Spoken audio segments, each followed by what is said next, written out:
Chapter 943. I can't believe it. This is simply a massacre. Duke Georgi Bridle put down his binoculars and gasped in astonishment as he muttered to himself. As one of the highest rulers of the city, he immediately came to the lighthouse to observe the situation on the sea when he heard that the pirates had reappeared in the harbor. It could be said that he had witnessed this sea battle from beginning to end. His heart was filled with shock, especially the spectacular scene of the cannons firing. It was enough to make anyone who had some understanding of sea battles feel their blood boil. They wished that they could become the captain of this giant ship and command it to sweep away all the enemies. Duke Alvin, who was standing next to Georgie, also put down his binoculars and said with a serious expression, "Old friend, now is not the time to be amazed, especially before we can confirm whether that ship is an enemy or an ally. You must know that it is much more dangerous than the pirates, especially the mysterious weapon that makes a huge roar. Once it attacks the harbor, 1/5 of the city will be destroyed." Georgie shook his head indifferently. "Don't worry. There is a saying that the enemy of my enemy is my friend. Besides, have you forgotten the news brought back by the merchants a few months ago?" "A few months ago? You mean?" Alexander seemed to have thought of something and immediately revealed a look of disbelief. "That's right, my friend. If I'm not wrong, it should be that young genius who has returned. What we need to consider now is not the issue of safety, but how to fulfill the secret treaty and what kind of position to give him." After saying that, Duke Georgie's face revealed a complicated expression. There was fear, vigilance, and relief. In any case, for the current situation in Lincoln City, he would not be stingy with his praise and rewards for anyone who could help stabilize the situation. The only problem was, what if this person's influence was too strong and threatened his ruling position? Alexander was also thinking about this problem with his brows knitted. After a full 5 minutes, he carefully probed, "I have an idea. What do you think about ousting Ian Lockett?" "Ian?" Georgie subconsciously shivered and accidentally pulled out a strand of his beard. He stared at the other party with a surprised look. He could not believe that this sentence came from the mouth of the current patriarch of the Alvey family, who had always been known for being conservative and cautious. Seeing that Georgie did not immediately object, Alexander quickly lowered his voice and explained, "That's right, it's Ian. I believe you should know very well that the Lockett family's greatest advantage is their navy and shipbuilding. However, after this disaster, they have already lost more than 50% of their assets and private soldiers. I'm afraid they don't have the strength to hold on to the position of Duke. Moreover, judging from the performance of that giant ship just now, our young genius has the ability to replace Ian and become the overlord of Lincoln City's shipbuilding industry. We can also reap enough benefits from it. Don't you think that sacrificing a rapidly declining family in exchange for the favor of a rising star is a business that is sure to be profitable and not lose money? Also, I have to remind you that the food that the entire city is eating is provided by him, so we have to make him feel sincere enough." Perhaps you have a point." Duke Georgie's eyes flashed with a cold glint as he nodded thoughtfully. Although the 4 dukes had ruled Lincoln City together for hundreds of years, this did not mean that there were no conflicts between them. Especially with the rise of maritime trade, the Lockett family had almost monopolized 60% of the shipbuilding industry, which was extremely enviable. However, due to the family's large proportion in the Navy, no one dared to have any ideas about them. However, it was different now. With the complete destruction of the huge naval fleet and the looting of the shipyards around the port, Duke Ian Lockett quickly turned from a powerful figure to a weak giant. It was said that he had suffered a severe mental blow and hid in the manor in the suburbs alone. He had not seen anyone for more than half a month. Evidently, in the eyes of the other 3 dukes who had suffered lesser losses, Ian Lockett was no longer worthy of being on equal footing with them. There were even many powerful nobles who were eager to take a step forward and take the opportunity to ascend to the throne of a duke. After seriously considering the feasibility, Duke Georgi took a deep breath and asked softly, "Have you asked Loretta Botons for his opinion on this matter? Has he agreed?" "Hee, that's right, old friend. Loretta Botons completely agrees with this suggestion. Now it's 3 dukes against 1 duke, and with the support of the Mage Association behind that genius, I'm afraid the Locket family will be completely wiped out this time." A sinister smile appeared on his face as he spoke. He was like a devil that had crawled out of hell, looking so cunning and greedy. "All right, since the 2 of you have reached a consensus, count me in as well." Duke Georgi chose to join without hesitation, forming an alliance with the other 2 dukes. He knew very well that Ian was definitely dead this time. Instead of watching from the sidelines, he might as well rush in and take a share of the loot. Due to the pirates' prolonged blockade of the port, the nobles and merchants in Linton City had suffered great losses. Even the dukes were no exception. Therefore, they urgently wanted to find a fat and weak prey to pounce on and bite, making up for their losses by devouring the other party's flesh and blood. Unfortunately, Duke Ian Locket, who had suffered the greatest loss in this disaster, became the perfect target. He probably did not realize that a disaster was about to fall from the sky.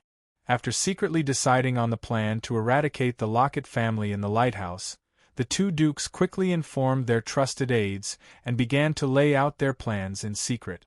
With their ruthlessness, since they had decided to take action against a family, they would definitely not leave any loose ends behind. Therefore, before taking action, they had to investigate the Locket family's properties, family members, and secret hiding places. They had to kill them in one blow, so as to prevent any fish from escaping and coming back for revenge in the future. Following Andre's return, the stagnant Linton City quickly became turbulent. Be it enemies or allies, everyone was guessing what shocking move he would make. Only the ignorant commoners stood by the shore and cheered in high spirits. In their eyes, the Eye of Arcane was a hero that had defeated the pirates, their savior. Once the trade route was opened up again, their difficult days would definitely turn for the better. Chapter 944. There was no mercy, and even less pity, after the Eye of Arcane pretended to chase after the fleet led by Grace. It immediately turned around and began to fire at the enemy ships that had lost their ability to move. It didn't take long before they were all sent to the bottom of the sea. The crew members who were addicted to killing even used their guns and crossbows to shoot at those who fell into the water. Blood and corpses soon floated everywhere. According to the laws of most coastal cities in the south, pirates weren't considered humans at all. They were monsters like goblins, kobolds, orcs, half-orcs, ogres, and trolls. If they were caught, there was no need to go through trial. They could be killed or reduced to slaves directly. It was obvious that this massacre was deliberately done by Bartholomew for the civilians on the shore to see. It was a disguised form of flattery. He knew that when Andre returned to Linton City this time, he had to take into consideration the status and power that matched his own strength. Thus, the public opinion became a very important benchmark. It was important to know that the public opinion was a very mysterious thing. If someone without a foundation obtained it, not only would they not be able to benefit from it, they might even attract a fatal disaster. However, if someone with great strength obtained it, they would immediately rise rapidly and become a big shot that everyone would look askance at. There was no doubt that Andre now belonged to the latter. Whether it was his identity as a level 12 wizard and the Flaming Duke, or the conservative nobles who were united around him, as well as the strong support of Master Boris, the president of the Association of Mages, it all meant that he had the qualifications to become one of the highest rulers of this city. The only shortcoming now was that he wasn't a native of Linton City. He had to find a way to gain the recognition of the people, and a massacre of pirates was just enough to satisfy the desires of the ordinary people. As a qualified retainer, Bartholomew was more eager than anyone else for the person he was loyal to reach the peak of power. This way, his status would also rise accordingly. Under his orders, the huge gunship circled the harbor twice, until it killed the last unlucky pirate before slowly docking on the plank road near the pier. Fortunately, Linton City was a natural harbor with an average depth of more than 10 meters. Otherwise, it might not be able to dock such a 2,000-ton super warship. Feeling the deafening cheers from the entire dock, André jumped down from the deck with an indifferent expression on his face.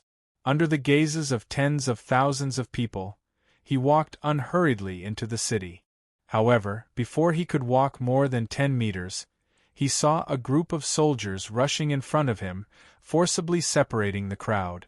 Following that, 3 men in ceremonial robes and scepters alighted from the luxurious carriages behind them. They were none other than the supreme ruler of this city, the Duke. Behind them were many influential nobles and merchants in the city. The long line of carriages stretched for hundreds of meters. It was obvious that almost all of the important missions in Linton City were here. Welcome. Welcome back, our genius mage and potion master. On behalf of the City Council, I would like to thank you for defeating the pirates. You are the hero of this city, the hero of all of us. As soon as Duke Georgie Bridle's feet touched the ground, he hurriedly stepped forward and gave Link a warm hug, loudly praising him. He wanted to send a signal to the ignorant people that the City Council had not been completely defeated. The nobles still had enough power to protect the safety of the port and the waterway. It couldn't be helped. After losing the huge navy, the merchants seemed to be gradually losing confidence in Linton City. If not for the pirates blocking the way outside, some of them would have already thought of ways to transfer their wealth. In order to prevent the huge decrease in trade and the lack of tax revenue, he had to use some small tricks to give everyone a shot of confidence. At the very least, he could ensure that the situation would not worsen. Duke Alvin followed closely behind and gave Link a hug, enthusiastically echoing, "That's right. We heard that you piloted this giant warship and heavily damaged Bakarov City, sinking their navy and capturing their merchant ship. You are the well-deserved protector of this city. I propose that we cheer for the protector. Long live the hero of Linton City. With such an invincible warship, we will definitely win this trade war. Let those damn pirates eat shit. Hang them. Kill all the pirates. They don't deserve to live." Under the instigation of the 2 dukes, the citizens who had been suppressed for a long time finally couldn't help but burst into fanatical cheers. They waved their arms like crazy, and if it weren't for the soldiers stopping them, they would have swarmed up and raised their heroes high up in the air to celebrate. Loretta Beautones glanced at the ordinary people who were being played in the palm of her hand with disdain. She then whispered in André's ear, "Welcome back, my dear opponent. How is it? It feels good to be a hero, doesn't it?" "Hero? I don't think I'm a hero. All of this is just a political show, just like what you did before, isn't it? Also, I brought back a little surprise. I hope you won't be too surprised later." André's eyes flashed, lowering his voice and not backing down. He now had enough power to fight against this hidden archmage, so whether it was his tone or his attitude, it was a lot tougher. Loretta was keenly aware of this. His pupils instantly contracted, and an abnormal flush appeared on his face. He stuck out his tongue, greedily licked his lips, and let out a low and hoarse laugh. Hee. Awesome. I didn't think that in just a few months you would grow to this extent. You know, I can't hold back the excitement in my heart. I want to have a face-to-face battle with you as a mage." André smiled confidently and replied in a low voice, "Don't worry, there are still a few months before the game officially begins. In this period of time, you will slowly see what I can do. Let's have an appetizer before our face-to-face battle." Very good. I look forward to your surprise, and I look forward to your appetizer even more." After saying this, Loretta retracted his invasive gaze, and once again disguised himself as a proud noble. But André noticed that his right hand in his pocket had been twitching slightly. It was an obvious sign that he was extremely excited. Chapter 945. The enthusiastic cheers lasted for a full 5 minutes before they began to die down. Once the crowd had completely quieted down, Georgie immediately asked Andre with a smile, "Our hero, don't you want to say a few words to the citizens who supported you?" "I'm sorry, Your Grace. You should know that I'm a man of action through and through. I'm better at proving myself with my actions than speeches. It just so happens that I have a special guest on my ship. Would you like to hear what he has to say?" Andre then turned around and pointed at General Zack, who was standing alone at the bow of the ship. Loretta's eyes instantly lit up, and his face was so gloomy that it looked like it could drip water. He only needed one glance to recognize who it was. As the most trusted general of Commander Neemiadina, the supreme ruler of Bacaro City, Zack was well known throughout the southern city-states. Anyone with a bit of knowledge would be able to recognize him easily. Since he was on Andre's ship, it could only mean one thing: Bacaro City had lost the war. For a moment, all the nobles, including the dukes, fell into a terrifying silence. It wasn't that they didn't want to believe it, but it all sounded too unbelievable. After all, the enmity between Lincoln City and Bacaro City wasn't just a matter of a day or two. It had a history of more than 100 years, and they had fought dozens of times without a clear victor. In everyone's eyes, the outcome of these two city-states was definitely not something that could be decided in 1 or 2 battles. It should be more like a long-distance race, requiring decades or even centuries of intense competition until one side collapsed due to exhaustion. Only then would the curtains be drawn. Feeling the extremely strange atmosphere around him, General Zack knew that it was time to fulfill his duty. He tidied up his appearance and jumped down from the deck. He held up the parchment scroll with Neemiadina's seal and quickly walked up to Georgie Bridle, placing one hand on his chest as he bowed. "Greetings, Your Grace.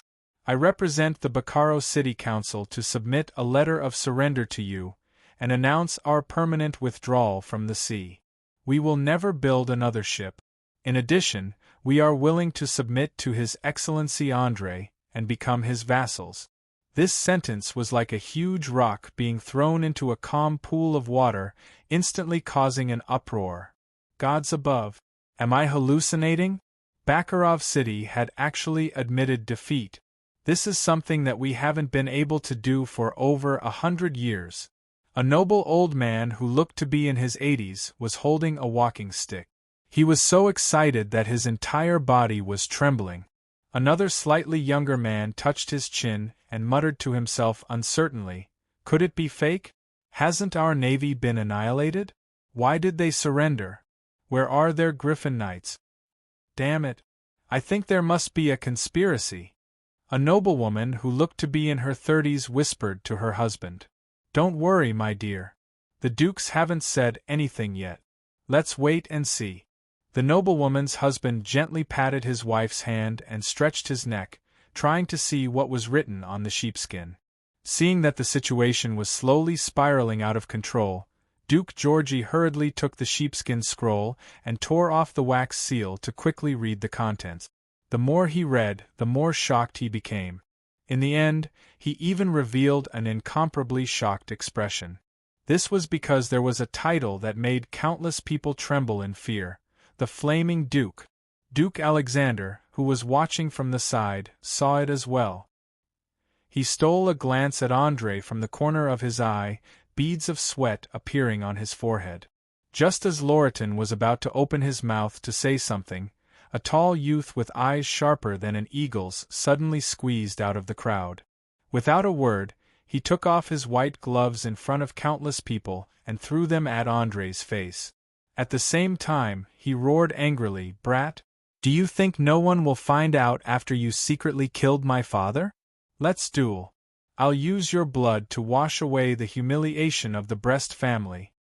However, it was a pity that before the gloves could reach Andre's face, they were stopped by the orc bandit Del, who was hiding in the shadows.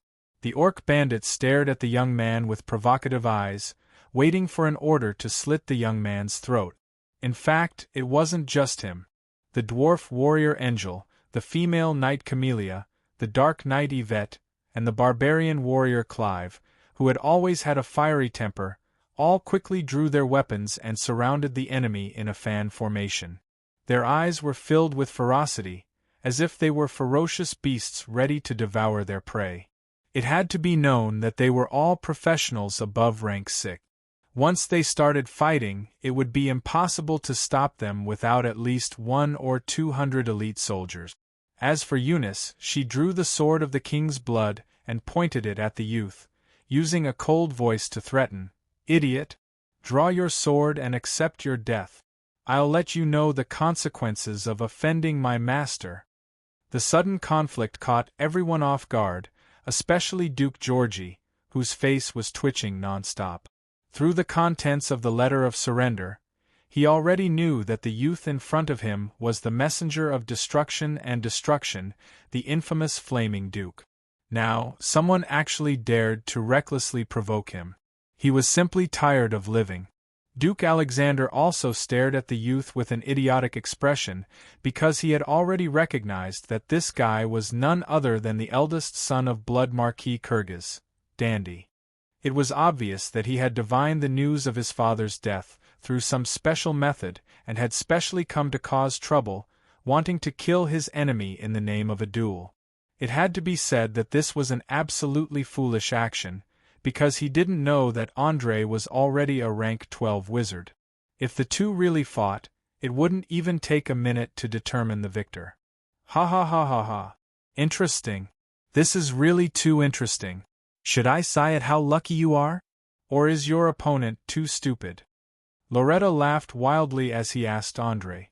As one of the dukes, he naturally knew about the promise that Georgie and Alexander had made in private when they had borrowed food. But the problem was that before they could kill him, the idiot Dandy had delivered himself to them and even took the initiative to provoke them. Now, Andrei didn't even need to think of an excuse. He could directly crush his enemy like a bug. Chapter 946. I don't know. Maybe I'm really favored by the goddess of luck? Andrei shrugged his shoulders indifferently, his eyes full of ridicule and ridicule. Although he didn't know who instigated this young man to test him, it didn't stop him from enjoying the pleasure of taking revenge on his enemy. After all, when he encountered the Kyrgyz fleet, he almost lost his life. Especially the powerful and strange ability of the King of Ghosts, Navid Rustam, even now, he still trembled in fear when he thought about it. Dend didn't know that he was in trouble, and he still said in an arrogant tone, 3 days later, on the outskirts of Linton City, "Bring your private army and allies. Let's have a real battle between nobles. In the name of the god of war. Only one of us is destined to survive." Haha, as you wish. 3 days later at noon, we will have a battle between nobles on the outskirts of Linton City. The winner gets everything, and the loser loses everything. With that, Andrei took the white glove from the orc Dell and threw it directly at the young man's face. In order to completely anger and humiliate the other party, he deliberately used the supermodel technique, instant cast. Silently, he used a level 0 arcane spell to change the material of the glove, turning it from a soft piece of cloth to something as hard as stone. Everyone only heard a bang, and Dend, who couldn't dodge in time, screamed. His whole face was instantly splashed with blood. Fortunately, the physical fitness of a knight was far better than that of an ordinary person. Otherwise, this blow would have given him a concussion. Covering his bleeding nose, his eyes quickly became bloodshot, and without saying a word, he rushed up to take revenge. But before Dend could get within 10 meters of Andrei, he was stopped by a man in a linen robe and barehanded. This man swung his fists at a speed that couldn't be seen by the naked eye. His fists landed on his opponent like raindrops, making popping sounds like beans being fried. In the blink of an eye, a powerful knight was beaten to the ground, vomiting blood. He was none other than Celeste, the warrior monk summoned from the wizard card. Of course, the monks on Orier were not directly related to the monks on Earth. Their way of training was more similar to that of ascetics. That is, they gave up material comforts and used their whole life to temper their bodies in pursuit of spiritual peace and satisfaction. It was precisely this dual tempering of the body and mind that allowed the monk to gain unparalleled attack speed. Even thieves, who were known for their dexterity, had to admit defeat. They did not wear any armor or defensive equipment, nor did they use any weapons other than clubs. Most of the time, they could defeat monsters like ogres and trolls with just their fists.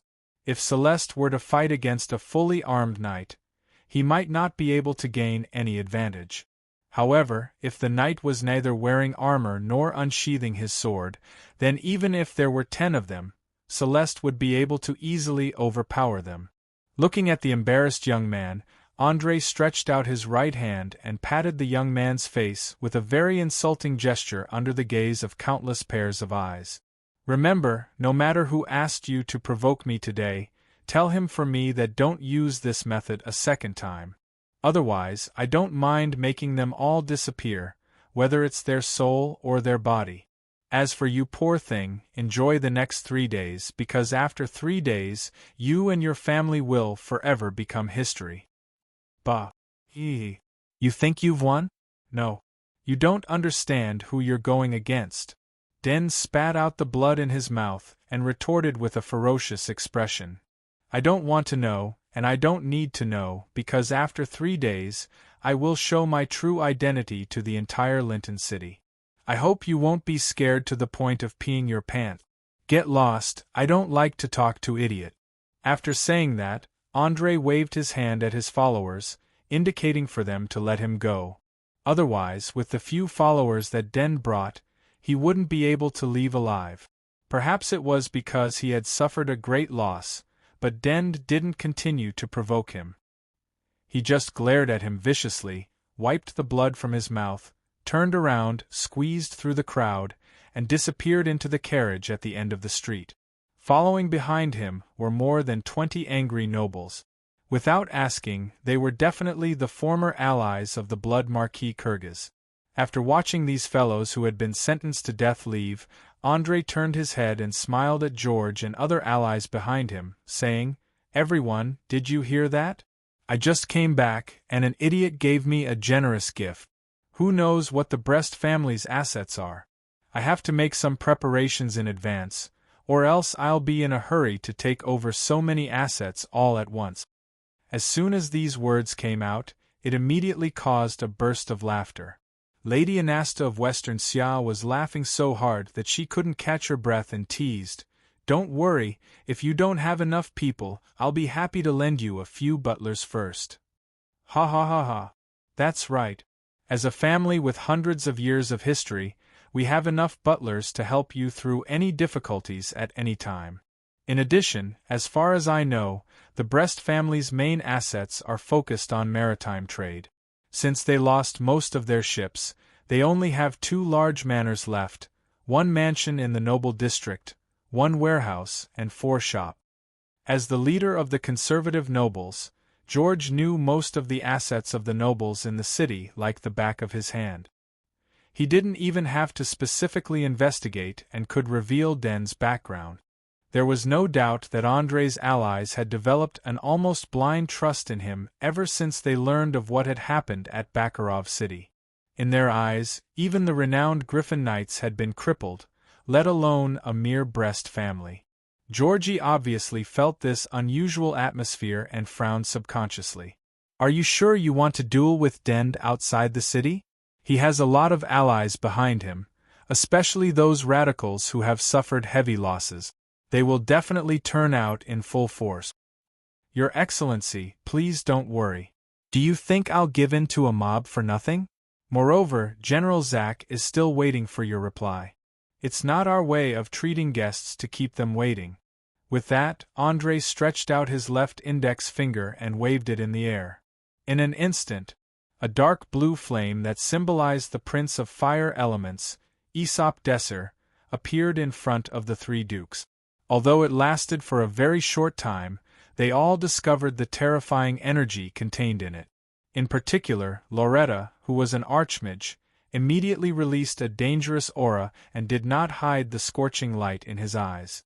Obviously, he was about to lose control of his mental excitement and might suddenly make a move in the next second. Chapter 947. André narrowed his eyes as he saw the expression on Duke Loretta's face getting crazier. He reminded him meaningfully, "My dear Duke Loretta, you haven't forgotten our agreement, have you?"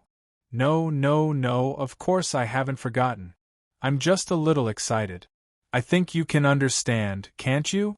Loretta quickly put away the dangerous look in his eyes, and put on a harmless smile. Because the time was very short, and the other two dukes were attracted by the deep blue flames, they didn't notice the abnormality he had just shown. However, President Boris, who was standing a little further away, was keenly aware of the magic fluctuation that had flashed past. A strange look flashed in his eyes, and he silently noted it down in his heart. He planned to investigate the other party's background when he returned. After all, there were so many spellcasters in Lincoln City, and almost every one of them had a file in the Association of Mages. However, none of these files belonged to Loretta. Why would a duke at the top of the pyramid of power hide his spellcasting level? Just thinking about it made one feel incredulous. With President Boris's terrifying intelligence, he could connect many of the strange things that had happened recently. After confirming that Loretta didn't intend to attack immediately, André's tense nerves relaxed a little. He replied calmly, "Of course, I can understand that anyone who sees the deep blue flames will inevitably be a little excited.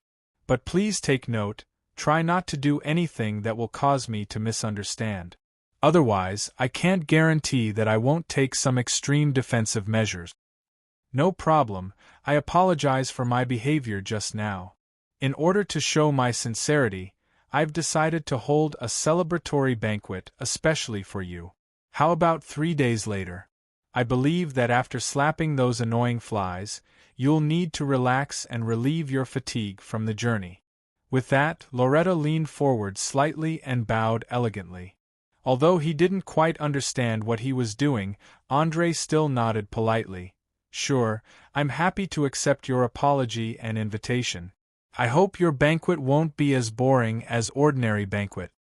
"Hee, don't worry, I'll definitely arrange something special to liven things up. I guarantee that you won't feel bored.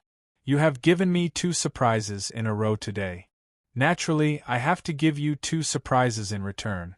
After saying this, Loretta turned around and jumped into the carriage, leaving without a second thought. Obviously, he had felt a strong threat from André and could no longer play the game of cat and mouse like he did a few months ago. Duke Georgi glanced at the gorgeous carriage that was rushing toward the city center and asked in a low voice, "Do you have a grudge against Loretta? It feels like the conversation between the two of you is like a collision between a sword and a knife. Sparks are about to fly." André shook his head and replied with a smile, "No, you're mistaken. Mr. Loretta and I are just playing an interesting game. He used to have the upper hand, but I just took the advantage, so he was a bit too excited. Instead of worrying about this, why don't you just decide on the surrender document? You should know that there are still many people waiting for you to announce the result." "Just a game?" Duke Alexander raised his eyebrows, disbelief written all over his face. "Just a game." André didn't want to linger on this topic, so he emphasized it again in an extremely confident tone. To a certain extent, he was not lying because in the eyes of the undying king, letting 2 talented juniors compete against each other was originally a game. It was also a tradition of wizards. Only in such an intense competition, the young wizard's mind would grow rapidly, and finally become a powerful spellcaster who could take charge of an area. As for whether Lincoln City and its surrounding areas would become a dead city due to this cruel trial, it was not within the scope of his consideration. Seeing that he couldn't get anything out of Leyland, Duke Georgi didn't want to waste any more time. He raised the surrender document in his hand and shouted to everyone, "Ladies, gentlemen, this surrender document was personally signed by the Bacaro City Council. It has the seal of Great Commander Neemiadina. I now officially announce to all of you, the trade war is over. Baron Andre has defeated our old rival. He has won us victory. Cheer loudly. Cheer for our hero. Cheer for victory. Starting from tonight, the entire Lincoln City will celebrate for a day. There will be free drinks and food later. As soon as he finished speaking, the docks were instantly engulfed in a sea of excitement. Countless people who had lost their minds broke apart from the army and ran wildly through the wide streets of the city. News of Bokaro City's surrender spread throughout the city in less than half an hour. As more and more people walked onto the streets, the celebration finally began. However, this had nothing to do with Andre, as he was busy looking at the information that appeared in his vision. Large-scale mission. Trade war completed. Congratulations! Your faction has obtained a perfect victory. You have obtained 50,000 experience points. You have obtained the metamagic ability. Spell maximization. When casting spells, the maximum value will be automatically selected. For example, damage-type spells will have the maximum damage, and the duration of spells will be extended to the theoretical maximum. However, the disadvantage is that it will consume high-grade spell slots to memorize, just like instant spells. You have obtained a level 5 spell scroll. Spell permanence. Permanently enchant a target with a spell. You've obtained a level 5 spell scroll. Mind Link. Creates a spiritual field that connects yourself and your allies, allowing everyone to communicate without speaking or making any movements. After reading all the information, 2 exquisite magic scrolls suddenly appeared in Andre's hands that were hidden in his sleeves. He didn't even look at them before stuffing them into the scroll box at his waist. He then asked Amos in his mind, "Did you create these things? What's the point of doing this?" Yes, all the experience points and mission rewards were created after I drew energy from them. The purpose of this is to cultivate your abilities in all aspects, including combat skills, casting speed, thinking methods, and so on. You will accumulate enough experience in every mission. Without hiding anything, Amos directly answered the question with its metallic voice. It was like a dutiful teacher, guiding its master on the path of magic until it reached the end. Chapter 948. Obviously, Andre didn't like the feeling of being controlled. He immediately retorted in a questioning tone, "Are you sure this will train me? Why do I feel like it's more like a bottleneck that's preventing me from quickly increasing my spellcasting level? If you can allocate more energy to me, I can reach level 13 as a sorcerer and master the level 7 arcane spells that countless sorcerers dream of. I'm sorry, but unlike Mogadishu, I don't have the right to make decisions independently. All of my rules of conduct have been decided the moment I was created. It cannot be changed, and there is no room for compromise." This was because, according to the creator's theory, humans were complex and sensitive, intelligent creatures. Their endless desires and fragile emotions would always affect their rationality. Only through both material and spiritual motivation could humans continue to move in the right direction. Although I can feel that your calmness and rationality are more than 70% based on your actions, it's inevitable that you will occasionally be impulsive. My responsibility is to reduce the chances of such situations occurring by assigning all kinds of missions to you. Amos' explanation was both direct and crude. He even mercilessly exposed the most fundamental aspect of human nature. Perhaps in his eyes, most humans were just a bunch of pitiful creatures controlled by their desires. They lived their lives in mediocrity, not understanding what they truly needed until the day they died. Of course, this situation wasn't entirely the fault of human nature. It was a unique feeling that slowly evolved in the process of biological evolution. For example, when reproducing, humans could obtain unparalleled pleasure from mating. This was because reproduction could ensure the continuation and expansion of the entire race. Another example would be eating sweets that were rich in calories. People would feel happy and enjoy it, because the sugar in sweets could bring more energy. Similarly, salty food could make people feel that food was more delicious, because it could bring the necessary salt to the body. On the other hand, there were symptoms of pain, nausea, dizziness, and other discomfort. For example, when the body was injured, any normal person would immediately feel pain. This pain would remind them which part of the body was the problem. Generally speaking, if a person's pain nerves failed, it would be difficult for them to live for too long. Without pain, they wouldn't know that they were injured. Perhaps by the time they realized it, they would have already died from excessive blood loss. In addition, when humans saw cockroaches, flies, and rats, they would instinctively feel disgusted and want to stay away. This was because they carried bacteria and viruses that were harmful to the human body. If they were infected, it would lead to terrible consequences. In short, the magical nature, through regulating certain mechanisms in the human body, allowed them to act in a way that was beneficial to them as much as possible. However, these sensory pleasures made humans unknowingly addicted to them. Only a few individuals who could control their desires would use their energy in other aspects to stand out among their own kind and become geniuses praised by countless people. As a soul from the information age, André knew how difficult it was to suppress desire. Just think about it.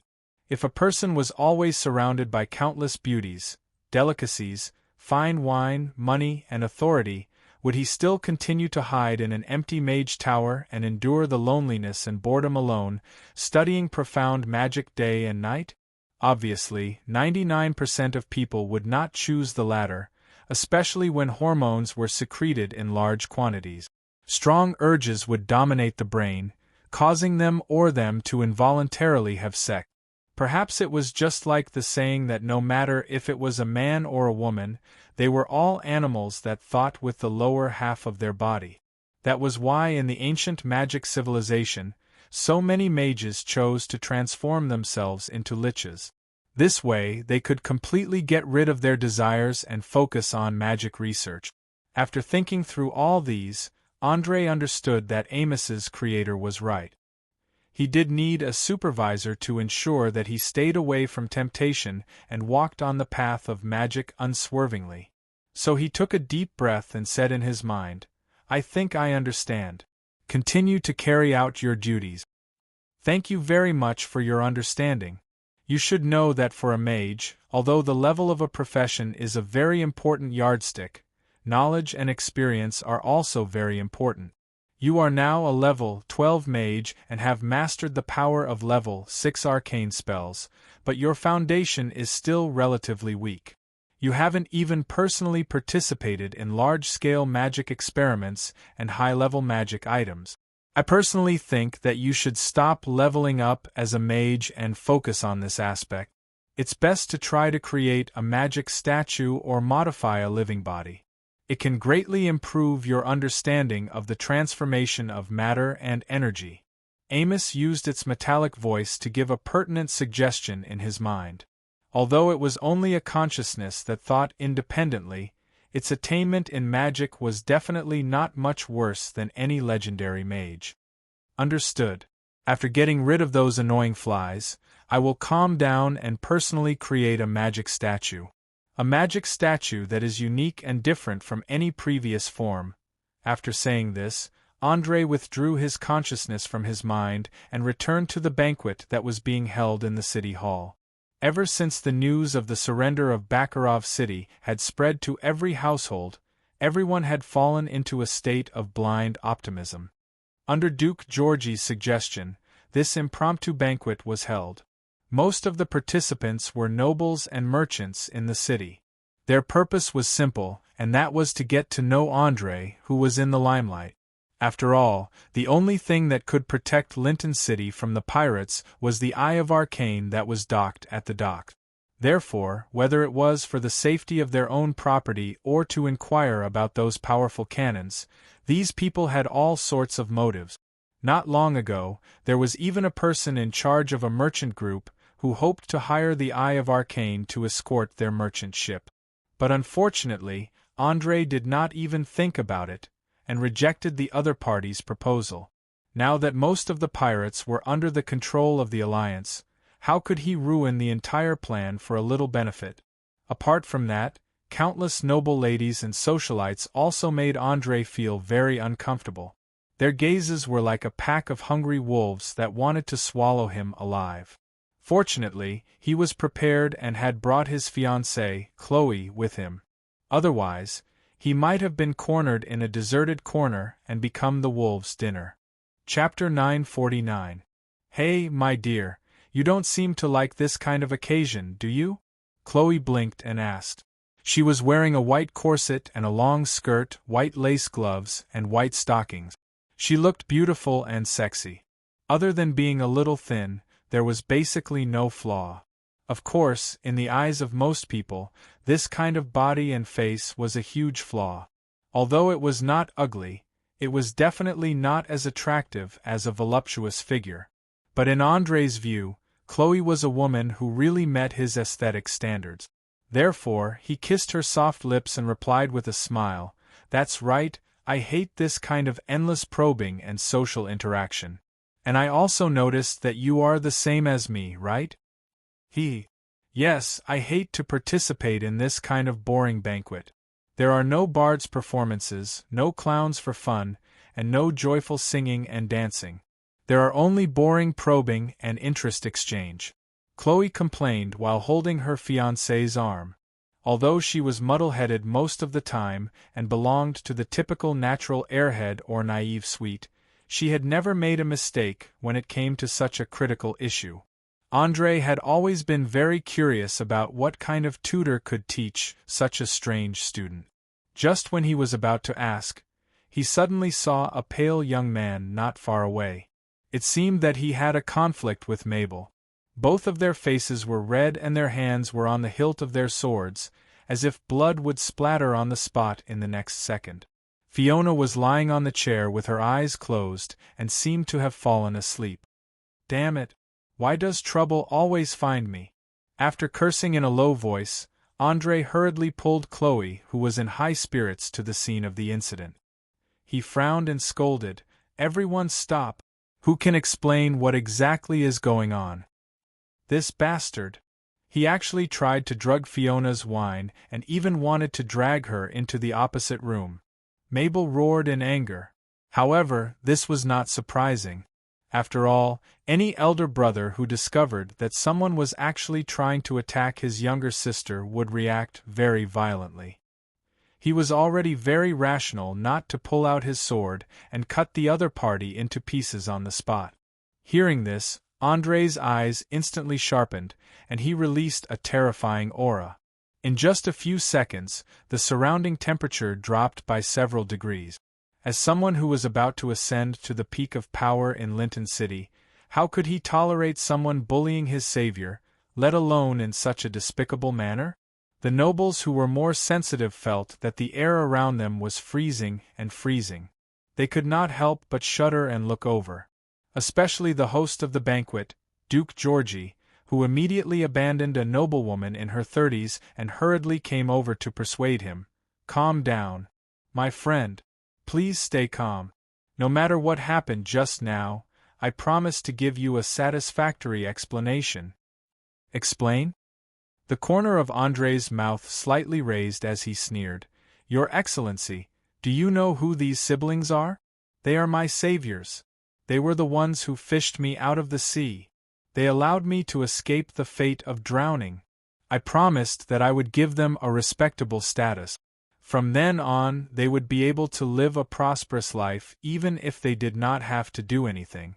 But now, someone actually dared to use such despicable means at a banquet. I don't even want to know who he is, or which family he is from.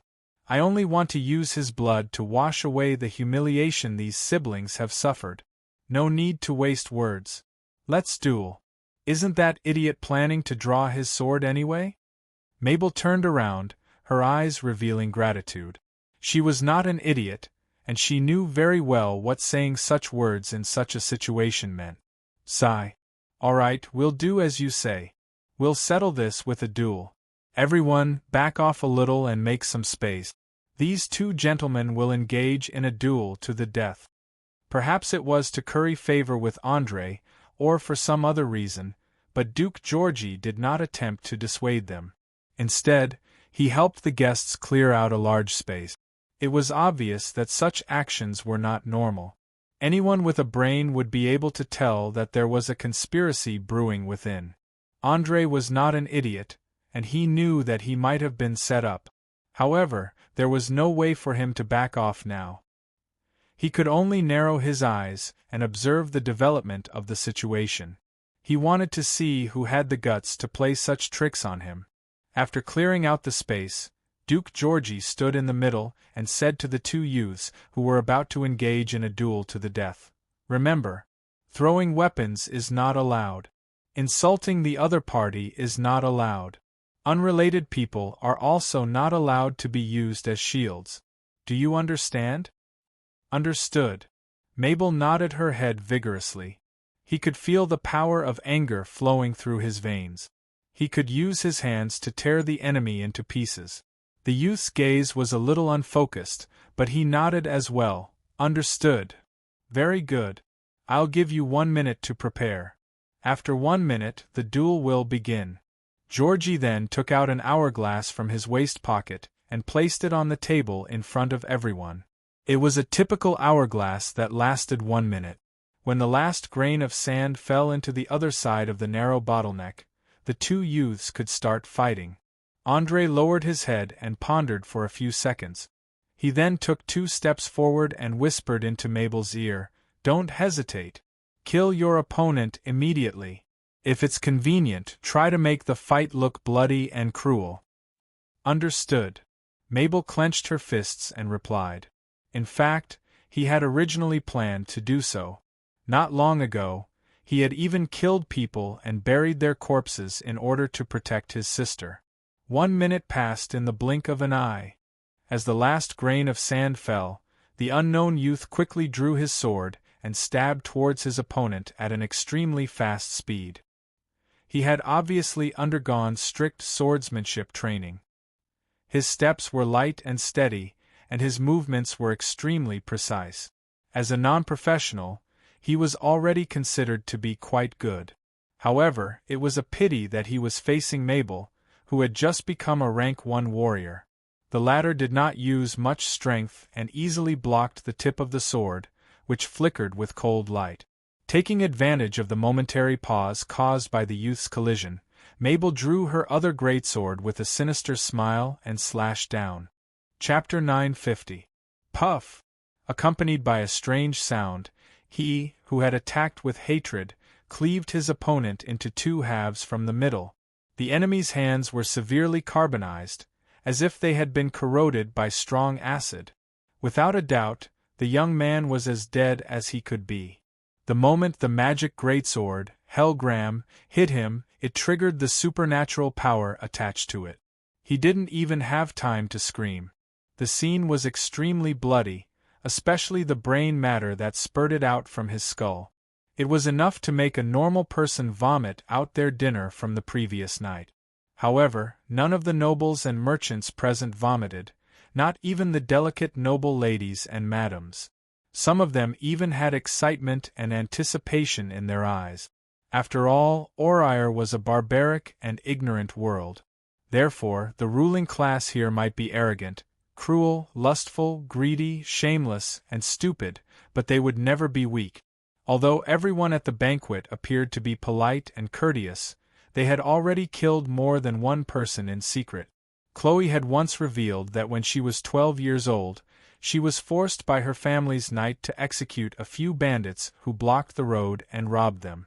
Looking at the tragic scene on the ground that looked like the scene of a car accident, André patted Mabel's shoulder lightly and gestured for her to step back.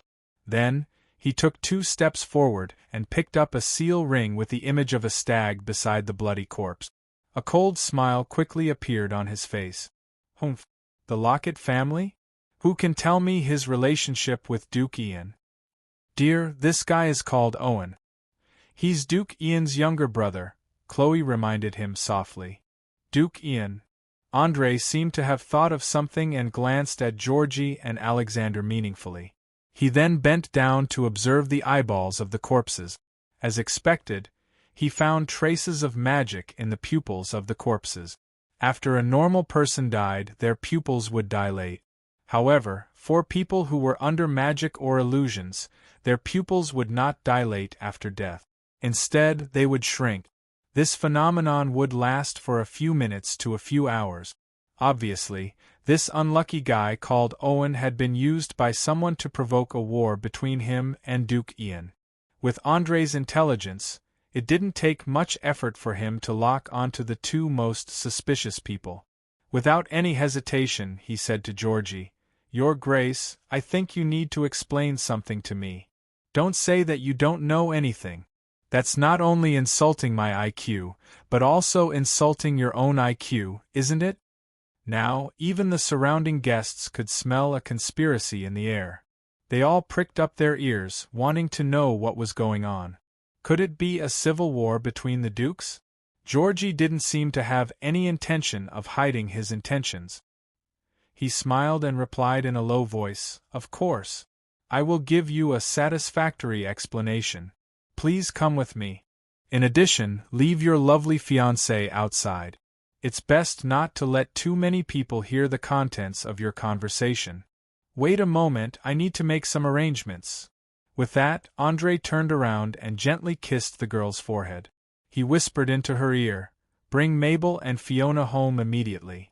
Before I return, do not go out no matter what. I have a feeling that a storm is coming." Chloe had always been obedient to her fiancé.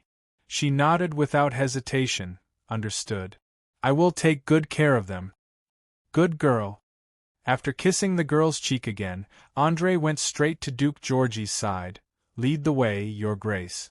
I can't wait to know what you and Duke Alexander are planning. You even want to drag me into it." Relax, my friend.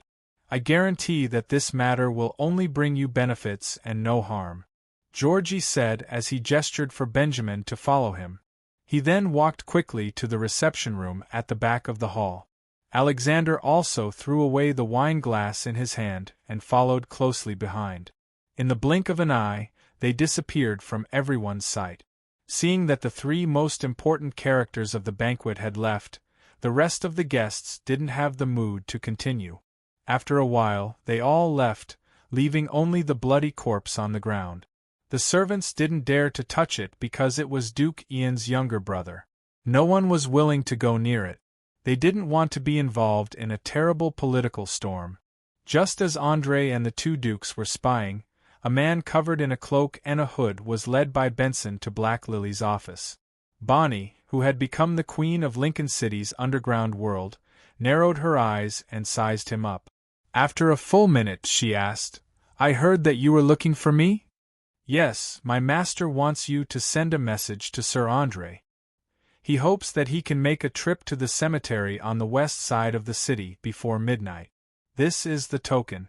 As he spoke, the man took out an exquisitely carved lion's seal from his pocket and gently placed it on the table. He then bowed respectfully and turned to leave. However, before he walked out of the door, Bonnie stopped him. "Wait. How do you know that I can contact Mage Andre? You have to know that he is now the hero of this city, and I'm just a small gang leader."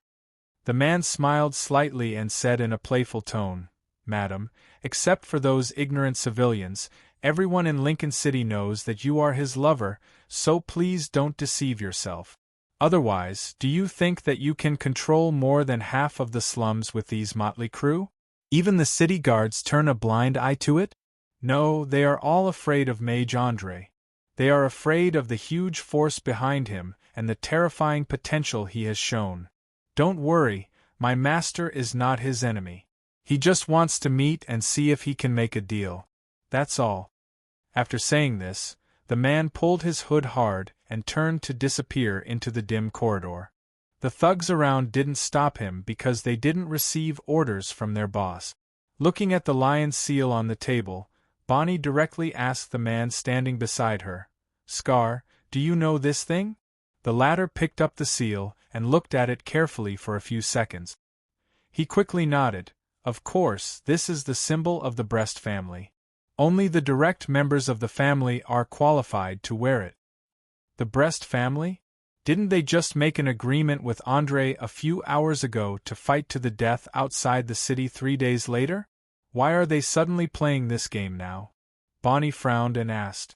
As a gang leader, she had spies in every corner of the city. Such a big matter would be sent back through the intelligence network in 15 minutes at most and placed on her desk. Chapter 951.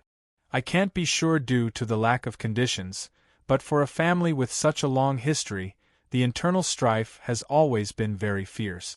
Perhaps someone is dissatisfied with Dend being the head of the family, or it could be some kind of deception before the war. Anyway, I think it's best to send the news to Sir André as soon as possible. With his wisdom, he'll definitely make a wiser judgment than us. The scarred man shrugged his shoulders and voiced his conjecture. At the same time, he gave a corresponding suggestion. After such a long period of understanding, he had almost figured out who the woman in front of him was, so he wasn't surprised at all.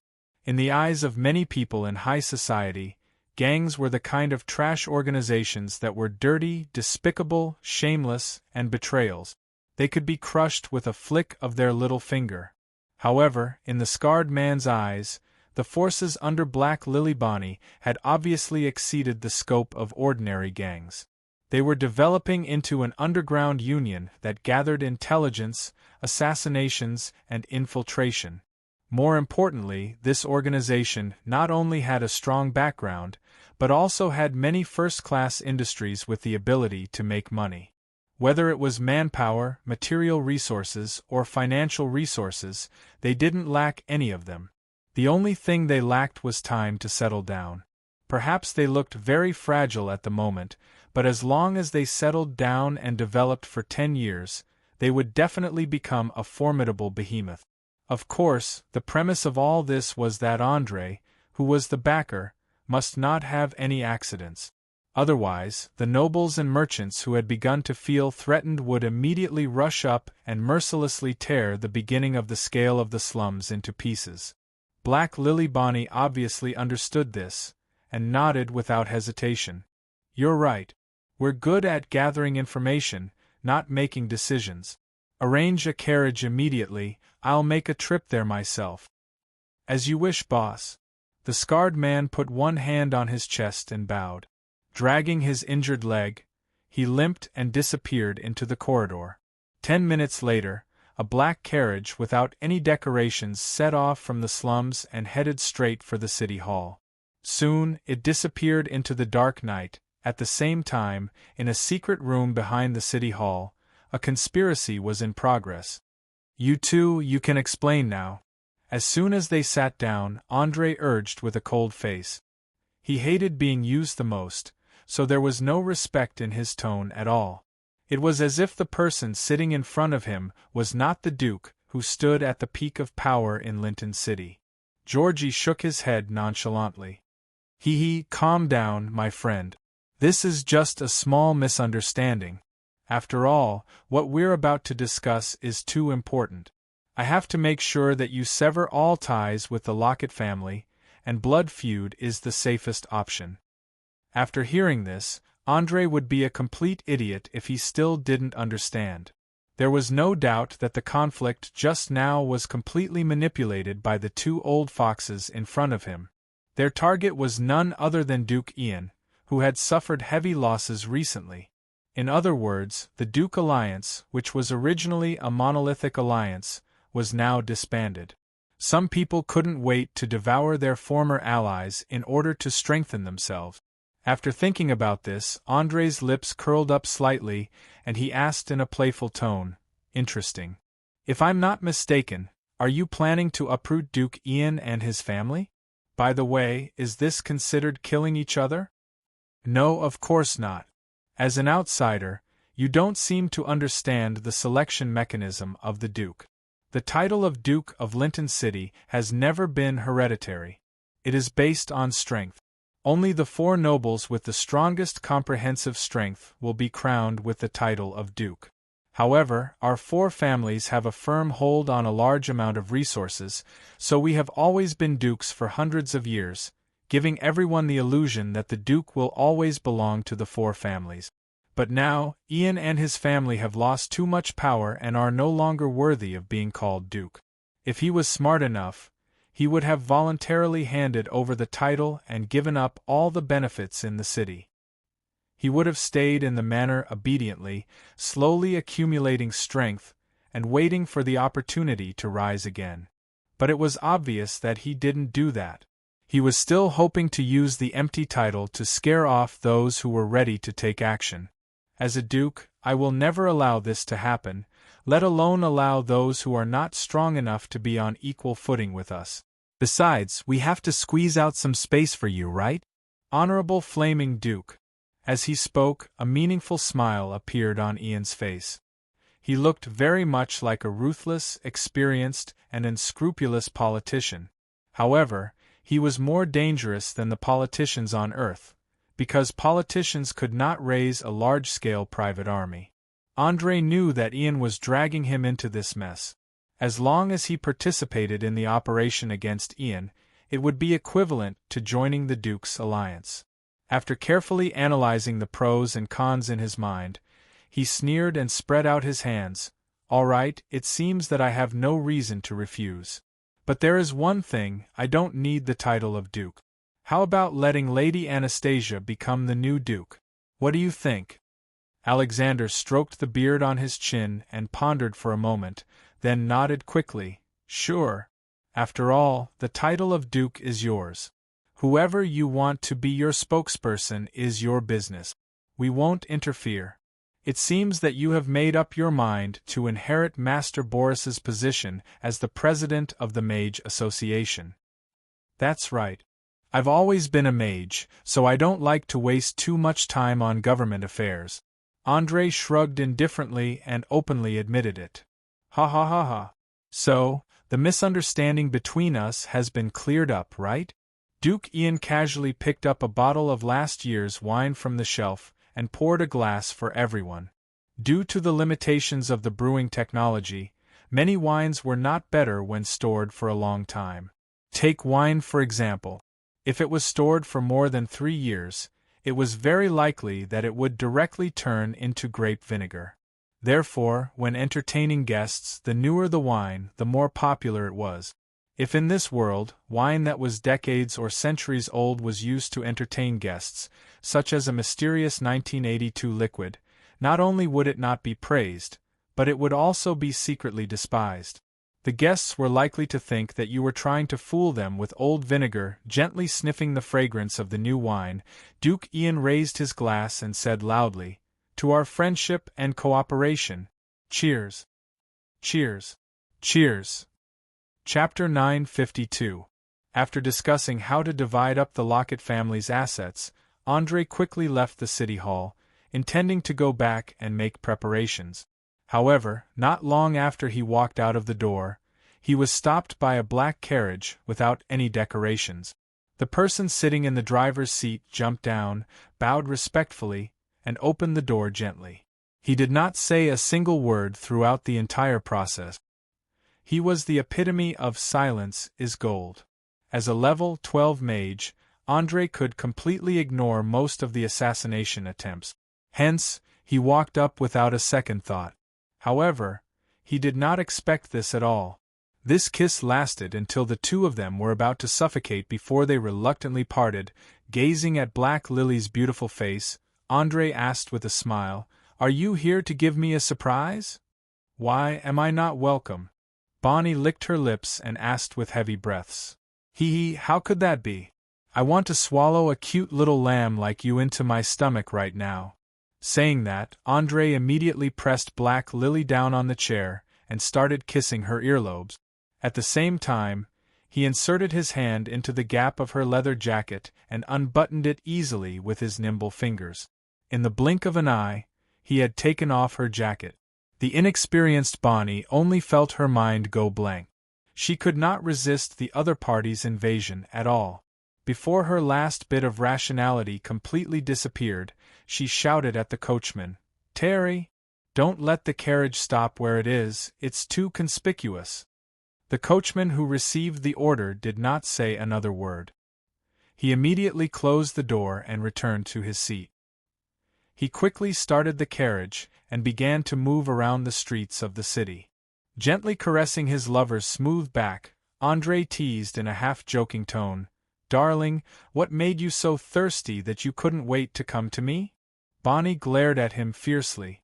Without another word, she opened her mouth and bit his shoulder, cursing loudly, "Damn it! You bastard! Scum! Do you know how sad I was when I heard that you were ambushed and killed a while ago? I'm really sorry for making you worry." Feeling the pain from his shoulder, André kissed his lover's cheek and hugged her tightly in his arms. He understood that this was Black Lily's way of expressing her love. Although it was a little barbaric, it gave people a warm feeling in their hearts.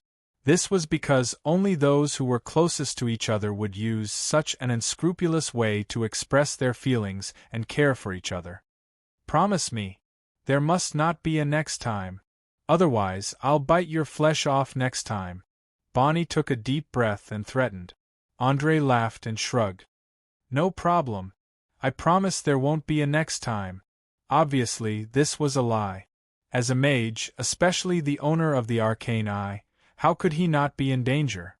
Once the gods who destroyed the ancient magic civilization found out about his true identity, they might immediately take the most drastic measures to nip the danger in the bud.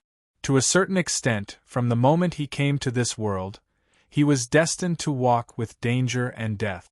But women, they were always more emotional than rational. Most of the time, all they wanted was a word of comfort. If a man was still so straightforward at this time, he would definitely be at a disadvantage. After using a simple magic trick to clean off the mucus and sweat on their bodies, the two quickly put on their clothes, pants, and shoes again. They sat on the chairs and enjoyed the night view of Linton City. After a full 3 to 5 minutes, André asked, "Don't you have anything to say to me? As far as I know, you're not the kind of woman who would make a trip just for you, Juan." Bonnie took out a small booklet bound with parchment paper from under the chair. There was also a lion's seal on it, and she stuffed it into André's hands. "Here, the notebook records everything that happened in Linton City after you left. The seal was sent by a sneaky man a few hours ago. He asked me to tell you that his master hopes that you can make a trip to the cemetery in the west of the city before midnight. I asked Scarface, and he said that this seal is a keepsake that only direct members of the Brest family can wear." "A direct member of the Brest family?" André raised his eyebrows in surprise. He checked the seal repeatedly, and soon muttered to himself, "Interesting, this thing isn't fake, but real. As far as I know, excluding the blood Marquis Kyrgyz, there are only 3 direct members of the family, right?" After a few seconds of recollection, Bonnie immediately nodded. "Yes, they are the eldest son, Dend, the second son, Zebulon, and the youngest daughter, Susan. Since the status of women in this family has never been high, the last one can basically be ruled out. It's either Dend's scheme, or the second son, Zebulon, wants to get rid of his brother." "Tell me about Zebulon," André said as he flipped through the contents of the notebook. With his current intelligence, it was easy for him to do 2 things at once. When necessary, he could even do 3 or 4 things at once. As everyone knows, Zebulon was found to have talent as a mage when he was 5 years old. He then became the disciple of Mage Gavin Lauren, and only recently has he started to appear in the public eye. According to my investigation, he went out to sea with his father a while ago, but for some reason, he suddenly fled back alone. After he came back, Zebulon went to the Mage Association once, probably to see his mentor, Gavin Lauren. The two seemed to have had an intense argument. My spies reported that he was in a very bad mood when he came out, and even killed a poor beggar with a magic missile. Bonnie's memory had always been excellent, and she easily described the details of the second son of the Brest family. André hesitated after hearing this, and immediately asked, "Are you sure he went out to sea with the Blood Marquis?" Of course. I'm very sure.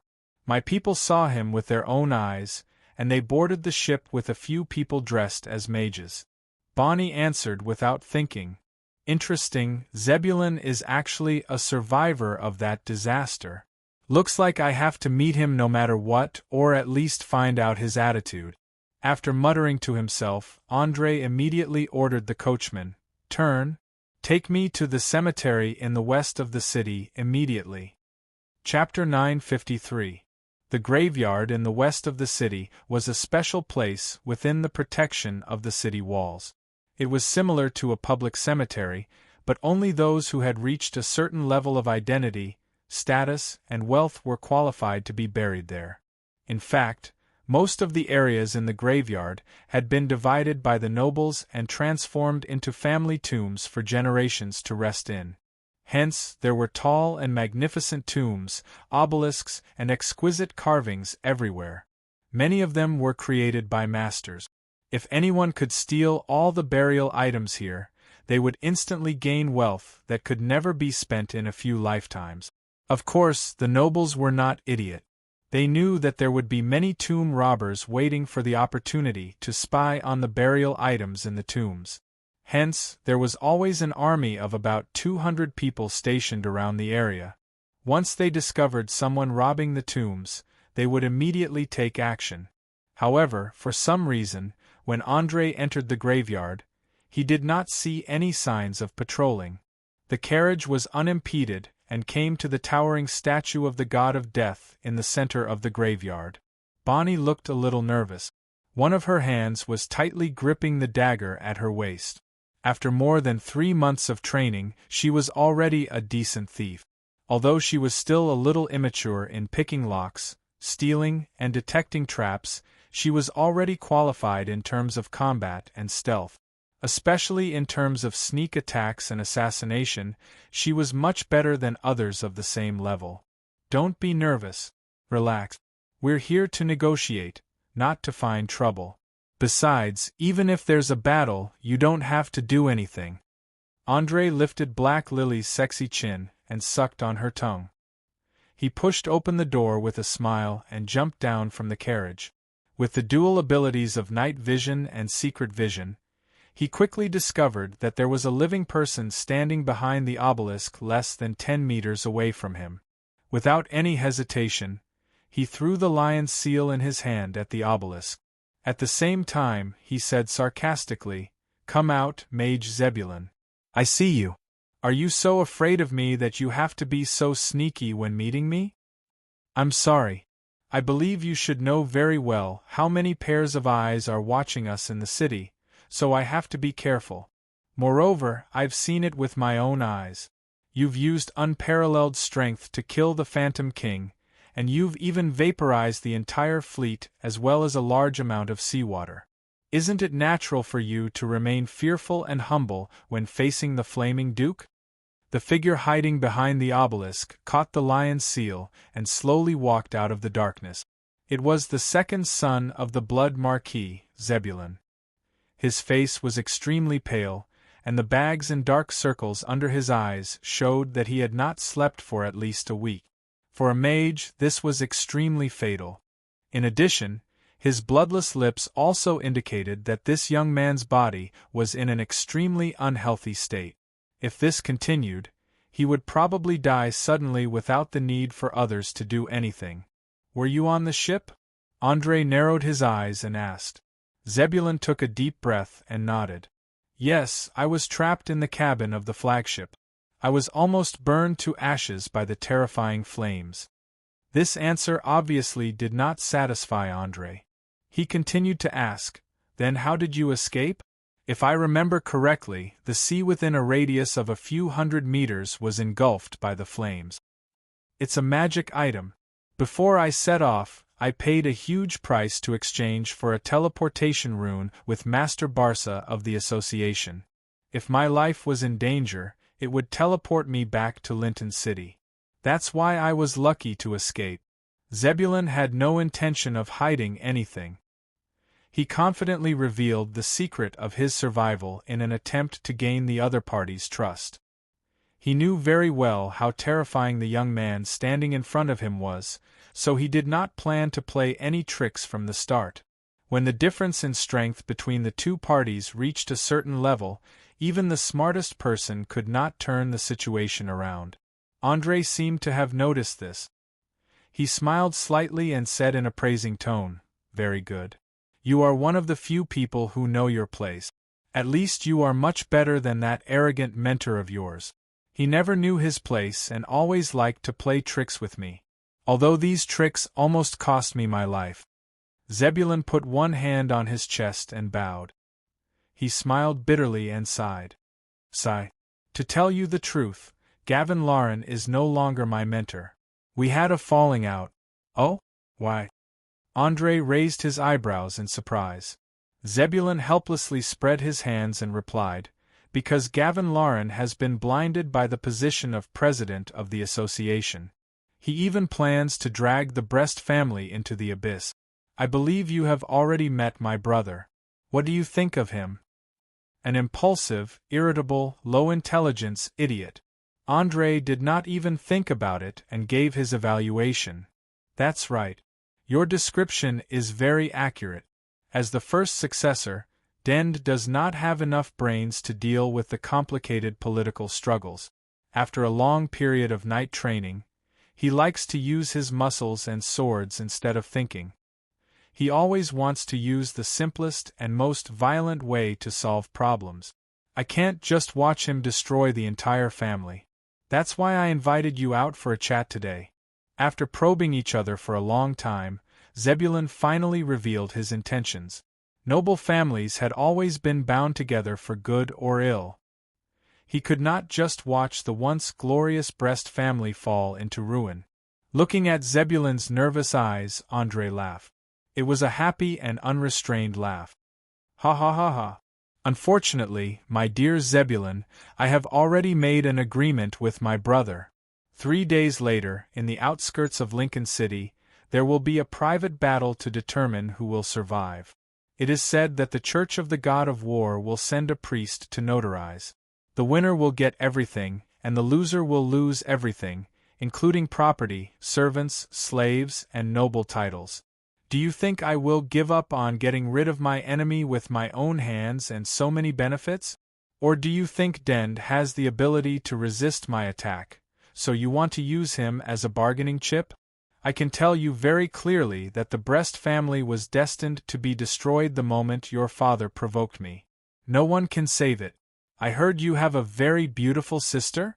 I am looking forward to tasting her after I win, and then hire the best slave trainer to train her into a cute pet. Enough. I'm warning you. You are not allowed to touch my sister. She is innocent." Zebulon glared with his bloodshot eyes and roared crazily. Chapter 954. Seeing that the young man before him was about to lose control of his emotions, André's lips curled into a beautiful arc. He stretched out his finger and shook it lightly. "No, no, no, you're wrong. There's no one in this world who's innocent. Since your sister has enjoyed the benefits of her family, she must be prepared to die together with her family. Isn't that how many noble families educate their children?" It was obvious that he had successfully grasped his opponent's weakness in the previous exchange. It was the youngest daughter of the Brest family, Agnes, who was only 15 years old. Outsiders would never have guessed that Zebulon, who had always been a playboy, was actually a sister-con deep down in his bones. Anger, fear, nervousness, the helplessness of having his secret seen through. In just a few seconds, Zebulon felt as if he had been smashed in the head by an ogre. He lost all ability to think, and his whole body trembled uncontrollably. However, mages were mages after all. They had undergone strict training since they were apprentices. Some instructors even forbade their apprentices to speak for an entire year in order to train their self-control. They had to use their eyes, expressions, and gestures to express their intentions. Those who failed would be expelled immediately. Zebulon managed to regain his composure after a short while. He resisted the urge to punch his opponent in the face and asked through gritted teeth, "What do you want?" Andrei pretended to smile proudly and spread his hands. Haha, if I remember correctly, you were the one who suggested this meeting. So it's not what I want, but what you want. You know, you don't actually have a lot of bargaining chips in your hands, so you better think carefully before you make your offer. I hate endless bargaining. Obviously, even though he didn't use any threatening words in his entire sentence, there was no place where he didn't reveal a threatening intent. Negotiation and negotiation were essentially a game of finding each other's weaknesses. Once you've found your opponent's weakness, you'd have to relentlessly attack and force them to submit, compromise, and then do things according to your own wishes. Any soft-heartedness would not only not earn you so-called friendship, but would also make you a laughingstock. When your opponent recovered, they would immediately seek revenge. As a mage who believed in the evilness of human nature, Andrei never overestimated his own charm. What he needed to do was to divide his enemies into two categories. The first type could be reached if it did not involve core interests, and the other type could not be reached. The former type could be weakened first, and then taken in through negotiations. As for the latter type, it must be completely eradicated, leaving no trace of future trouble. Unfortunately, the Brest family undoubtedly belonged to the latter. Zebulon could feel the undisguised malice from the other party. He took a deep breath and clenched his fists. I don't want much. I just want Agnes to be safe and to keep the Brest family's name as a noble. You can take the rest of my wealth, status, and honor. For this, I am willing to give up my freedom and swear to be loyal to you forever, as a mage. Ha ha ha ha. I'm really sorry, but what makes you think I'll agree to this condition? You should know that it's all thanks to your idiot brother. 3 days later, I'll be able to get everything I want. As for you, you're just a level 3 mage. Once I succeed Master Boris as the president of the Mage Association, there will be more powerful mages willing to serve me. So, your value is not as high as you think it is. Lastly, and most importantly, how can you guarantee your loyalty? After all, I indirectly caused your father's death. Next, I'll kill your brother and completely destroy your family. Hatred is a terrifying force. I don't want to be hurt by it at all. Andrei was like a devil luring mortals into depravity. Step by step, he dragged his prey into the trap he had set up beforehand, and then stood by the side to enjoy the sight of his prey struggling in pain. Perhaps it was just as the saying went, power never changed anything. It only exposed a person's true nature. Under the erosion of more and more power, Andrei gradually became accustomed to giving orders and forcing those who were weaker than him to obey his will. Although he did not notice this at the moment, it had begun to affect many people, especially the young man who was on the verge of collapse. Damn it! Damn it! Damn it! You're a devil in human skin. Tell me what it is you want. Zebulon finally couldn't hold it in any longer. Perhaps because he was too agitated, his entire face was flushed red. It was obvious that his blood pressure was rising. Andrei's lips curled up slightly. He said in a playful tone, "My request is simple. Before I completely defeat your stupid brother, you have to end his life with your own hands. I don't care if you use poison or a dagger to stab him in the heart. It doesn't matter. But there must be enough witnesses at the scene. Remember, this promise is only valid before I defeat him.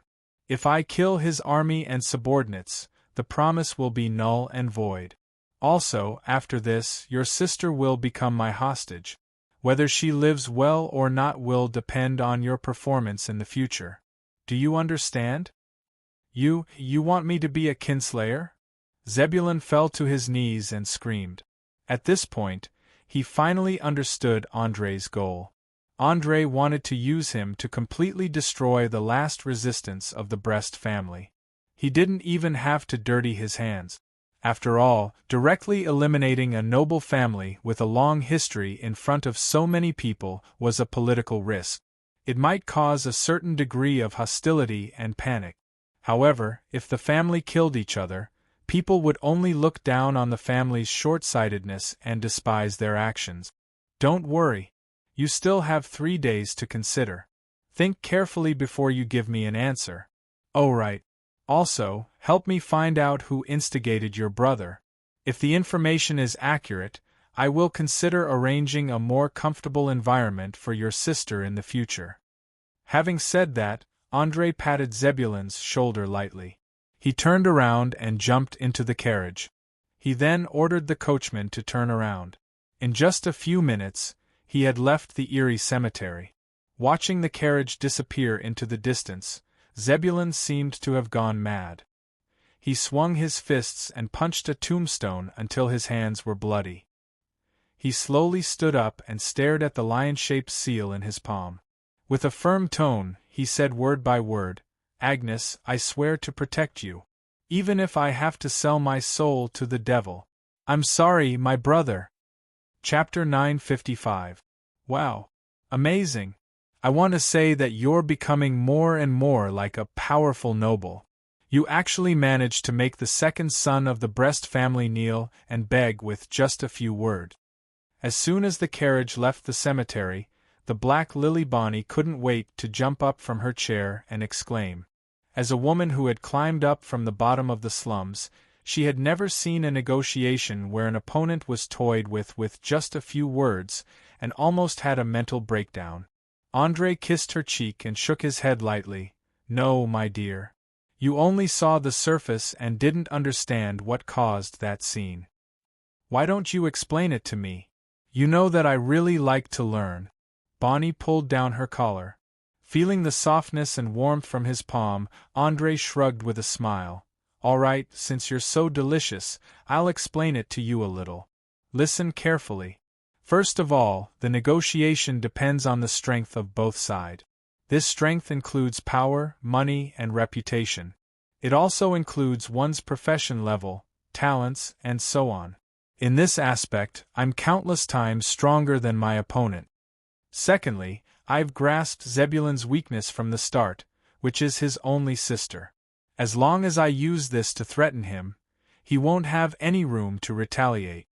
Lastly, and most importantly, I'm smarter, more rational, and more insightful than him. Therefore, the outcome of this negotiation has long been decided. There won't be any changes at all.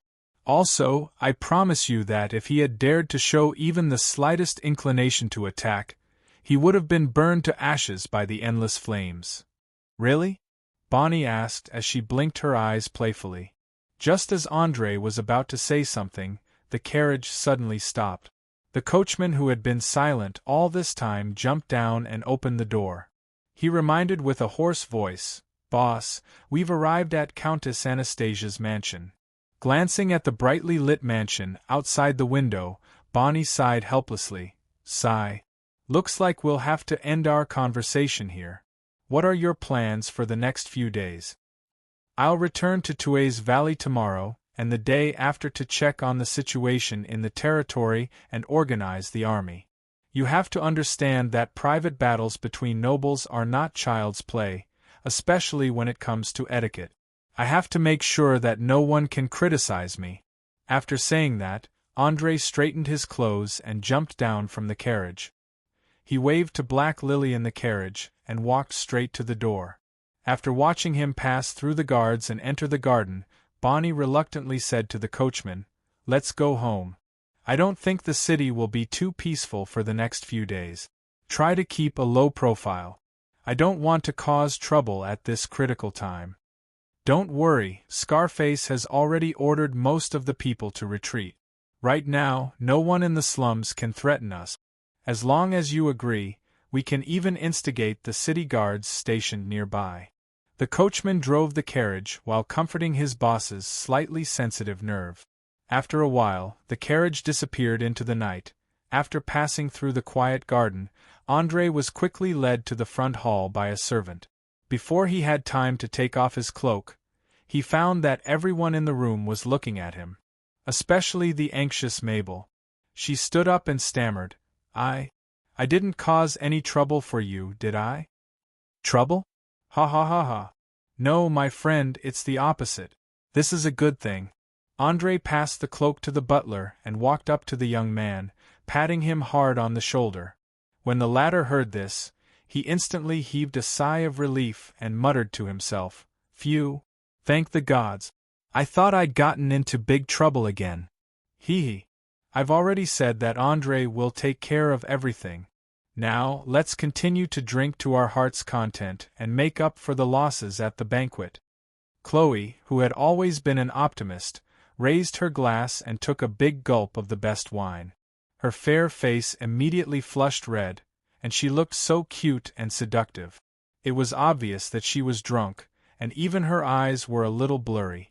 She even forced Fiona, who was sitting next to her, to drink with her.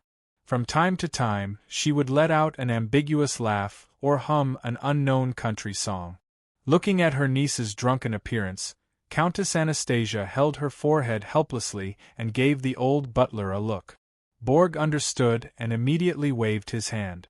In the blink of an eye, 2 maids went forward and sent the young lady, who could not even remember her own name, back to her room. Seeing that the hall had finally quietened down, the Countess immediately asked impatiently, "What did Duke Georgi and Duke Alexander talk to you about?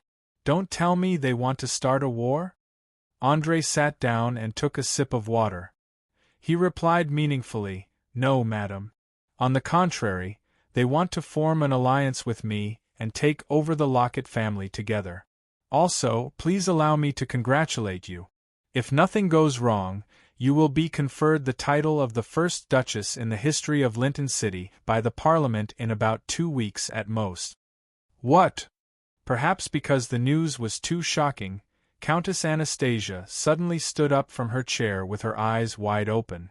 She could not believe that things would develop to this point. "Calm down, madam. You have to understand that the destruction of the Linton City fleet is a huge blow to Duke Ian. Moreover, he also lost the shipyard that he was proud of under the attack of the pirate.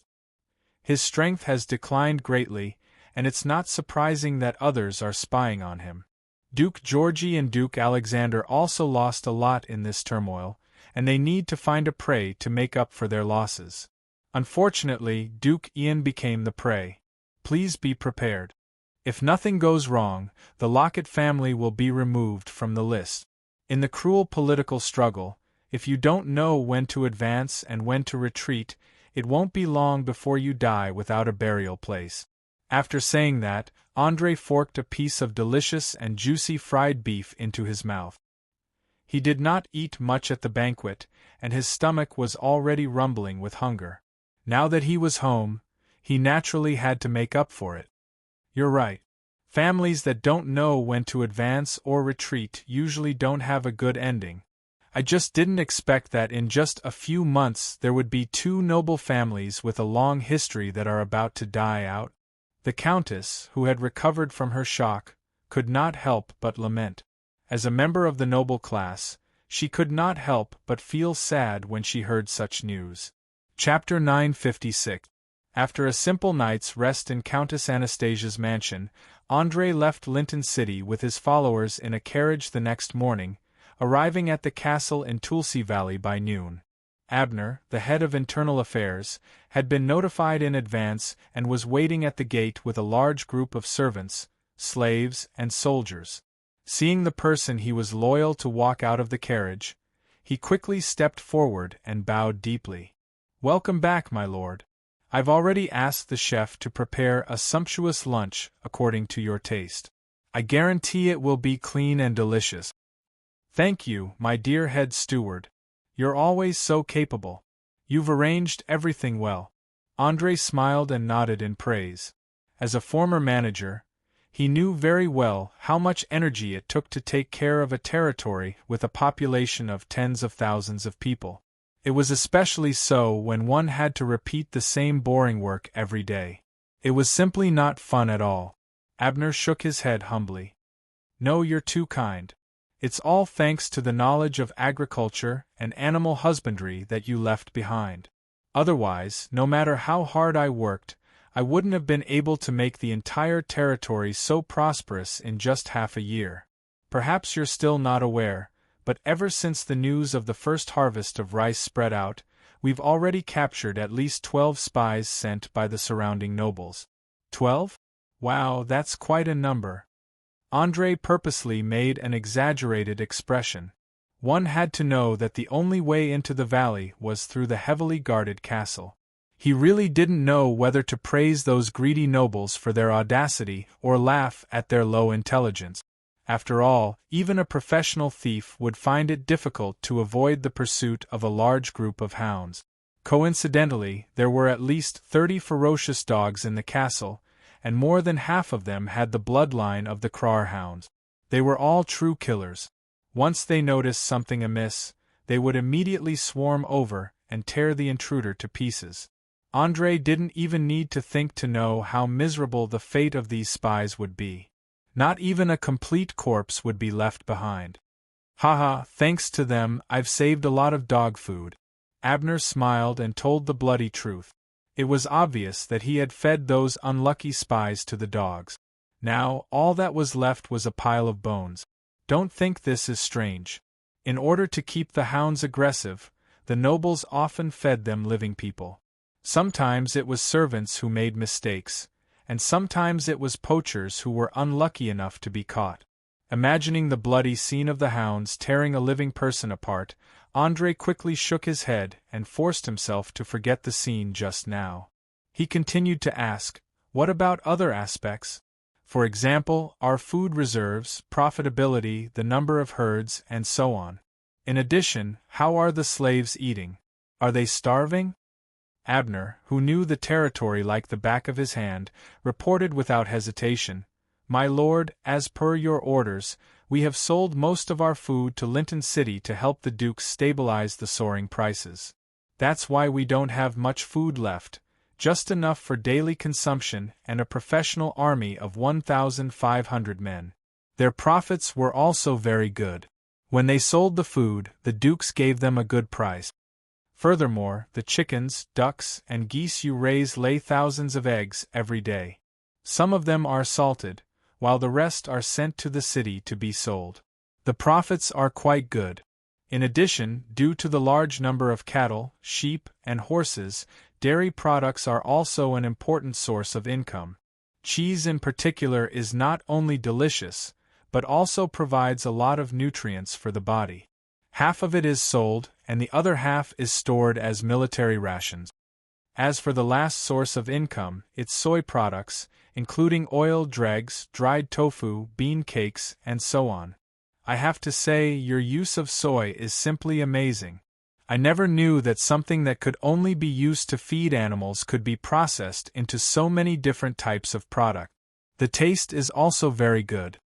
As per your orders, the remaining dregs are mixed with hay and wheat straw, and they're poured into pots to be cooked, becoming fodder for the pigs, cows, sheep, chickens, ducks, and geese. We currently have about 360 pigs in captivity. They've all been castrated and look fat and strong, ready to be slaughtered at any time. Most of the tenants and slaves in our territory usually eat seaweed and tofu soup, and the staple food is rice porridge cut into small pieces after cooling down. If conditions permit, I'll even hire a few fishing boats to catch some small fish near the coast and fry them, giving each person 3 to 5 fish.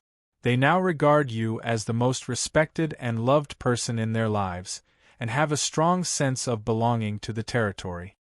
After lunch, I'll take you around, and you'll find out your position in the hearts of the people. All in all, your territory is incomparably rich. Even the lowliest slave doesn't have to suffer from hunger or cold.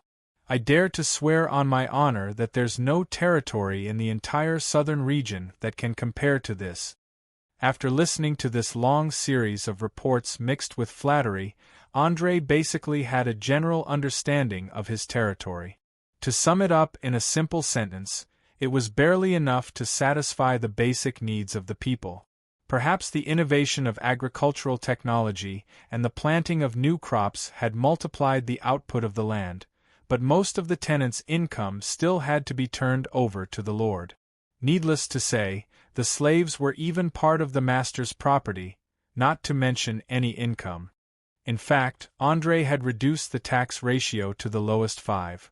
5. In order to let the commoners live a little better, because any further reduction would arouse the hostility of the surrounding lords. In other words, as long as the tenants paid half of their income to the lord, they could peacefully enjoy the other half at home. Note that this half included more than 90% of the tax, including the poll tax.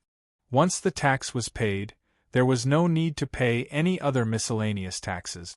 For example, entry tax, any tax, poll tax, inheritance tax, and so on. Generally speaking, the lords wouldn't stop until they had robbed the tenants of their last bit of property. Of course, if anyone in the territory wanted to get married, they would still have to pay the marriage tax. After all, this represented the supreme privilege of the lord, and unless they wanted to challenge the entire noble class, they would have to obediently accept it. André simply couldn't imagine how the peasants could survive with so many kinds of oppression. If he hadn't become a mountain person who didn't have to pay taxes when he transmigrated, he would have already become a vanguard to overthrow the feudal rule. Chapter 957. Heavy taxes had always been the biggest obstacle that limited the growth of Aurère's population. At the same time, it was a heavy shackle that prevented the economy, society, and culture from advancing for thousands of years. None of the lords realized that from a long-term point of view, this kind of tyrannical behavior would actually harm their own interests in the end. After all, population was the cornerstone of all civilizations. Without sufficient population, there would be insufficient labor force. Without sufficient labor force, there would be insufficient surplus value. Without sufficient surplus value, there would be no way to promote the dual prosperity of commerce and the economy.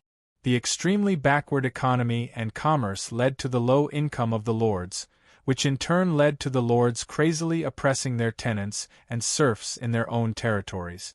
Due to this, the peasants did not have enough food to raise their offspring. To a certain extent, this was a terrifying infinite loop. Just think about it. When most of the territories only had a few thousand to a few tens of thousands of people, what could the lords do? In fact, they could not do anything. They could only barely maintain their rule. Not to mention promoting reforms, even a small-scale natural disaster could lead to extremely serious consequences. When faced with a large-scale disaster, the first reaction of the nobles was often not to provide relief to the victims, but to recruit all the elites in their territories into the army and attack the surrounding areas that were not affected by the disaster. They used slaughter and plunder to obtain the food they desperately needed. This was because regardless of whether they succeeded or failed, the nobles could achieve the goal of stabilizing their rule through war. If they succeeded, they could obtain enough food and wealth, but if they failed, they could also greatly reduce the population that could not be fed and prevent the starving victims from escaping and causing unrest in their territories. Therefore, war was a common occurrence throughout the entire continent. There were wars almost every year, every month, and every day. Sometimes it was war between countries, sometimes it was the private grudges of the nobles, and sometimes it was against the goblins, orcs, half-orcs, kobolds, and other monsters. It was these wars that ensured the stability of the feudal system for thousands of years. There was no power that could threaten it at all. André shook his head helplessly as he secretly lamented the bitter lives of the peasants and tenants in this world. Reform was never something that could be done overnight. He could only do so much at the moment. As for the rest, he would wait until the time was right to do it. After all, this kind of problem related to the basic social structure. Unless it was absolutely necessary, it was best not to use violence to carry it out. Otherwise, it would definitely trigger even greater conflict. Abner seemed to have sensed his master's displeasure and hurriedly asked cautiously, "Sir, is there anything wrong with my work?" André gently waved his hand. "No, you've done well, much better than I expected. However, there's always been an idea in my mind. It's about business, but if we want to put this idea into practice, we have to increase the purchasing power of the people, which is to let them have enough money on hand. Do you have any good suggestions in this regard? Make the tenants rich? Are you sure you didn't make a mistake? The Chief of Internal Affairs opened his mouth wide in shock.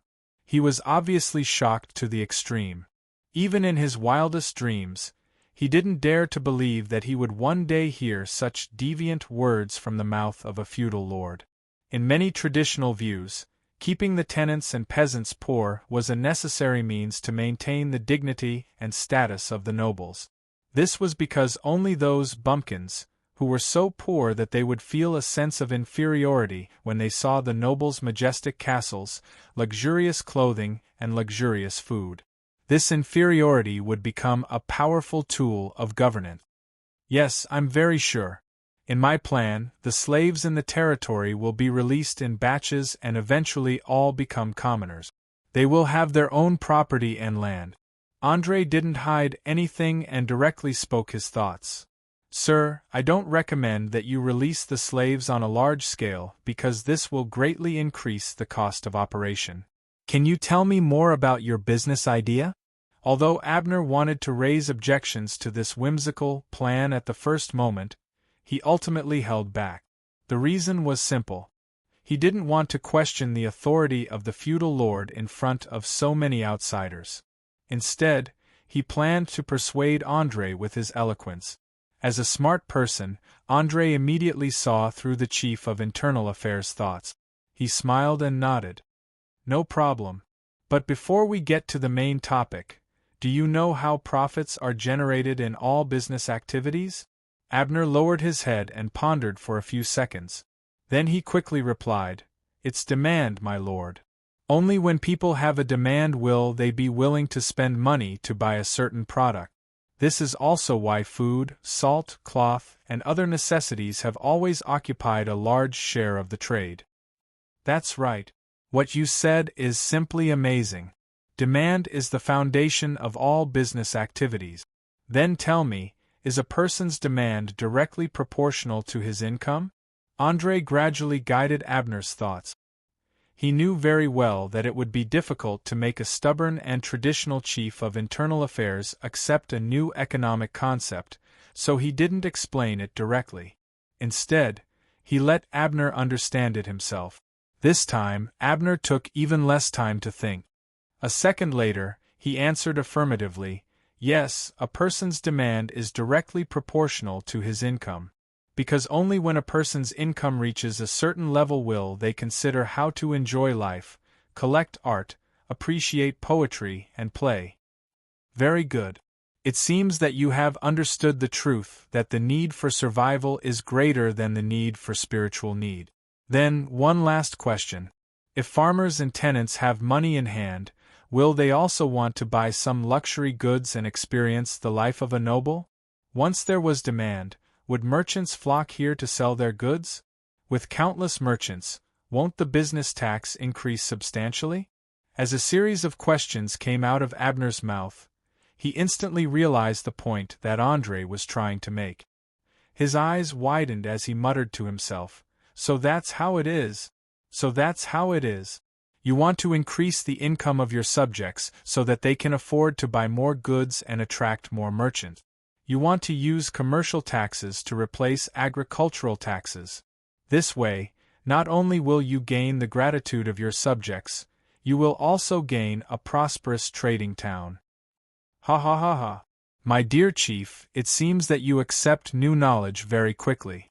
Actually, the traditional idea of frantically plundering wealth and then burying it in a vault is wrong. Things like money will only become more abundant when it is circulated. André laughed and patted Abner's shoulder, stating an eternal truth in the field of economics. Chapter 958.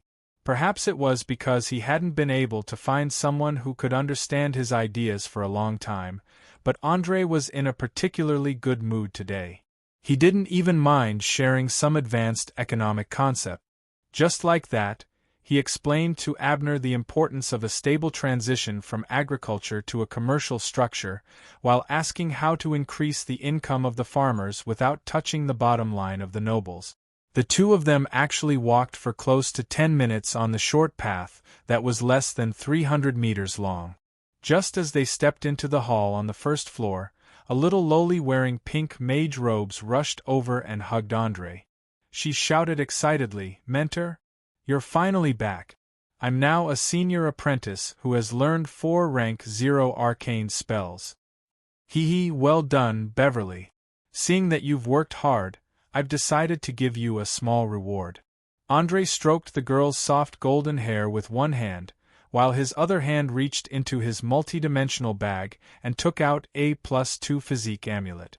This was one of the spoils of war he had obtained after destroying the Griffin Knights. Even though it was better than nothing for warriors who were full of stamina, it was very useful for mages who had weaker physique. At the very least, it would prevent them from panting after walking for an hour or two. "Wow. It's so pretty. Are you really giving it to me?" the little loli asked with wide eyes. She was already a senior apprentice through and through, so she could feel the magical energy emanating from the gemstone pendant. She also knew the value of such an amulet, so she was a little hesitant. Andre directly put the amulet on the girl's neck and pinched her cute little nose, smiling as he replied, "Of course! It belongs to you now." "Mom, look, Mentor gave me a magical amulet." The overjoyed Beverly immediately showed off the green gemstone pendant to her mother. "Then why aren't you thanking him? Did I not teach you basic manners?" Elsa looked at the 2 big eyes and reprimanded. She was wearing a purple silk dress today, looking both dignified and mature, full of the unique charm of a mature woman. Andre didn't know if it was an illusion, but he felt that this young mother had become even more beautiful. She was like a blooming rose, constantly emitting a fatal attraction. The girl, who was afraid of being scolded by her mother, hurriedly put the amulet into the long-distance running bag and bowed respectfully. "Thank you, teacher. You're welcome. Who asked you to be my cutest apprentice?" Andre patted the girl's head and walked straight to Elsa. He opened his arms and teased, "Long time no see. Aren't you going to give me a warm hug?" The young mother blushed and immediately got up to give her a gentle hug. She stuttered, "Juan, welcome back safe and sound."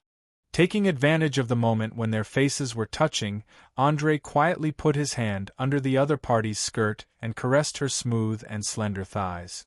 In a voice that only the 2 of them could hear, he said, "I miss you in an instant." Elsa's whole body trembled as if she had been electrocuted. She bit her lower lip and replied, "Please, please don't wait for the night, okay? All right, I'll wait for you tonight." After getting the promise he wanted, Andre quietly withdrew his left hand and let go of the alluring young woman in his arms. After greeting those close to him, Andre unceremoniously sat on the main seat and ordered the servants waiting at the side, "Everyone is here. Begin serving the dishes." "As you wish, my lord." The servant bowed and slowly took 5 steps back according to the etiquette of nobles. He then turned around and walked towards the kitchen. After a full half-year of training, the originally clumsy servants in the castle had now become decent. It was as if everything was developing in a good direction. Not long after, all kinds of delicious dishes were served on the table. In just 10 minutes, the long table was filled to the brim. Abner was undoubtedly well aware of Andre's eating habits and preferences, so he had adopted a separate eating system.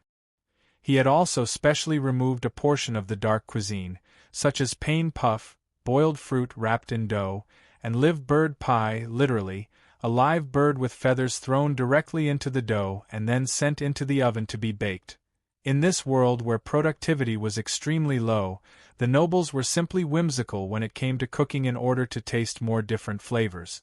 They almost dared to stuff anything into their mouth. Andre even felt that if there were no divine spells that could cure all diseases, most nobles would not even live to the age of 40. For the sake of his own appetite, he had written down a recipe for Abner a long time ago. It finally came in handy today. Tasting the dishes cooked with salt, soy sauce, vinegar, sugar, pepper, scallion, ginger, garlic, and other condiments, Andre finally felt the true taste of food once again. There was no damn cheese. There were no large amounts of impurities and inferior table salt that was slightly bitter. There was also no messy vanilla. One had to know that he had been in Orier for more than 4 years, and most of the time he had been eating strange local dishes. It was a miracle that his taste buds were still intact after such a long time of devastation. André, who had a great appetite, ate for a full 40 minutes until his stomach could no longer hold anything else. Only then did he reluctantly put down the knife, fork, and spoon and picked up a handkerchief to wipe the grease stains on his mouth.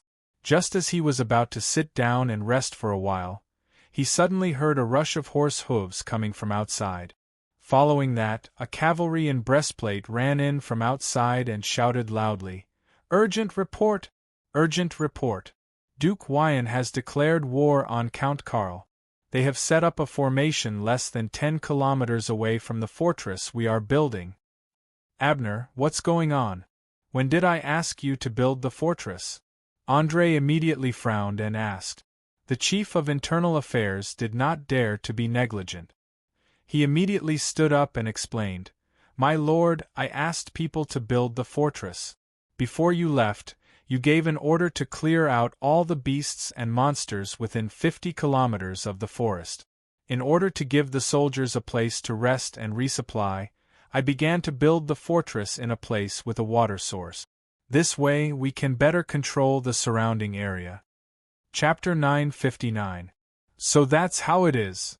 André nodded thoughtfully.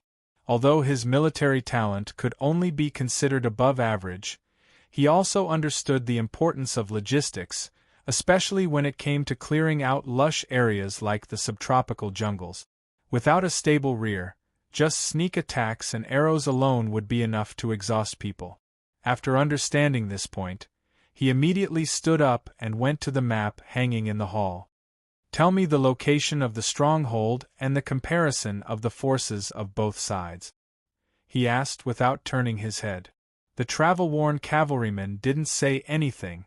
He directly approached the map and pointed at a place about 35 kilometers away from Tue's Valley. "This is the location where we built the stronghold.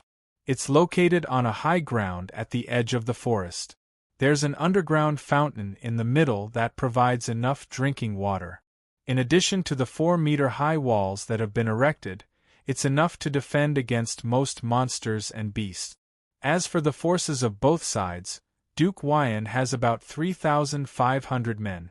Among them are 250 cavalrymen, 1,000 archers, 600 sword and shield infantrymen, and the rest are pikemen. Judging from the scale, he must have mobilized a large number of troops.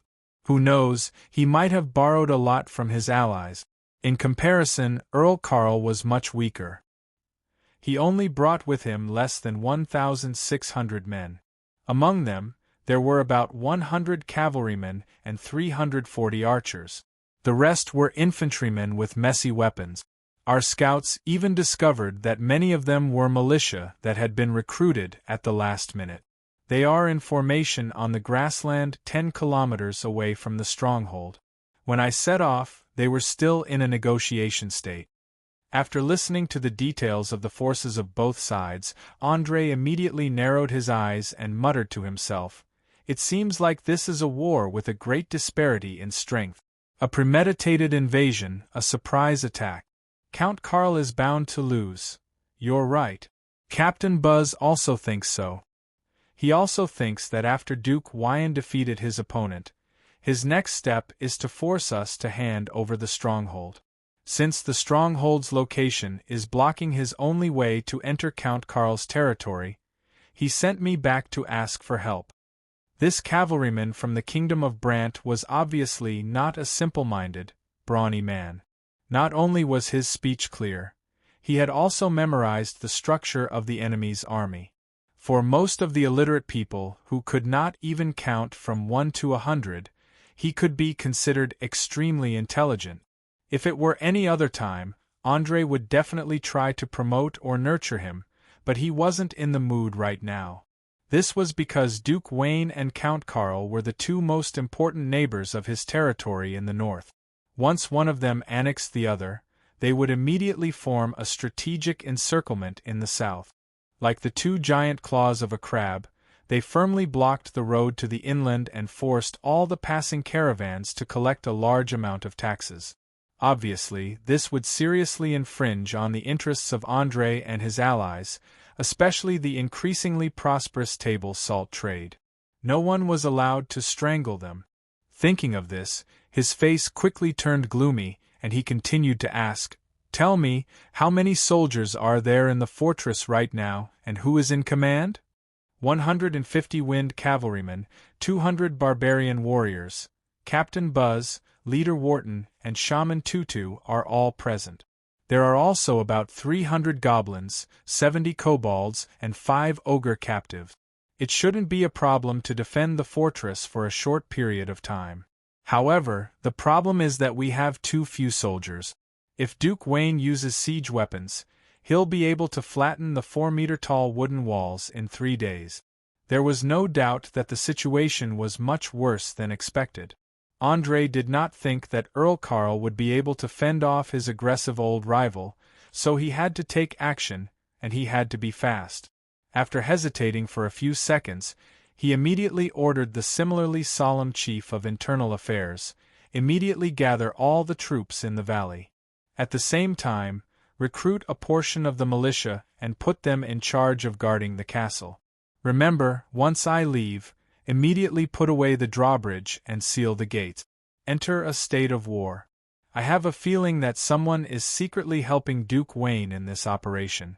Otherwise, he wouldn't be able to afford to raise so many professional soldiers. Understood. I'll send someone to make the preparations. Abner bowed and hurried into the valley. Not long after, he set off from the castle on a fast horse, galloping towards the army camp. He attracted the attention of many peasants and slaves along the way. Perhaps due to the suddenness of the incident, the atmosphere in the hall became tense. Even the lively little Loli sat obediently in her seat, carefully observing her teacher's expression. After all, ever since André became the master of Tue's Valley, this place had experienced 2 wars in the short half a year. Everyone knew how cruel war could be. The orc thief Del finished the ale in his cup in 1 gulp. He stood up and approached Leyland, softly suggesting, "Master, do you want me to set off now and infiltrate the enemy's camp to investigate?"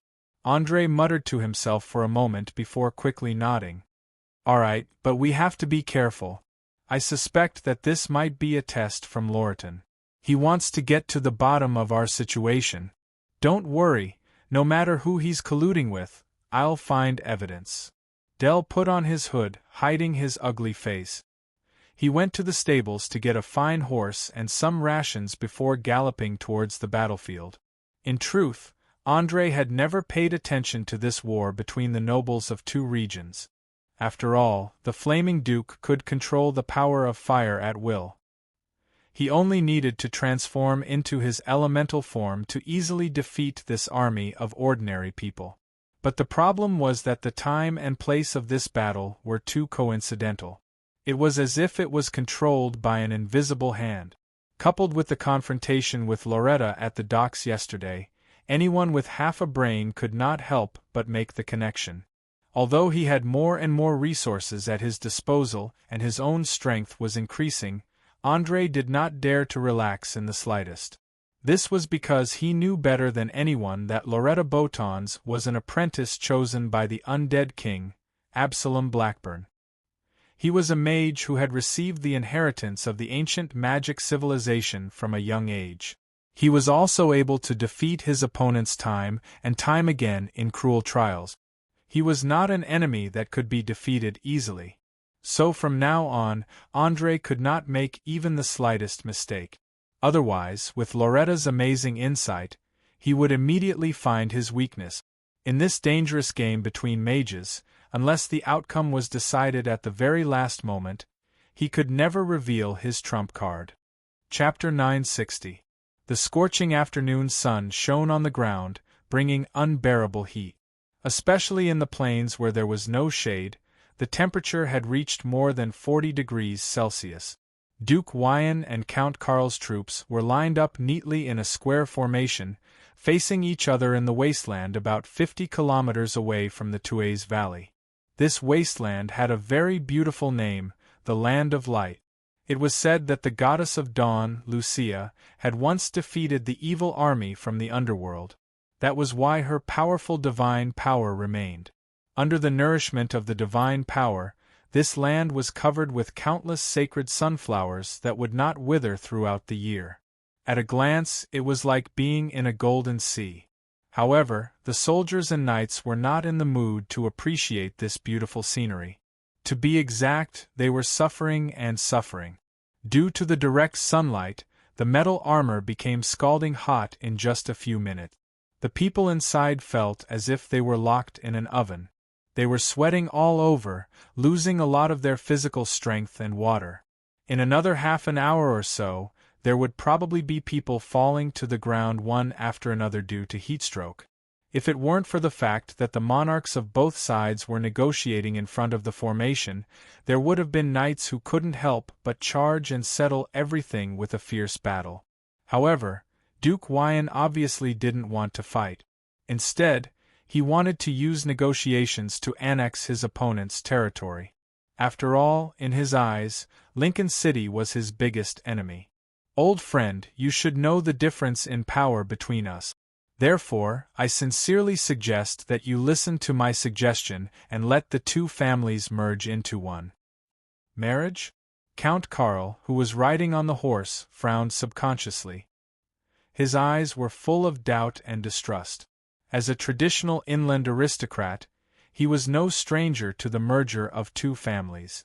Usually, the male heir of the stronger family would win the female heir of the weaker family. This way, their descendants would be able to obtain the inheritance rights of the two territories. In history, many great nobles used this method to annex land and eventually achieve glory. The problem was that it was easy to say but difficult to do. Especially for the weaker side, there were too many unpredictable variables. For example, what if one of them couldn't have children? What if they suddenly died? What if the stronger party suddenly changed their mind? One had to know that once two parties were united by marriage, one of them would naturally obtain the right of succession, and with the right of succession, they would have a legitimate reason to interfere with the other party's territory, and even use it as an excuse to start a war over the right of succession. No matter what the outcome was, the one who suffered the most would always be the weaker party. In serious cases, they might even be banished completely, losing their territory and noble titles. Duke Wyan saw the other party's concern, so he gently patted the neck of his mount and solemnly said, "Yes, a marriage alliance. My eldest son will marry your eldest daughter, and the inheritance will be the dowry. If you can agree to this, I will immediately withdraw my troop. I believe you should be very clear that my ambition is not in the inland, but in the south. As long as we can take down Lincoln City, we will immediately obtain countless riches. Why should we fight to the death for a bit of land?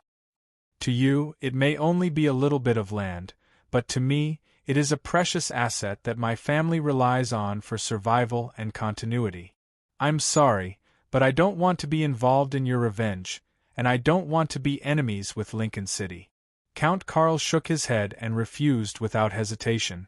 Perhaps before Duke Wyan showed his hostility towards Lincoln City, he would have carefully considered it, but now, he would rather go to war than have anything to do with it.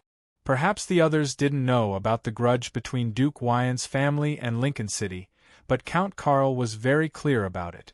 Especially when the previous duke was hanged like a clown in public, which was a great insult to the entire family.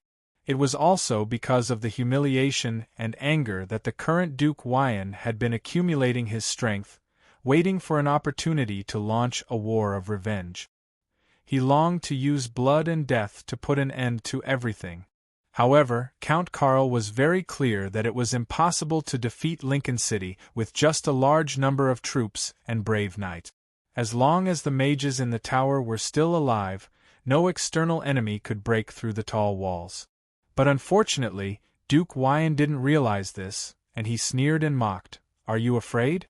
You're just like those cowards, afraid of Lincoln City's power, aren't you? This isn't fear, it's self-awareness," Just like how a hound shouldn't provoke a lion, a wild boar shouldn't provoke an elephant, and you shouldn't provoke Lincoln City. Count Karl pointed out his attitude without hesitation.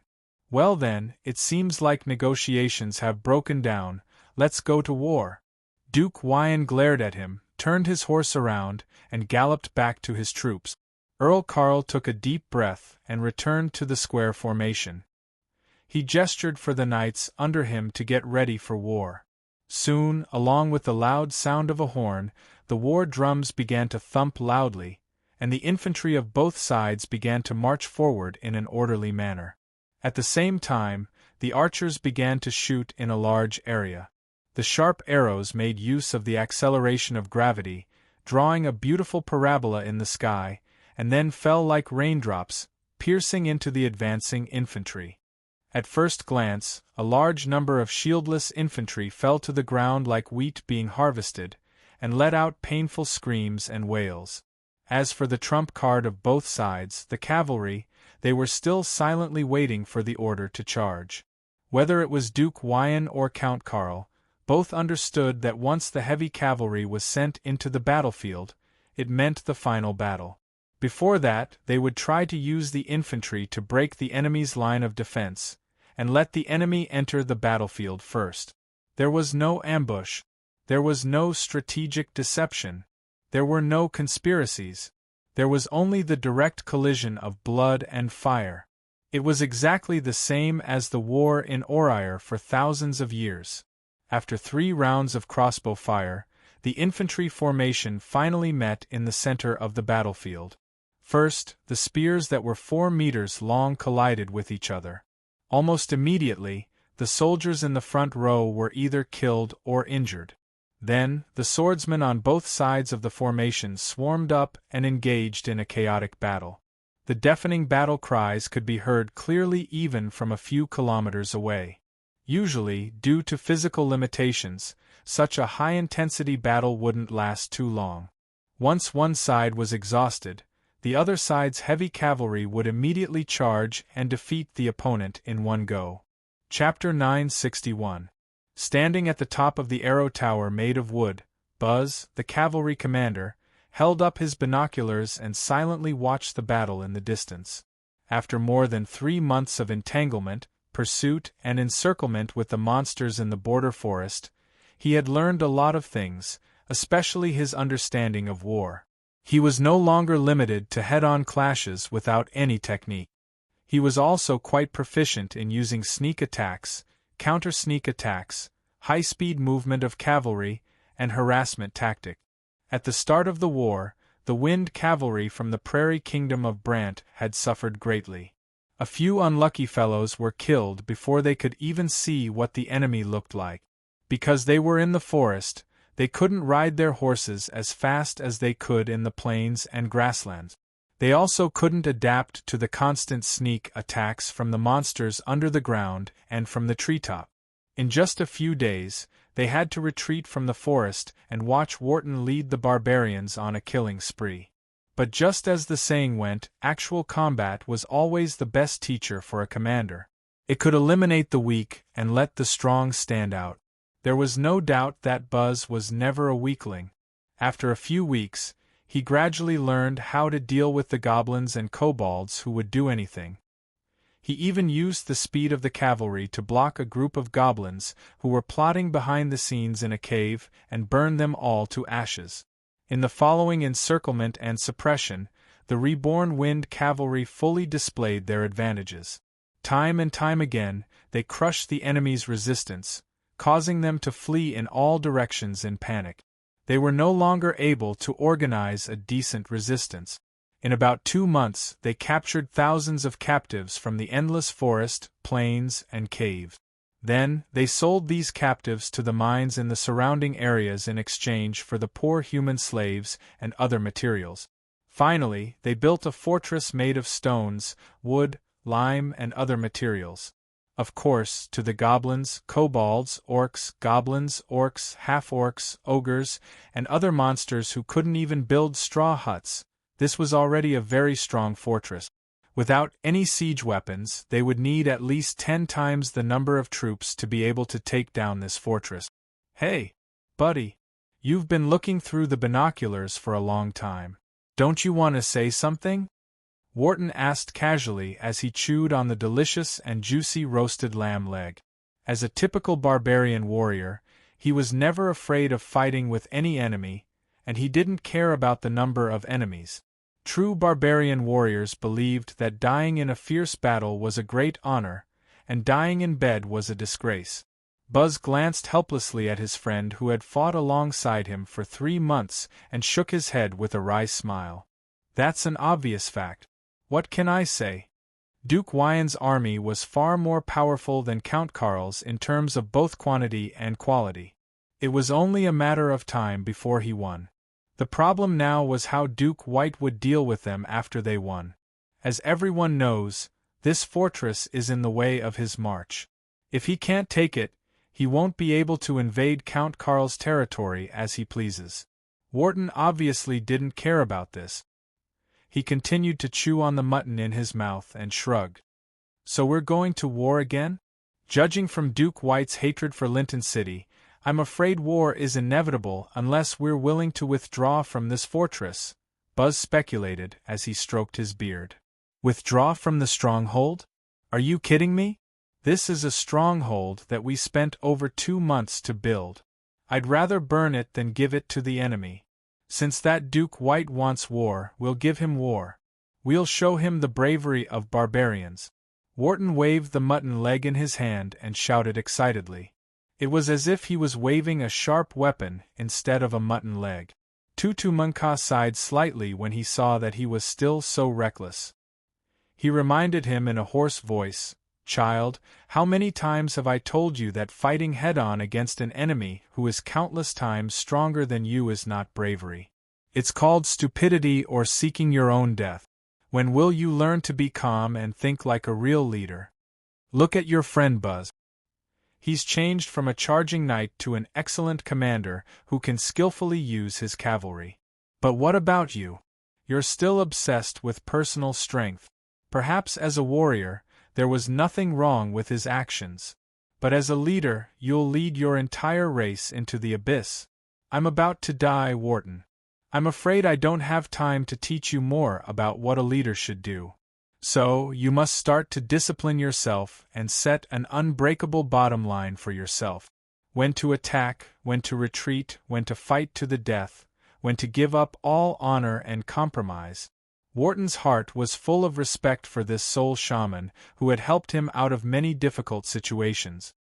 He hurriedly threw away the bone that didn't have much meat and said in a panic, "I'm very sorry to disappoint you again. Please don't say those inauspicious words. You look less than 60 years old. You can definitely live for another 20 years. Tutu Munka smiled and sighed. 20 years? Ha, child, you really know how to comfort people. No, I won't live that long. Because every soul shaman will feel a strong calling before they die. I estimate that in a few months, I'll have to abandon this body and exist in another form. So, I hope to see you become a qualified leader before I die. Now tell me, can you fulfill the last wish of an old man?" "Of course. I swear on my father's name that I will become a qualified leader and lead the barbarians back to the wilderness and live according to the ancient traditions." Wharton agreed without even thinking about it. He was obviously frightened and didn't know what to do. After all, he was only in his early 20s. Perhaps he could face powerful enemies without batting an eyelid and calmly accept his death, but when it came to complicated internal affairs, he would immediately become flustered. "Very good, I look forward to your performance. Now go and prepare everyone for battle. Steward Abner is a smart man, he will definitely make the right choice. And maybe there will be a big surprise." After saying that, Tutu Munka glanced meaningfully at the blue sky, and a faint smile appeared on his face. Chapter 962. While Duke Wyan and Count Karl were fighting, Andrei had finally gathered his troops. They set off from Tue's Valley and headed straight for the fortress. There were 370 cavalrymen, 400 barbarian warriors in heavy armor, 250 longbowmen recruited from the surrounding areas, and the mercenaries from the Sandstorm mercenary group.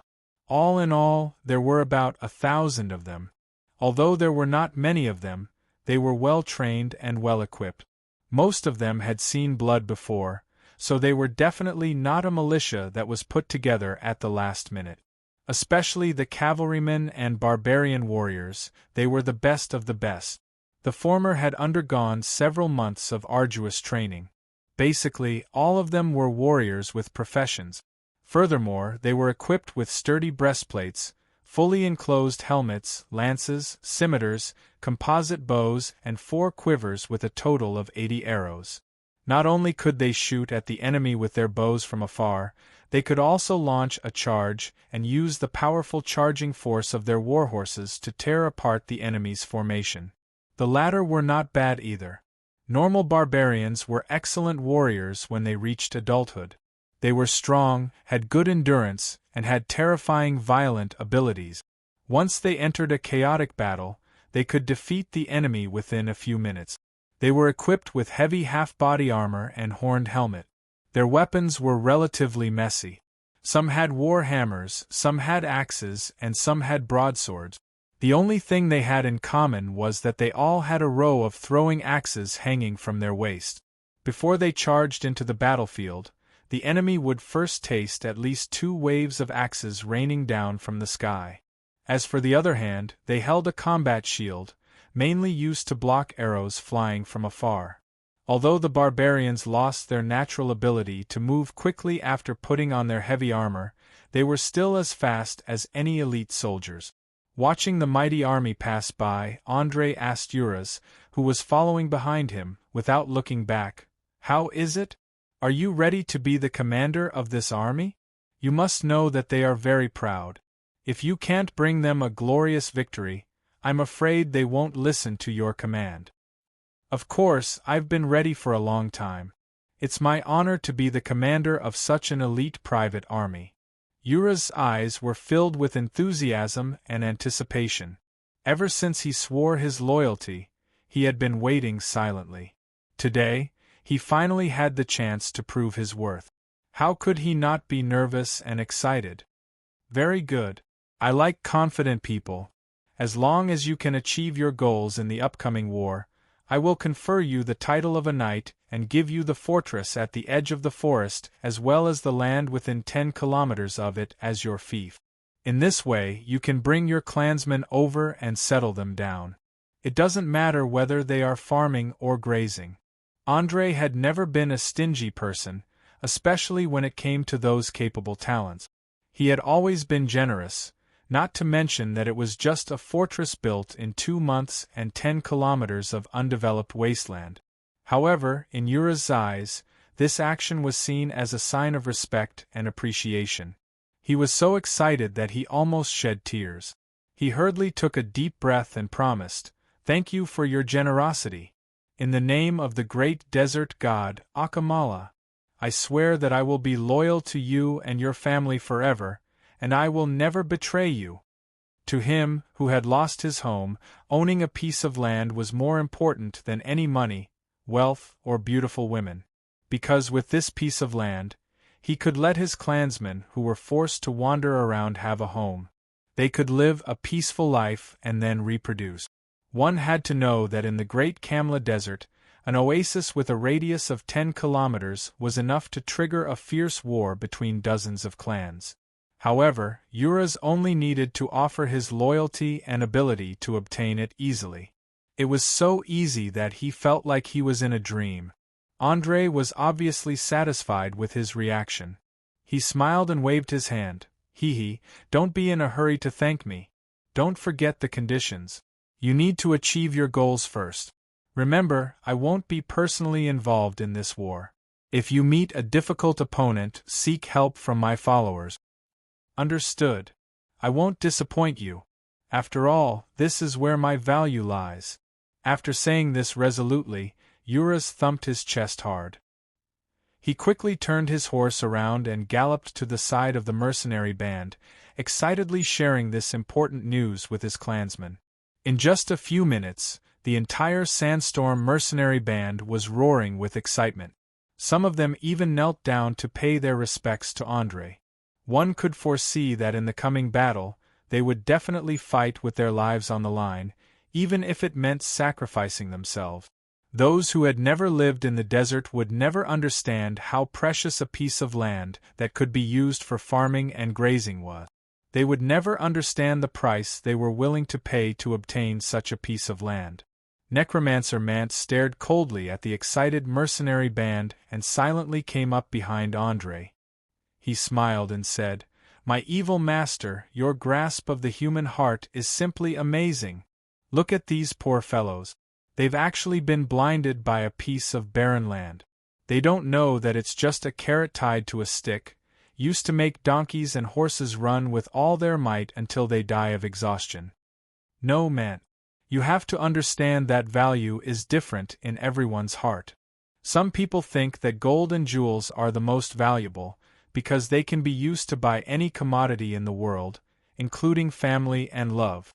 Some people think that power is the most valuable thing in the world, because once you have power, you can control the life and death of others.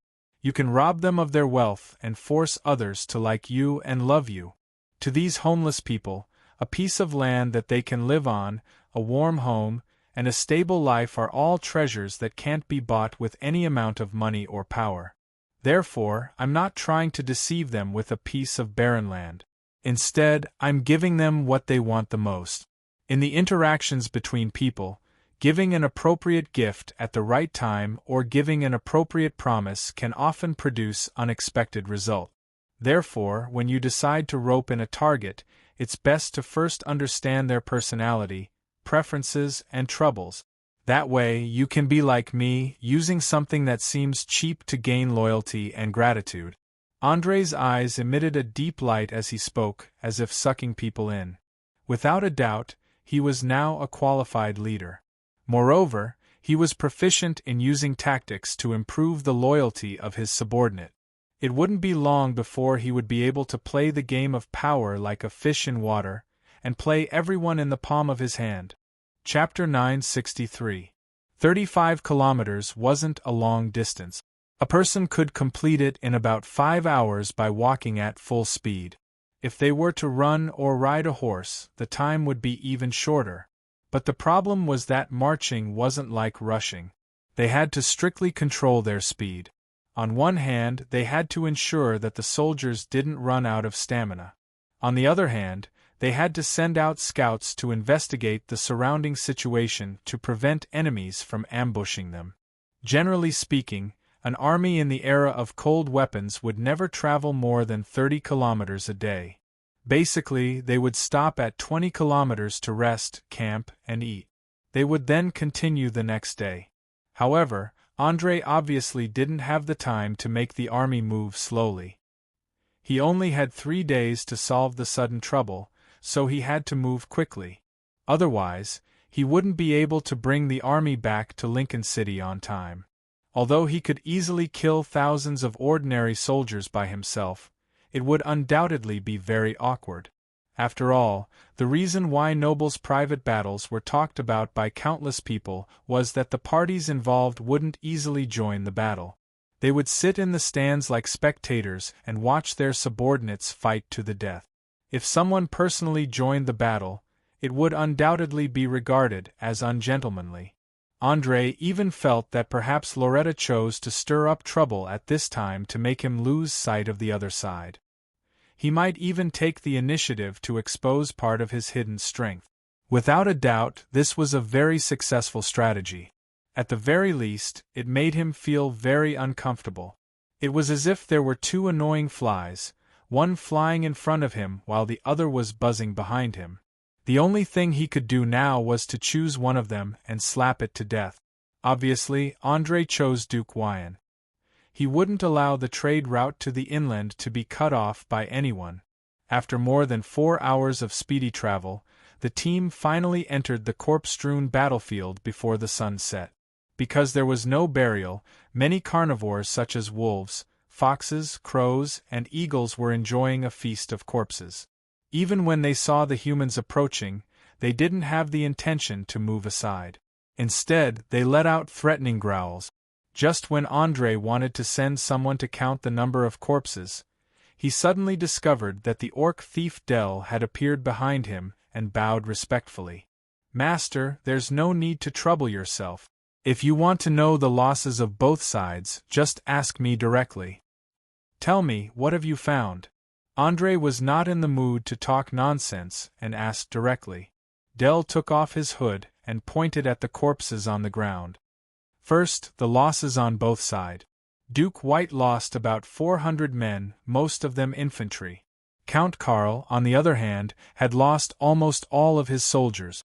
About 1,000 of them had died in battle, and the rest had fled in all directions.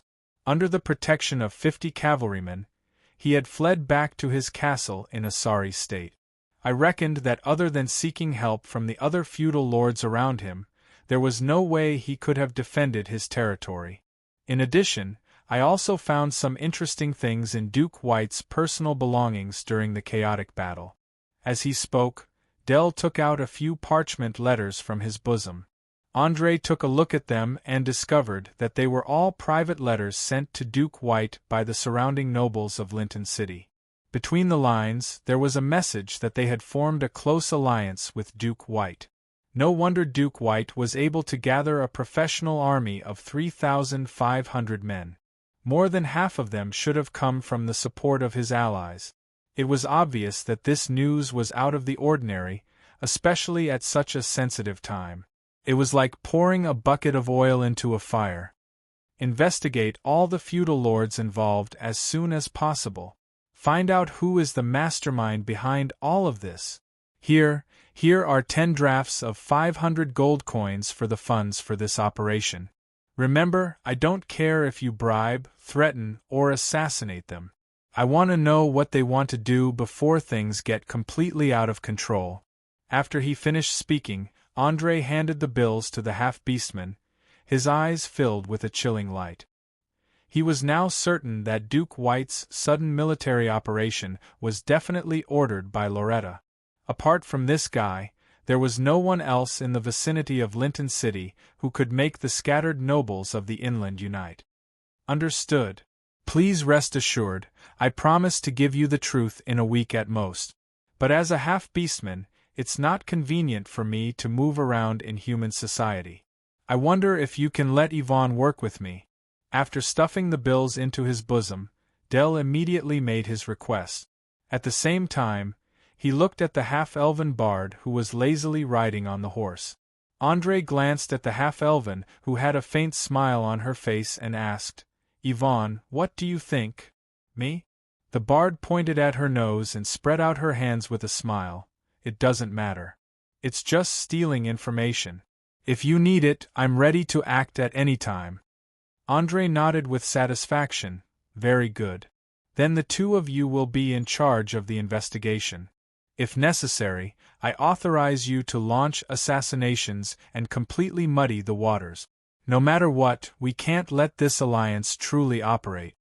After receiving the order, the two quickly rode their horses and disappeared into the horizon. Their task was not easy.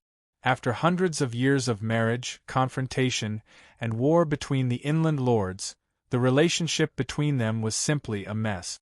In order to understand all of this, they had to first investigate their historical grievances. Only then could they determine who played a leading role in the alliance, and who was forced to join. After passing through the battlefield that was littered with corpses, the team continued to move forward. However, they didn't go far before the scouts that were sent out to explore the path hurriedly turned back and brought back bad news.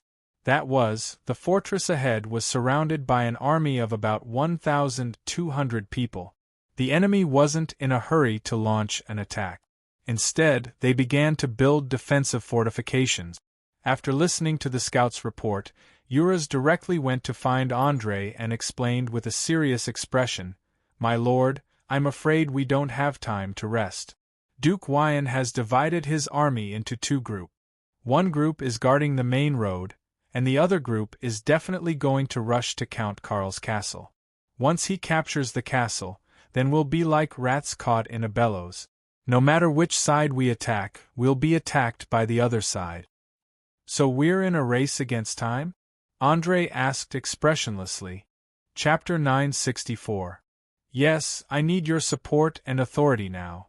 Euros was not a pedantic person, so he asked for the authority he deserved. As a commander, he had to establish his authority and make the soldiers obey him. They had to believe that he could bring victory, but without enough authority, the so-called authority was just a joke. Looking at the determination in the other party's eyes, Andre nodded lightly. No problem. I now authorize you to be the commander of the entire army. This is my sword. If anyone disobeys my orders, you have the right to deal with them yourself. As he spoke, he took the thin sword from his waist and handed it over. Euros understood what this meant. He quickly jumped off his horse and knelt on the ground in front of everyone. He raised both his hands and took the thin sword. He swore loudly, "Rest assured, I will use this sword to defeat the enemy and bring victory to you. Go and prove your talent. I will wait here for you to bring back the news of victory." As he spoke, Andre stretched out his arm and made a gesture of supporting Euros. He wanted the proud barbarian warriors and cavalry to clearly see his support for Euros and ensure the smooth transfer of authority. As expected, no one dared to oppose, even if they did not trust this commander who came out of nowhere. Euros could even feel the strong doubt in the eyes of the barbarians. If he could not obtain a glorious victory, then he would never have the chance to become the commander of this army. No hesitation. No need to think. After he obtained authority, the first thing he did was to order the formation. The longbowmen were at the front, the barbarian warriors at the back, and the cavalry at the flanks. They began to advance slowly. As for the small mercenary group, they took advantage of the fact that the enemy's attention was attracted by the main army to quietly move to the side of the forest. They were prepared to deal a fatal blow when the situation reached a stalemate. Looking at Euros' skillful commanding ability and simple and effective tactics, Andre instantly realized that he had found a very outstanding commander. Although he could not know if he could see the big picture, at least his reactions were fast. He was much better than those idiots who only knew how to play one wave of attack. However, in order to prevent any accidents, Andre decided to add another layer of insurance. He waved at the dark guardian behind him, Yvette. The latter immediately came forward and asked in a low voice, "Master, what are your orders?" "Summon your servant. If the enemy's knights made any strange movements, they could enter the battlefield at any time. In addition, use this to replace your spearhead. Try to be quick. I don't want to see Duke Wyon's knights rush into the phalanx." As Andre spoke, he took out the magic breaker spearhead that had once killed Gerald from his multidimensional bag. Since this thing was made entirely of mithril, most steel armors would not be able to withstand its piercing. With just one strike, it could easily pierce through the opponent's defense.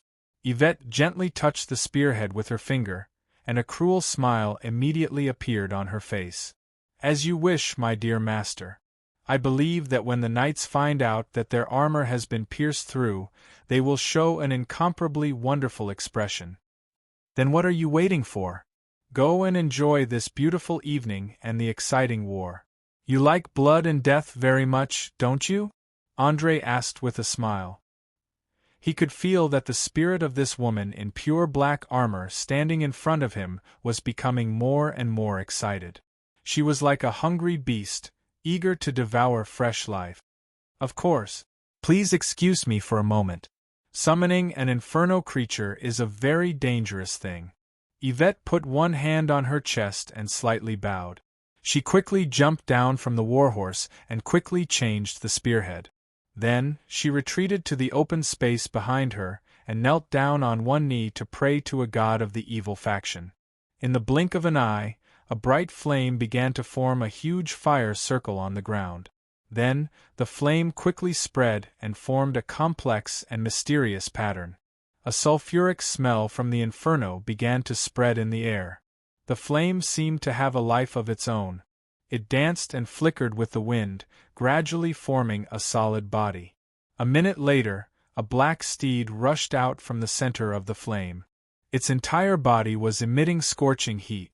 Its eyes, mouth, and hooves were all burning fiercely. It was like a nightmare that walked out of a nightmare. Just its appearance caused everyone to tremble. An inferno horse? What a pleasant surprise! André narrowed his eyes and muttered to himself. Any Dark Guardian that reached level 5 would be able to summon a creature from the purgatory of Order Evil as their servant. The higher the level of the Dark Guardian, the stronger the creature he could summon. The Purgatory Horse was undoubtedly one of the stronger creatures. It was said that Dark Guardians above level 10 could even command devils to serve them. Yvette didn't say anything else and directly jumped onto the horse's back. She squeezed her legs and galloped towards the battlefield. As she ran, she put down her sinister mask and looked like an emissary of the Grim Reaper. Wherever the Purgatory Horse stepped on, regardless of whether it was flowers, grass, trees, or soil, they were all charred black. Speed up! Speed up! Speed up even more! Relying on the muscle strength and vitality of a purgatory creature that was far beyond that of a normal horse, Yvette rushed into the battlefield in just 10 minutes. Like a heavy tank, she instantly pierced through 100 infantry failing. Those pitiful ordinary soldiers didn't even have time to react before they were engulfed by the flames that the inferno horse spat out. They screamed and fled in all directions.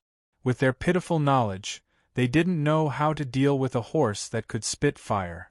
The enemy commander who was commanding the battle was stunned. He immediately shouted at the knights beside him, ordering them to attack immediately. Otherwise, it wouldn't be long before the infantry at the front began to retreat under the influence of fear. It might even turn into a disorderly escape.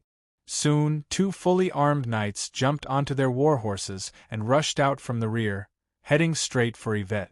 Seeing this scene, Necromancer Mant pursed his lips and asked in a playful tone, "Master, is it really okay for her to charge around like this?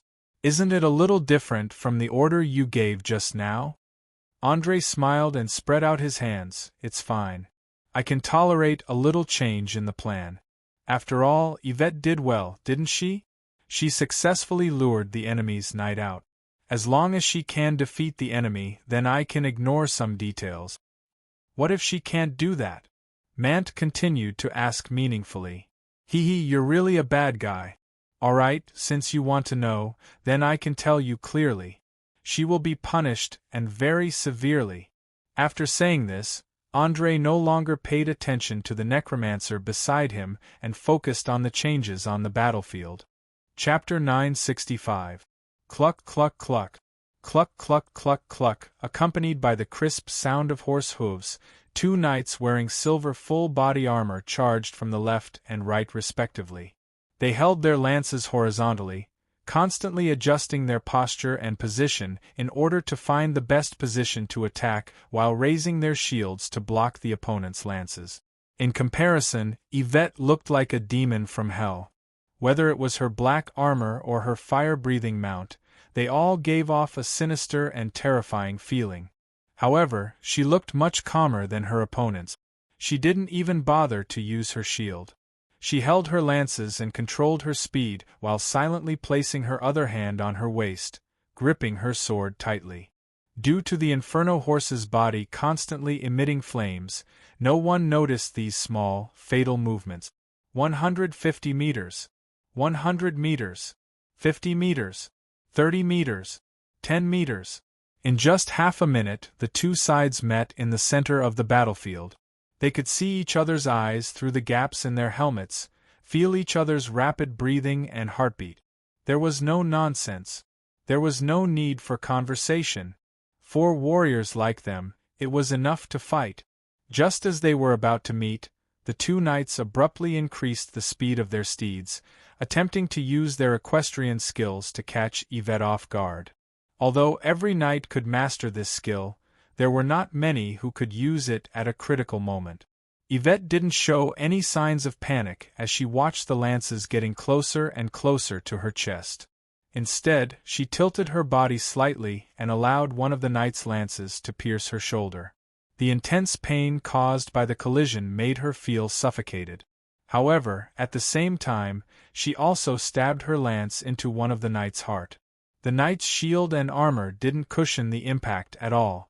Soon after, both of them rolled off their mount. The only difference was that one of them was still alive with heavy injuries, while the other was already a corpse. Because all of this happened too quickly, almost no one could see clearly what had just happened. While the second knight was still in a daze, the hell horse suddenly turned around and bit the neck of the warhorse he was riding.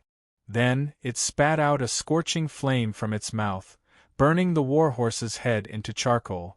As for him, due to the inertia, he flew straight off the horse's back and fell to the ground with a plop, unable to get up for a long time. It must be known that the hell horses summoned by the Dark Guardian were not horses, but infernal creatures with high intelligence. They were not as timid and easily frightened as horses. Instead, they were like devils, cunning, cruel, and callous. They would make their own judgments based on the situation. It was obvious that the horse had taken advantage of the knight's distraction to launch a sneak attack and help its master kill the opponent's mount. After all, in Orire, even a 3-year-old child knew that a knight with a warhorse and a knight without a warhorse was at least 2 levels weaker. Ha ha ha ha.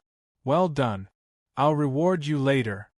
Yvette laughed wildly as she pulled out the spear that was embedded in her shoulder. Then, she got up from the ground and used the special ability that she had obtained from the fallen paladin profession, Holy Healing. This was the reward that the evil gods gave to paladins who had abandoned their good and joined the evil faction. Usually, the higher the level of the paladin, the more benefits they would receive after falling. As a dazzling red evil light shrouded the wound, the broken bones and muscles quickly healed. Not even a scar was left behind. However, just like all healing spells, although the wound was healed, the bones and muscles inside would need about a week to fully recover. Therefore, Yvette did not use her injured right arm. Instead, she used her left hand to pull out her sword and walked straight to the knight who had fallen off his horse. As an evil dark guardian, she would never feel pity. It didn't matter if the opponent was young or old, woman or child, conscious or unconscious. If necessary, she wouldn't mind unleashing an inhumane massacre. The dizzy knight seemed to have heard the sound of footsteps. He quickly struggled to get up from the grass and pulled out his sword to prepare for battle. Due to the heavy fall just now, the shield in his hand had long disappeared. The iron helmet was also severely deformed due to the impact, completely blocking the vision of his right eye. Of course, compared to the inferno horse that had sneaked up behind him and was waiting for an opportunity to attack, this little trouble was just child's play. Yvette undoubtedly enjoyed the despair of her opponent in the face of death. She smiled and teased, "You know what? If I were you, I wouldn't take advantage of the fact that I still have a choice to kill myself. Because once you fall into my hands, I'm afraid that you won't even be able to kill yourself." "Evil woman, don't try to distract me." The knight was unmoved and retorted. The voice that came from the fully enclosed helmet was very low. It was at least 35 years old. Obviously, it was not the kind of young man who would be easily angered. "Distract? Hee, do you think that with the current situation, I still need to distract you? Guess, if we attack at the same time, what are your chances of survival?" Yvette stopped 5 meters away from her opponent. She was very clear that if she took another step forward, she would immediately enter the enemy's attack range. The knight coldly glanced at the inferno horse that was constantly shooting sparks from its nose. He was unmoved and replied, "At least I can choose to die together with you. It might be you, or it might be your mount. According to what I know, once a Dark Guardian's inferno servant dies, you have to wait a year before you can summon a second one. Isn't that right? Wow, it seems that you know a lot about the Dark Guardian. But the question is, can you really do it?" Just as he finished speaking, Yvette suddenly rushed into her opponent's defensive circle. She raised the sword in her hand and fiercely stabbed towards her opponent's chest. Seeing its master move, the Inferno horse did not want to be outdone and attacked from behind. The knight seemed to understand that he would not be able to survive the pincer attack. Therefore, his eyes revealed a trace of determination. He did not have the slightest intention of parrying or dodging. He faced the sharp tip of the sword head-on, attempting to use his own body as the price to block Yvette's weapon and then use his own sword to stab into her opponent's throat. Without a doubt, this was a classic mutual destruction tactic. There was no need to think about tactics or skills. It only required a brave and fearless heart and sufficient awareness. Chapter 966. But the problem was, could such a tactic, which could be seen through at a glance, really cause any harm to the treacherous Dark Knights? Obviously, the answer was no. The moment Yvette's sword was about to pierce the armor, it suddenly emitted a strange light, as if it was covered by some kind of energy. Then, it changed direction. Crack! With a crisp sound, the knight's sword was cut in half, and the cut was extremely smooth. He obviously did not expect this to happen. Before he could react, Yvette hit his head with the hilt of the sword, and he lost consciousness. How does the cleaving of virtue feel? Idiot of the good camp. Yvette kicked the unconscious captive and sneered sarcastically. Usually, most of the feudal knights were in the neutral camp. They did not care about good and evil, and only obeyed the orders of their lord. But this was obviously a special case. Otherwise, the Dark Knight's cleaving of virtue would not be able to exert its power. In fact, the cleaving of virtue was the same as the cleaving of evil. Both were extremely terrifying attacks, but one targeted good, and the other targeted evil. It was also because of this almost invincible attack that the Paladins and Dark Knights had the strength to surpass most of the close combat professionals. On one hand, they had incomparably powerful martial arts, and on the other hand, they had the ability to cast spells. Ordinary warriors, knights, barbarians, and so on could hardly gain any advantage in battle. No hesitation. No mercy. Yvette cruelly cut off the heads of the two knights, tied them on a rope, and hung them on both sides of the horse. This could not only show her cruelty and ruthlessness, but also intimidate the soldiers who were not strong-willed enough. After doing all this, she put away the broken tip of the lance, and quickly attached it to another lance. She jumped on the purgatory horse again, and continued to rampage on the battlefield, repeatedly attacking the infantry formation. Although Yvette was only one person, she had successfully torn apart the enemy's formation. The death of the two knights had an unimaginable impact on the enemy's morale. Euros caught this fleeting opportunity and decisively ordered the cavalry on both sides to stop shooting and start a full-scale charge. At the same time, the mercenaries hiding in the bushes on the side also came out. In the blink of an eye, they killed the archers in the back row.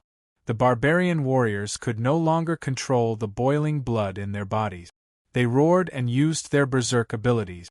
In just a few minutes, they were like a gust of wind, killing more than 200 swordsmen.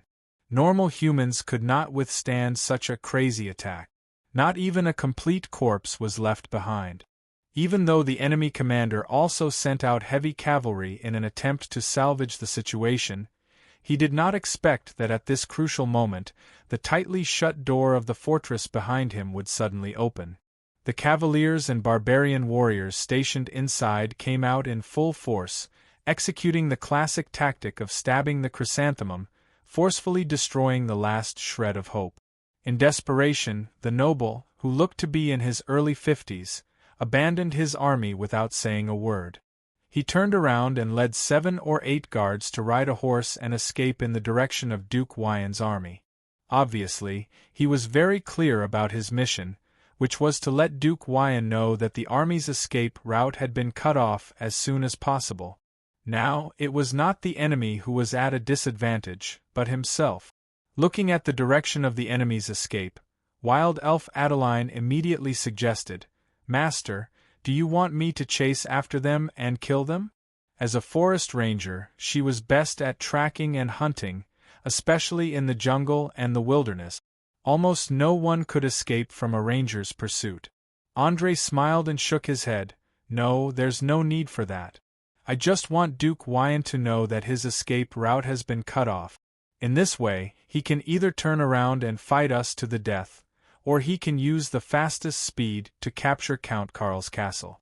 No matter which option he chooses, it will be advantageous for us. If I remember correctly, you don't seem to have brought any siege equipment. If Duke Wyan chooses to occupy the castle, how do you plan to attack it? The necromancer was very puzzled. Haha, my dear Mant, just because I don't have any siege equipment doesn't mean that I don't have any other methods. Before I left, I brought 2 barrels of gunpowder with me. It's enough to blow up a section of the wall. Andre's mouth curved up slightly as he revealed his secret weapon. Although the power of the primitive cannons and flintlocks was greatly reduced after coming to the land, especially the latter, whose range was not even as good as the bow and arrow, the power of the gunpowder was still enough to destroy most of the buildings made of bricks. Of course, if he encountered a magically reinforced granite castle, then he could only admit that he was unlucky. After all, a castle like this would cost at least 300,000 to 500,000 gold coins to build. Not many of the inland nobles could afford it, and even if they could, it would be difficult to hire a high-level mage or sorcerer. With the balance of victory completely out of balance, the war had entered the defensive stage. Under the command of Uras, the killing had gradually stopped. The cavalrymen were responsible for gathering the captives together and forcing them to throw away their weapons. Then, the barbarians were responsible for tying them up with ropes and waiting for Andre's orders.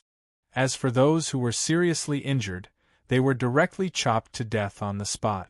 There was no chance for any treatment at all. Every barbarian warrior knew how precious healing magic was, so they didn't want Nina to waste her natural magic on the captives at all.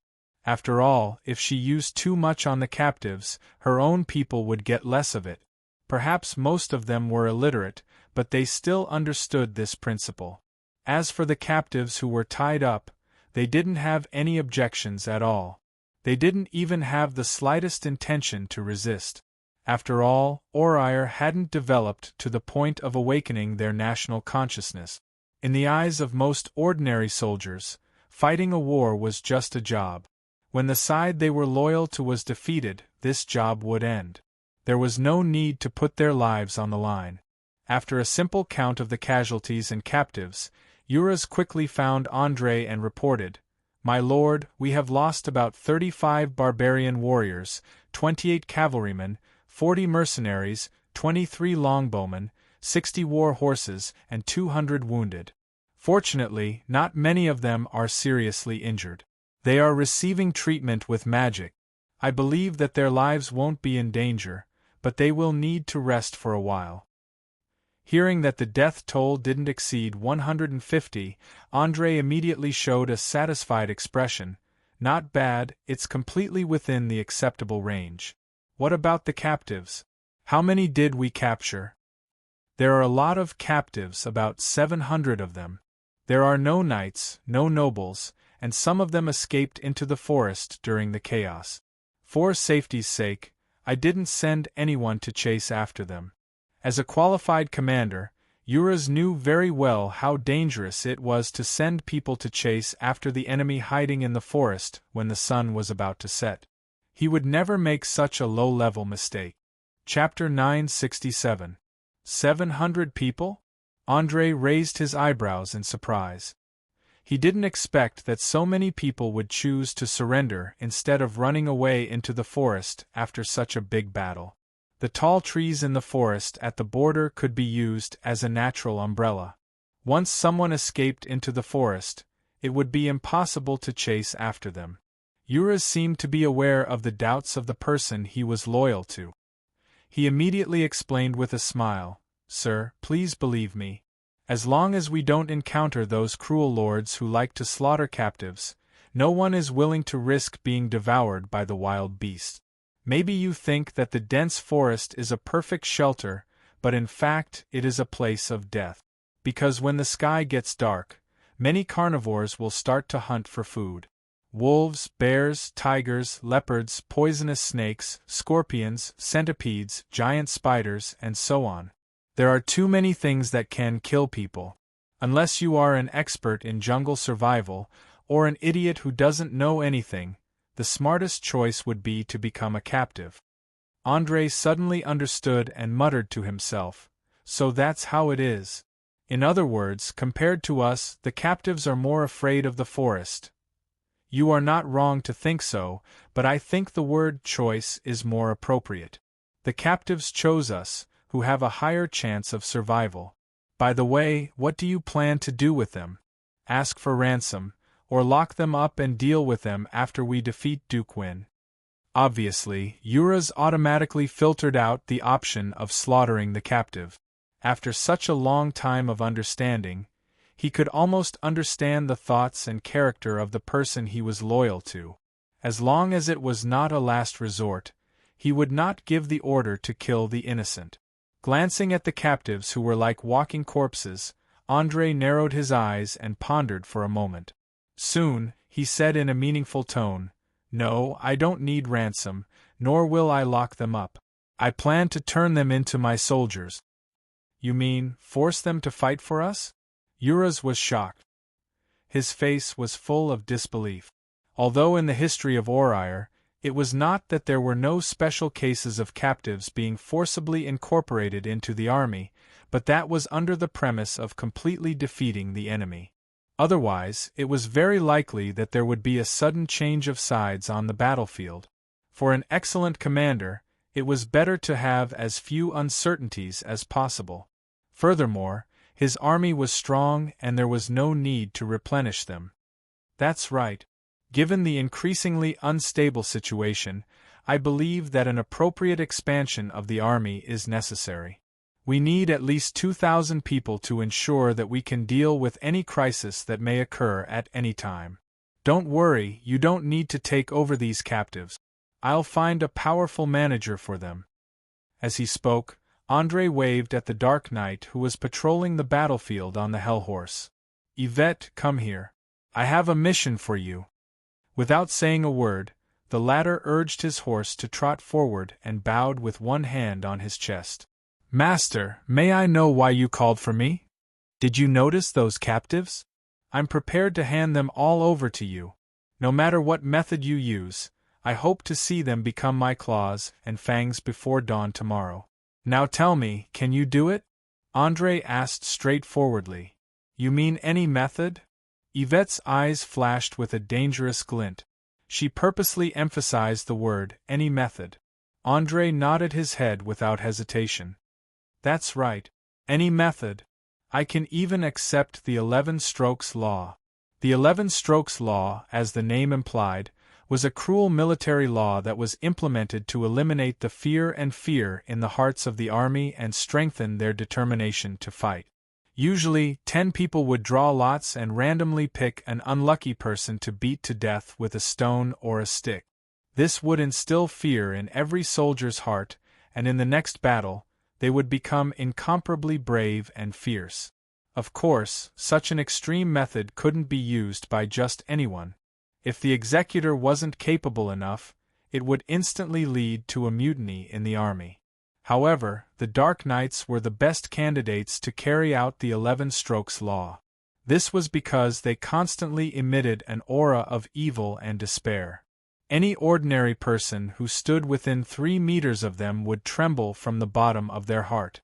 The slightest bit of courage would lead to a mental breakdown.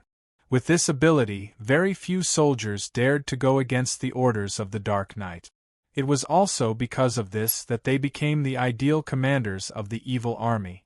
Yvette licked her lips excitedly and said with a cruel expression, "As you wish, my master. At the latest, before the sun rises tomorrow, you will have an army that will carry out all orders 100% of the time." "Very good. I look forward to your results." André was very smart. He didn't ask for the specific method and didn't want to know what kind of torture and abuse the captives would be subjected to. He only wanted to see the result. After receiving the authorization, Yvette quickly rode the hell horse and circled around the captive. She released her aura of despair to her heart's content. Coupled with the heads of the knights hanging on both sides, it didn't take long before some of the captives couldn't take it anymore. They began to kneel on the ground and cry bitterly, begging for their lives. However, Yvette didn't let these pitiful creatures go. Instead, she raised her spear and nailed them to the ground. No matter how they cried out in pain, she didn't stop. She didn't say a word throughout the entire process, nor did she show any expression. It was as if she was doing something insignificant and not killing unarmed captive. Although the death toll was less than 10, it had an incomparable effect. Many people feared Yvette, second only to death itself. After using cruel means to establish her prestige, Yvette began to scold the captives loudly. She made them line up in 2 rows and start running around the battlefield. Every 10 minutes, she would catch up and let the hell horse burn the person running at the back to death. After repeating this several times, the captives ran with all their might as if they had gone mad. No matter how hard it was, no matter how tired they were, they didn't dare to slack off. Especially the last 10 or so captives. They ran with all their strength. 2 of them ran until their hearts failed. They fell to the ground in pain, struggling, twitching, and finally slowly dying. This death run continued until everyone couldn't run anymore. Yvette then ordered them to stop. Due to excessive exercise, the captives had already lost their ability to think. No matter what she said, these guys would do it without hesitation. She believed that the following taming work would be very easy. Chapter 968. Humans were first and foremost animals, and then intelligent creatures that were superior to most other creatures. This also meant that humans had many of the same characteristics as animals. If anyone could master this characteristic, then they could domesticate humans like animals. Obviously, Yvette was doing this. She first used death to completely destroy the resistance consciousness of the captives, then planted the seeds of fear in their hearts. Through the method of exhausting physical strength, she forced everyone to lose their ability to think, leaving only a complete mechanical obedience. No food, no drinking water, no rest. This terrifying woman desperately squeezed out the hidden potential in the captive. In less than 2 hours, she successfully instilled the information that she was the master of everyone's fate. After repeatedly confirming that there were no exceptions, she nodded in satisfaction and loudly reprimanded, "You trash! Maggots! Worthless scum! Remember, from today onwards, you must obey my orders unconditionally, even if you have to climb a mountain of swords, into a pot of oil. You are not allowed to retreat at all. Otherwise, I guarantee that what happened just now was just the appetizer. Do you understand?" Understood, yes, as you command.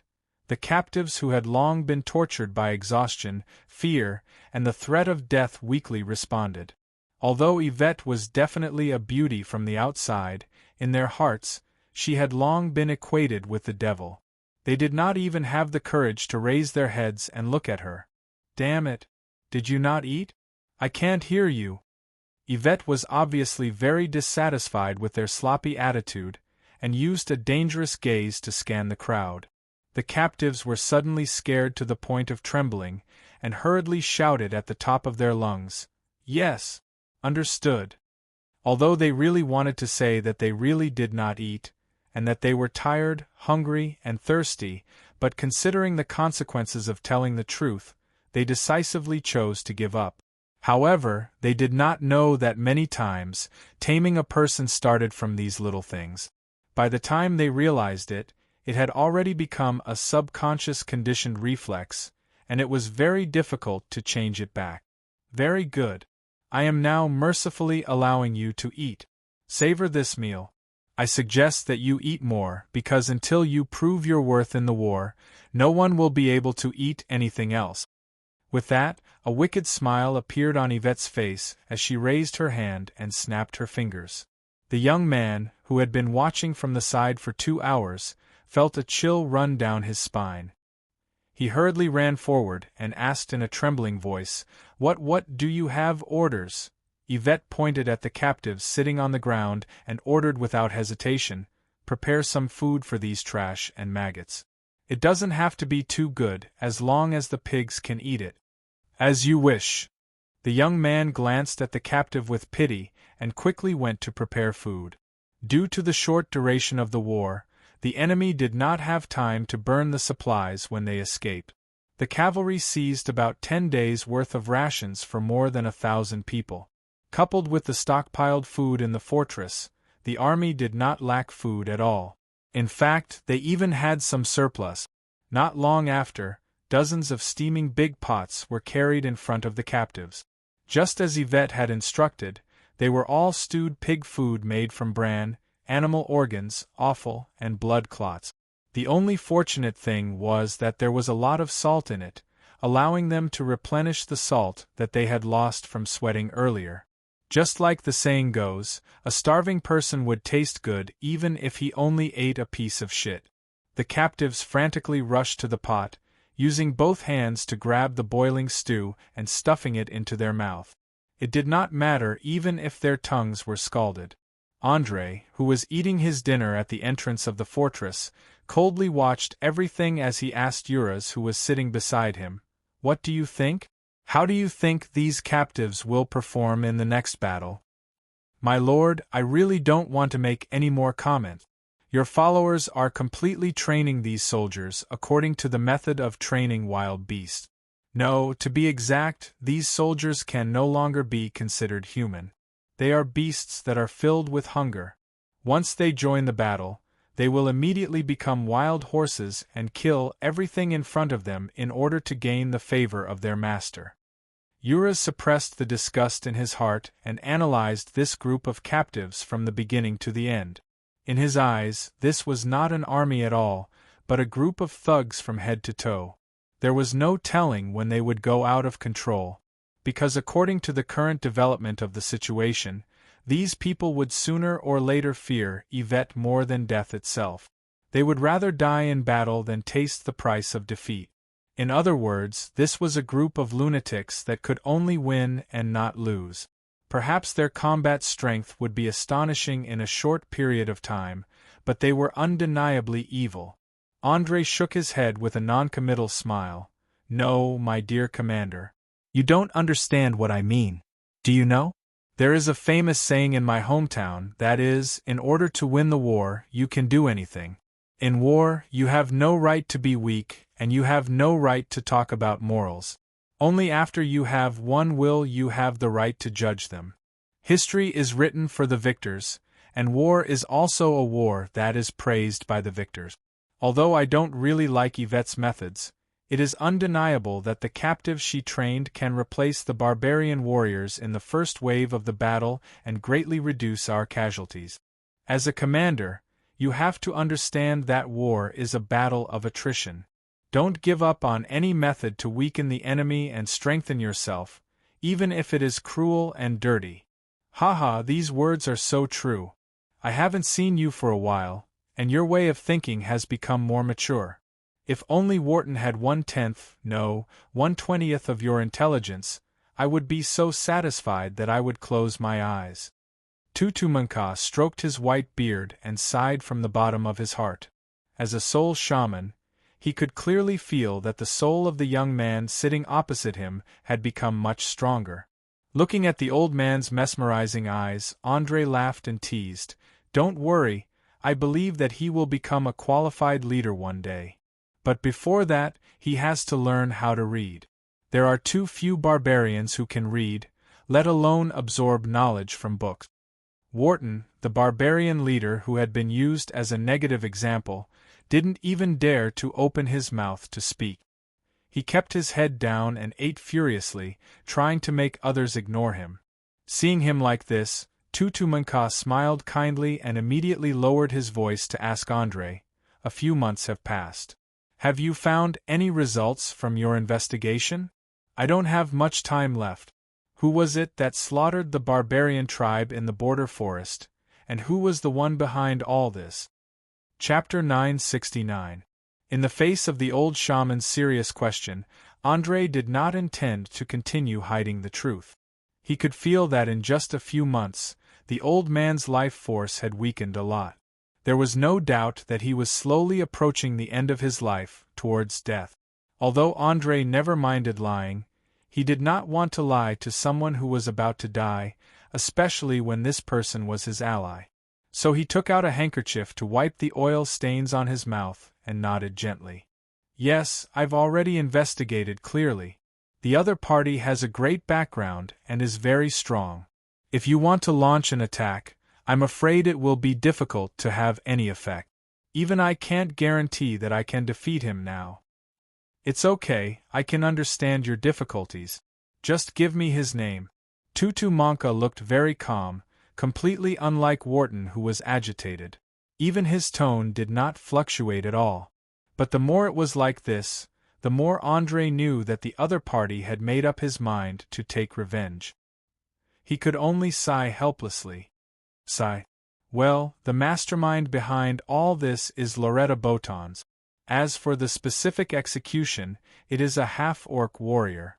Their goal is very simple, and that is to wipe out all the resistance forces in the forest. The barbarians are too proud, and there is no way that they would willingly submit. So naturally, they became the target of annihilation. Loretta Botons? The Duke of Lincoln City?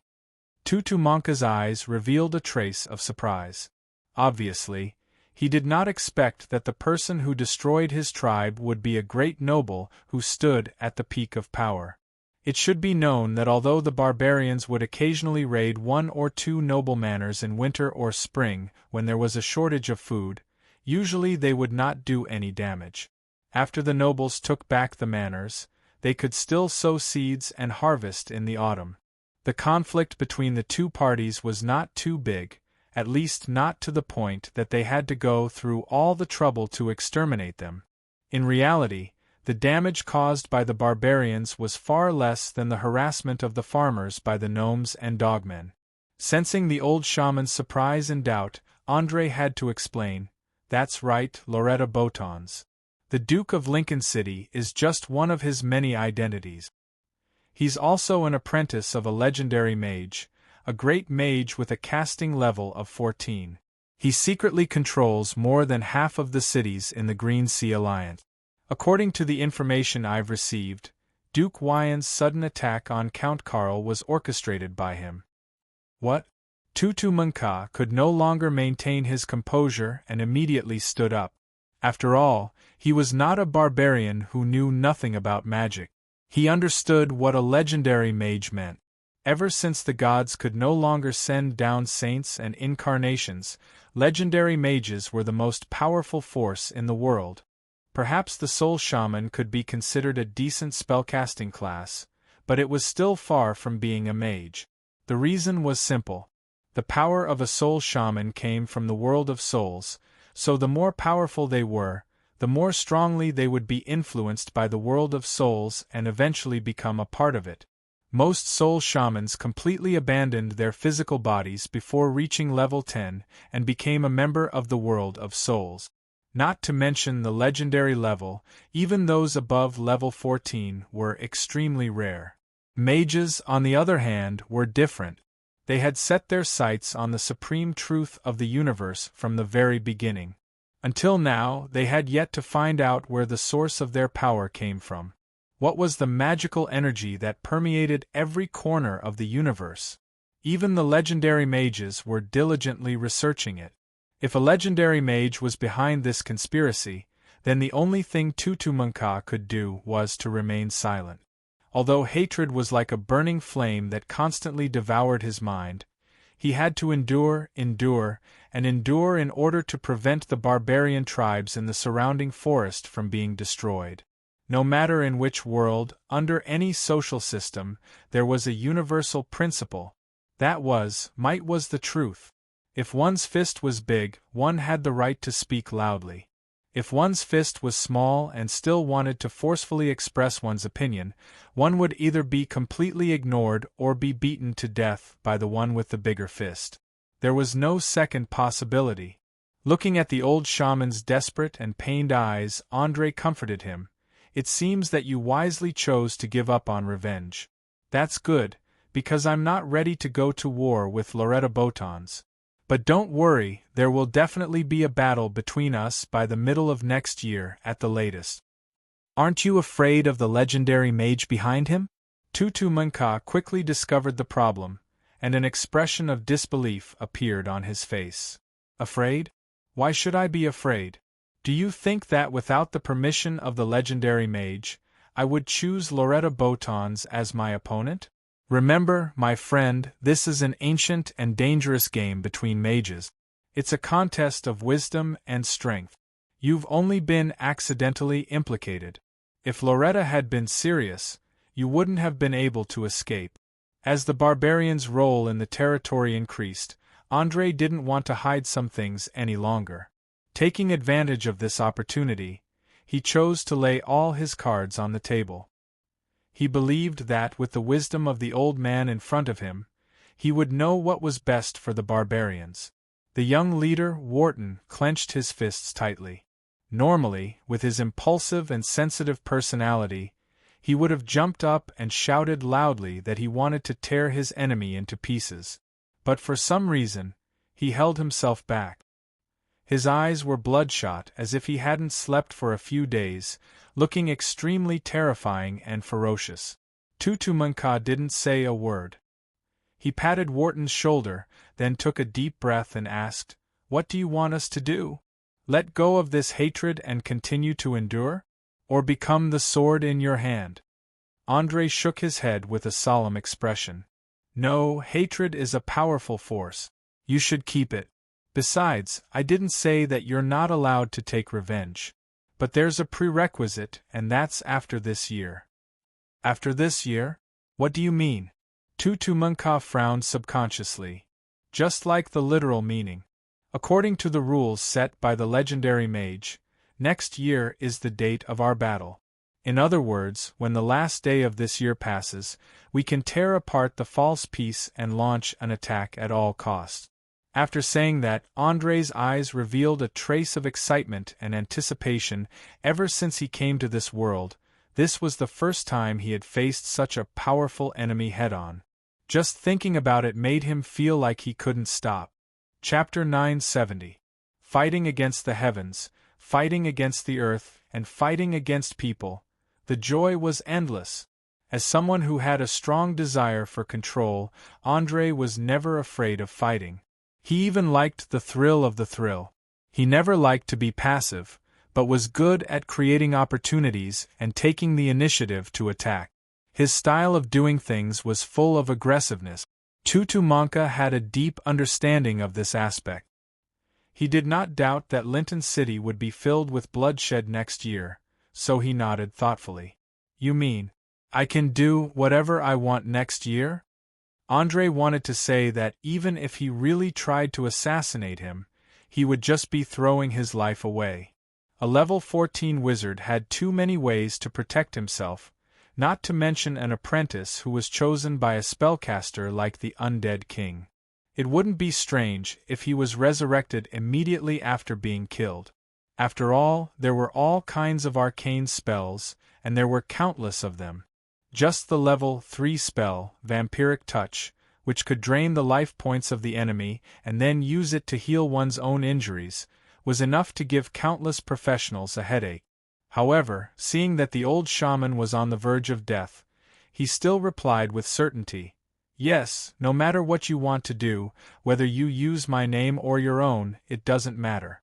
As long as you have the chance, you can even kill Loretta Botons.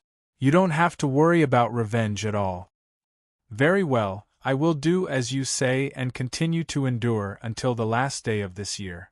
When the first day of next year comes, I will use my own method to take revenge. Perhaps I can't really kill a powerful wizard, but I can make him taste unforgettable pain." After saying that, Tutu Munka turned around and slowly walked into the fortress with the help of his walking stick. His footsteps were so unsteady, and his back was full of desolation. Anyone who heard that their enemy was so powerful that they couldn't do anything about it would naturally reveal their weakest side. Seeing the old shaman leave, Wharton stared with his blood-red eyes and asked, "Sir, you won't stop us from taking revenge, right?" "That's right. Revenge is everyone's right. Not only will I not stop you, I will even give you some help." However, revenge was not without a price. If you wanted to take revenge on a target that was countless times stronger than you, then it was best to consider the price you would have to pay. Tutumunka Shaman has already made preparations. For this reason, he has even delayed his own death, so I won't make irresponsible remarks about his choice. But now I want to ask, do you have this awareness? Andre's voice was neither hasty nor sharp, as if he were explaining an unimportant truth instead of stopping a young man who had been overwhelmed by hatred.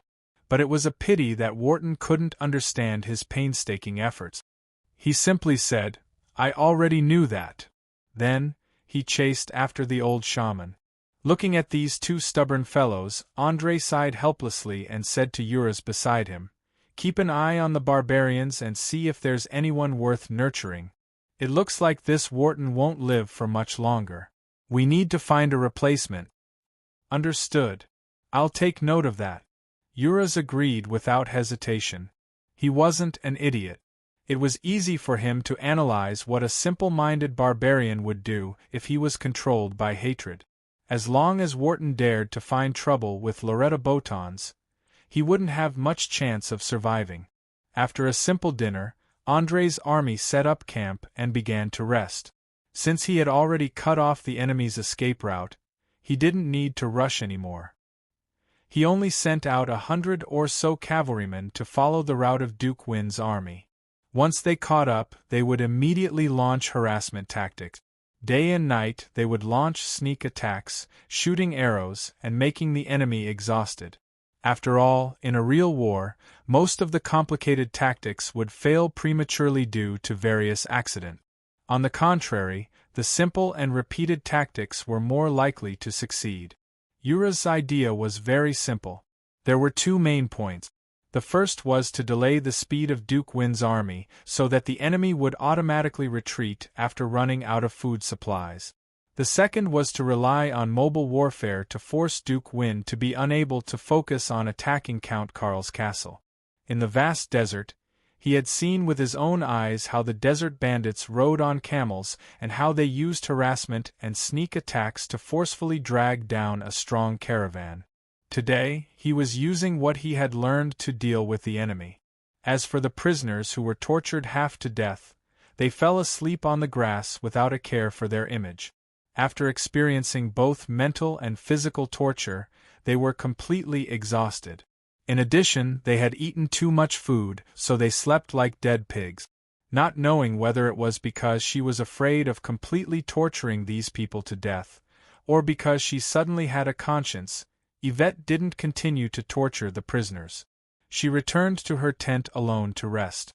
Just as the army fell asleep, more than 100 kilometers away in the castle, Count Karl was frantically recruiting people to prepare for the imminent arrival of the enemy.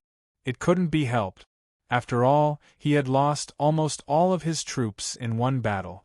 Although the obedience and discipline of the mercenaries and adventurers was terrible, their individual strength was not bad. And the most important thing in a defensive battle was the ability of an individual. Seeing his beloved castle being occupied by a mess of civilians, Count Karl felt an indescribable pain in his heart. After a while, he lowered his voice and said to the knight behind him, "Let the servants keep an eye on those damn mercenaries and adventurers. I bet there must be a lot of professional thieves among them. I don't want to see all the valuable things in the castle stolen in a few days." The knight glanced at the man who was peeing in the corner with disgust and immediately bowed with one hand on his chest. "Sir, please rest assured. Madam has personally locked all the jewelry, coins, silver tableware, clothes, spices and other valuable things into the underground vault. She also sent 5 veterans and 3 hounds to guard it. It's absolutely safe." "Very good. At this critical moment, we must raise everyone's vigilance. You must know that Duke Wayne's army may appear in front of us at any time. Not sure if it was because of the trauma of almost being wiped out during the day, Count Karl looked very nervous. Both of his hands were shaking uncontrollably. In fact, if he had a choice, he wouldn't lead the army to attack at all. Instead, he would fight a stronger opponent in the field. But there was no other way. The rule of war between the nobles of Orire was that they had to fight in the field first before they could retreat to the castle. Unless the difference in strength between the two sides was too great, they would be regarded as cowards and trash by the whole class.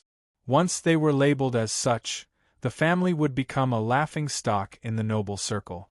Don't think it was funny. It meant that the noble's daughter couldn't get married, the son couldn't find a wife of equal social status, and the surrounding neighbors would take advantage of the territory every few days. In short, there was no peaceful life. So even though they knew that they would lose, the nobles still had to fight in the field. Chapter 971. Count, don't worry. The castle is as solid as a rock. Even if the enemy has more troops, they won't be able to do anything here. We have enough food, weapons, arrows, stones, and boiling oil. We can hold on for a month. The knight seemed to see the king's worry, and quickly comforted him. Karl smiled bitterly and waved his hand. No, I'm not worried that the castle will be lost. I'm worried that if we can't take it down for a long time, Duke Win will be angry and vent his anger on the fields and farmers in his territory. You know, he's not the kind of person who follows the rules. If necessary, he can even cooperate with the monsters in the border forest. The knight had heard about Duke Win's bad reputation and nodded subconsciously. You're right. I personally suggest that we ask the surrounding lords for help before the castle is besieged. You don't have to worry about that. I've sent out 5 waves of messengers half an hour ago. If nothing unexpected happens, they will arrive at the destination by tomorrow morning. At the mention of this matter, Earl Karl's expression turned slightly better. Although his strength and influence were not as great as his opponents, he was, after all, a noble who had lived on this land for more than 200 years, and had in-laws with many feudal lords. As long as he was willing to pay the corresponding price, it would not be a problem to get reinforcements. Pardon me for asking, but who did you ask for help from? The knight asked cautiously. Viscount Luxon, Count Cullen, Baron David, Baron Gott, and the Duke of Ferrant. I believe they won't let Duke Win take over my territory, so they will definitely send reinforcements as soon as possible. Count Karl obviously trusted his knight very much. He did not even try to hide such a sensitive and private topic. The knight did not fail to live up to his trust. He lowered his head and pondered for a moment. Then he immediately suggested, Count, why didn't you ask for help from the south? After all, they are the closest to our territory. Once Duke Win controls the trade route to the inland, they will undoubtedly be the ones who will suffer the most. Ask for help from the south? Count Karl's eyes lit up slightly, but he quickly shook his head helplessly. No, we are the nobles of the inland. No matter what happens, we can't involve Linton City. This is a rule that has been established for hundreds of years. I don't want to be the first to break it. As the saying went, the first person who dared to break the rules would often receive great benefits, but at the same time, it also meant that they would have to take great risk. They might even become the target of public criticism, the target of enmity and siege by the surrounding lords. Count Karl had never been a person who liked to take risk. He would rather use the traditional method to cede part of his territory than risk the future of his family. Count, you've misunderstood. I'm not asking you to ask for help from Linton City. I'm asking for help from a noble in Linton City. Have you forgotten about the fortress in the Land of Brilliance? As far as I know, it belongs to a young mage named Andre. There are more than 100 elite cavalrymen and 200 heavy infantrymen stationed there. In the past 2 months, they have swept away all the goblin and kobold tribes within dozens of kilometers of the border forest. Their combat power is amazing.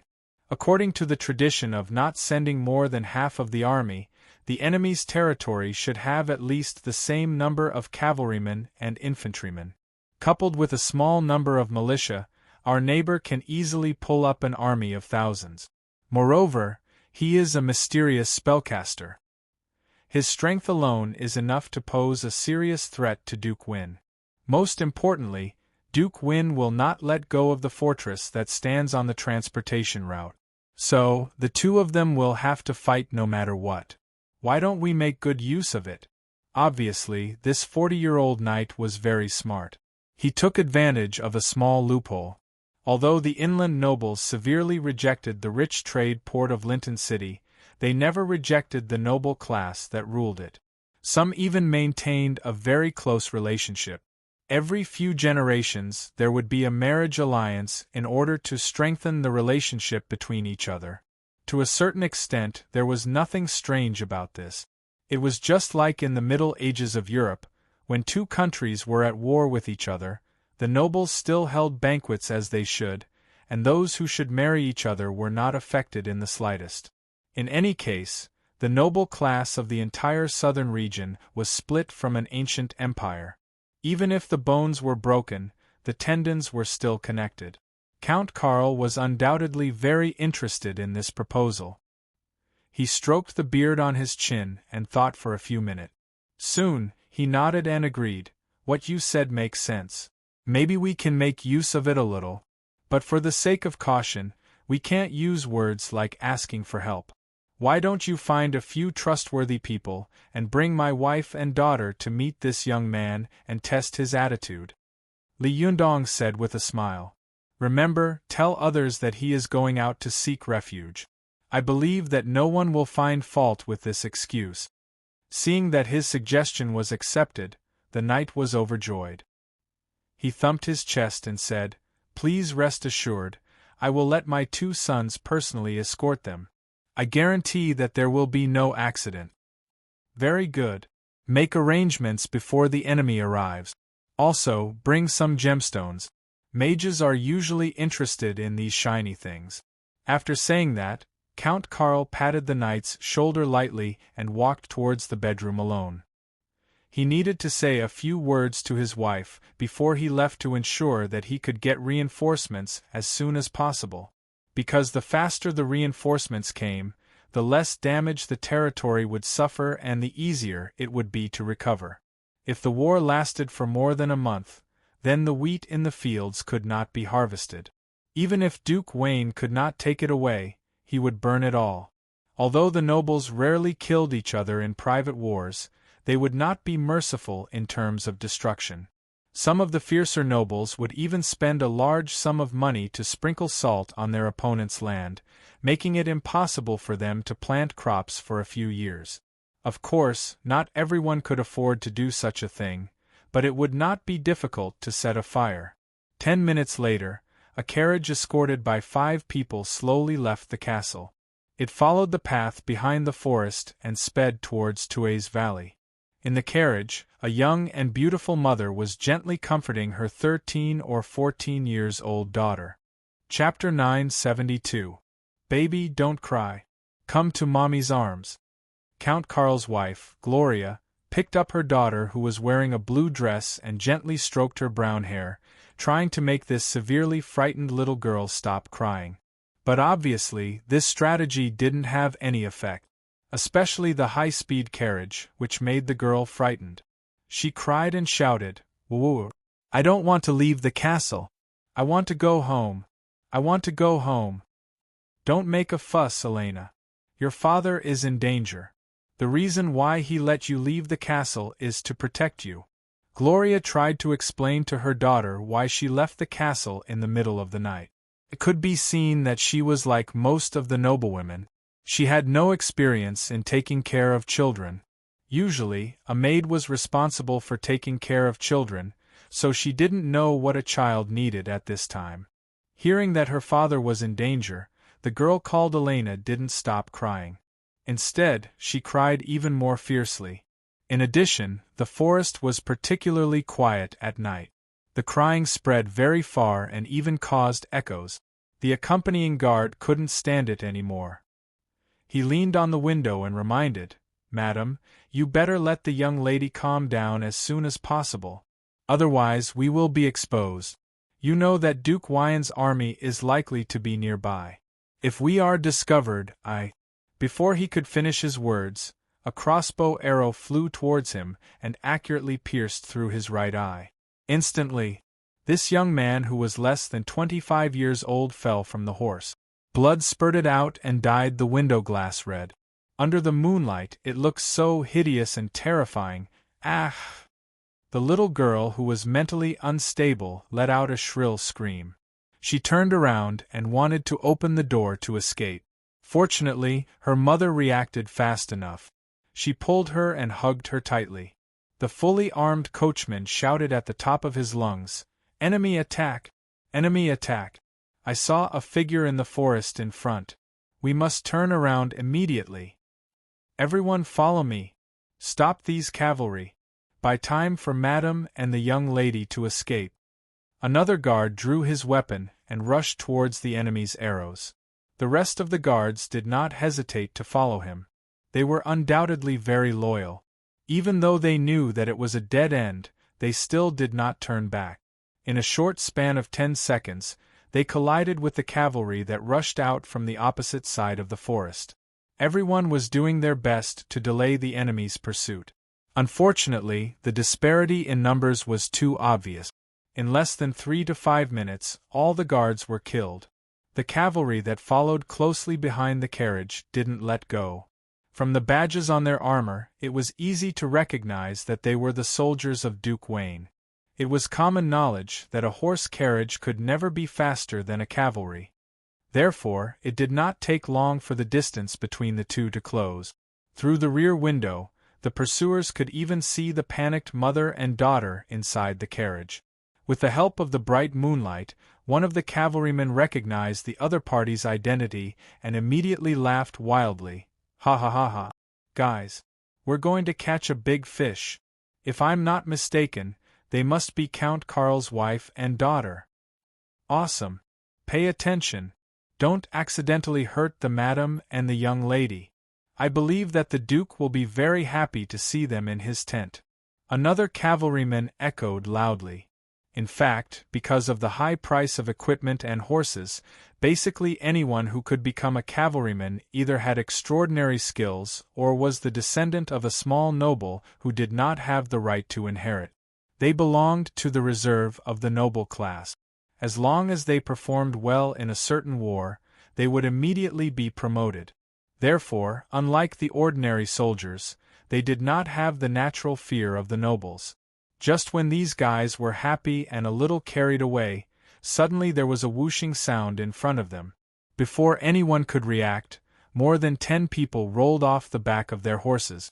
Some of them had their necks broken, and some of them screamed as they covered the wound that was penetrated by the arrows. Perhaps they would never have dreamed that not long ago they had just enjoyed the pleasure of bullying the weak, and now it was their turn to be bullied. Without much time to think, the captain in charge quickly raised his shield and blocked the flying arrows in front of him while shouting to his subordinates, "Formation! Formation immediately! Don't think about retreating! We will all be shot to death by the arrows." Under his command, the remaining 30 cavalrymen quickly gathered together and stared fiercely at the enemies in front of them. In fact, these cavalrymen were none other than the Wind cavalrymen led by Buzz himself. Seeing that the opponents had formed a tight charging formation, he sneered and waved his right hand above his head. The rest of the cavalrymen immediately understood and formed small groups of 3 to 5 people, quickly circling around from both sides. They did not have any intention of engaging in close combat. Instead, they repeatedly shot with their bows and arrows. Anyway, the horses were a big target and did not have any protective equipment. After 2 rounds of shooting, more than 10 unlucky fellows turned from cavalrymen to infantrymen. Without a doubt, this was one of the cavalry tactics that André had personally taught. It was especially effective against heavy cavalrymen who did not carry long-range weapons and liked to wear plate armor and full body armor. Although mounted archery was not as powerful as many experts boasted, and the effective range was rarely more than 50 meters, it was undeniable that it was very disgusting. Seeing that more and more horses were shot to death, the captain could not help but curse loudly. "Despicable! Do cowards like you only know how to shoot arrows from afar? Do you dare to be a man and fight me to the death in an upright manner? Despicable? Sorry, your pitiful provocation does not work on me. Since I can kill all of you from afar, why should I take the risk to get close? Now I will give you two choices. One is to stand there and be shot to death slowly. The other is to put down your weapons and surrender. In the name of Baron André, I guarantee your safety." After more than 2 months of fighting against the monsters, Buzz was no longer a reckless man who could be easily provoked. He had begun to learn to put down his so-called dignity and honor to defeat the opponent while minimizing his own casualties. As for what the opponent said, he would ignore it. After all, as long as he could obtain victory, he could take revenge after the battle. The captain was so angry that his body trembled. He could not believe that there was such a shameless person in the world. As a person with noble blood, he could not tolerate such humiliation. He raised his lance and shouted, "Charge! Kill this despicable man! Charge! Kill him!" More than 30 people swarmed toward Buzz's position. Their goal was simple, and that was to kill the enemy's commander. They hoped to use this opportunity to create chaos and escape. Chapter 973. Brainless idiots. Looks like I'll have to teach them what a real cavalry is. Looking at the enemies who were charging at him, Buzz did not show any signs of panic. Instead, he showed a trace of undisguised contempt and sarcasm. He raised his right hand and clenched it into a fist again. In an instant, the Galestrians around him took out a long rope. 2 iron balls full of spikes were tied to the 2 ends of the rope. As they urged their horses to run, they waved the rope hard, causing the 2 iron balls to spin at an extremely fast speed. Finally, they aimed at the charging enemies and threw the iron balls at them. With the speed of the war horses and the inertia of the iron balls, this terrifying weapon whizzed through the air and caused a great deal of damage in a short period of time. Those who were hit by the iron balls either had their brains smashed or their bodies pierced by the sharp spike. The rest were also trapped by the high-speed spinning rope and immediately lost their ability to move. As for those who fell from their horses, they were even more unlucky. Not only did they have to endure the sudden huge impact, but they also had to be careful not to be hit by their own warhorses. For a moment, the field was filled with screams. In the end, there were less than 5 people who successfully rushed out of the crowd. What awaited them were 10 fully drawn bows and arrows knocked on the bowstrings. "Fire!" Buzz waved his hand and gave the order to shoot. There was no hesitation. There was no mercy. With the sound of bowstrings vibrating, the last few enemies were immediately shot into hedgehogs and slowly fell on the charging path. The sturdy armor did not provide any protection at all because the places where the arrows were shot were all on their faces and neck. Their eyes were wide open before they died. They were unwilling to believe that with their bravery, they could not even get close to the enemy and were killed by all kinds of strange weapons. A brand new tactic. A weapon that had never been seen before. Buzz was applying the knowledge he learned from André to the war at an extremely fast speed. The more he learned, the more he understood the essence of the sentence. The advantage of a cavalry is speed and distance. Charging was secondary. This was because in front of a dense formation of infantrymen, charging would not gain any advantage at all. On the contrary, it would be easy to trap oneself and cause a large number of unnecessary casualties. Taking advantage of the time when their commander was deep in thought, the Wind Cavalry of Brant of the Prairie Kingdom cleaned up the battlefield at the fastest speed possible. They dismantled the weapons and armor of the corpses and tied them onto the spare horses, preparing to bring them back for repairs as a strategic reserve. After all, a half-body or breastplate cost at least 400 to 600 gold coins. Even if it was damaged, it could still be used after some repairs. The rest of the coins, rings, amulets, and other trinkets belonged to whoever found them. In just 10 minutes, they had looted everything of value. A young man with several rings in his hand came to Buzz and asked excitedly, "Boss, what are we going to do next? Should we continue with the original plan or chase after that carriage?" Idiot. Of course it was to chase after the carriage. Didn't you hear the screams of those people? Count Karl's wife and daughter are in the carriage. Another cavalryman rolled his eyes and replied. Buzz glanced at his high-spirited subordinates and smiled as he shook his head and explained, "I saw the direction that the carriage fled in just now. It happens to be the location of the fortress, so there's no need to chase after it. It won't take long for them to bump into the follow-up troops. And we don't need to continue moving forward because these corpses are enough to let Duke Wyan know that there's a deadly cavalry hidden around. No matter what he wants to do, he won't dare to use all his strength. So, we can find a place to set up camp and rest?" The young man's eyes lit up slightly as a look of surprise appeared on his face. "Yes, send the signal and let the other troops come closer to us. After half an hour, we will set up camp in the forest that we just passed by." Buzz calmly gave the order. He knew very well that with just over 100 men, it was impossible for them to go against a professional army of 2,000 fully integrated soldiers. The only thing they could do was to distract the enemy so that they couldn't concentrate all their strength to attack the fortress. Soon, a flaming signal arrow was shot into the air, and the cavalrymen scattered in the forest retreated one after another. Not long after, they gathered together and after arranging the order of night watch, they fell asleep without saying a word, completely ignoring the surrounding environment and the annoying mosquitoes. The peaceful night passed quickly. When the first ray of sunlight shone on the ground, a carriage covered in blood slowly moved forward along the horizon. After several hours of galloping, the 2 Cyprus horses that were known for their endurance were exhausted.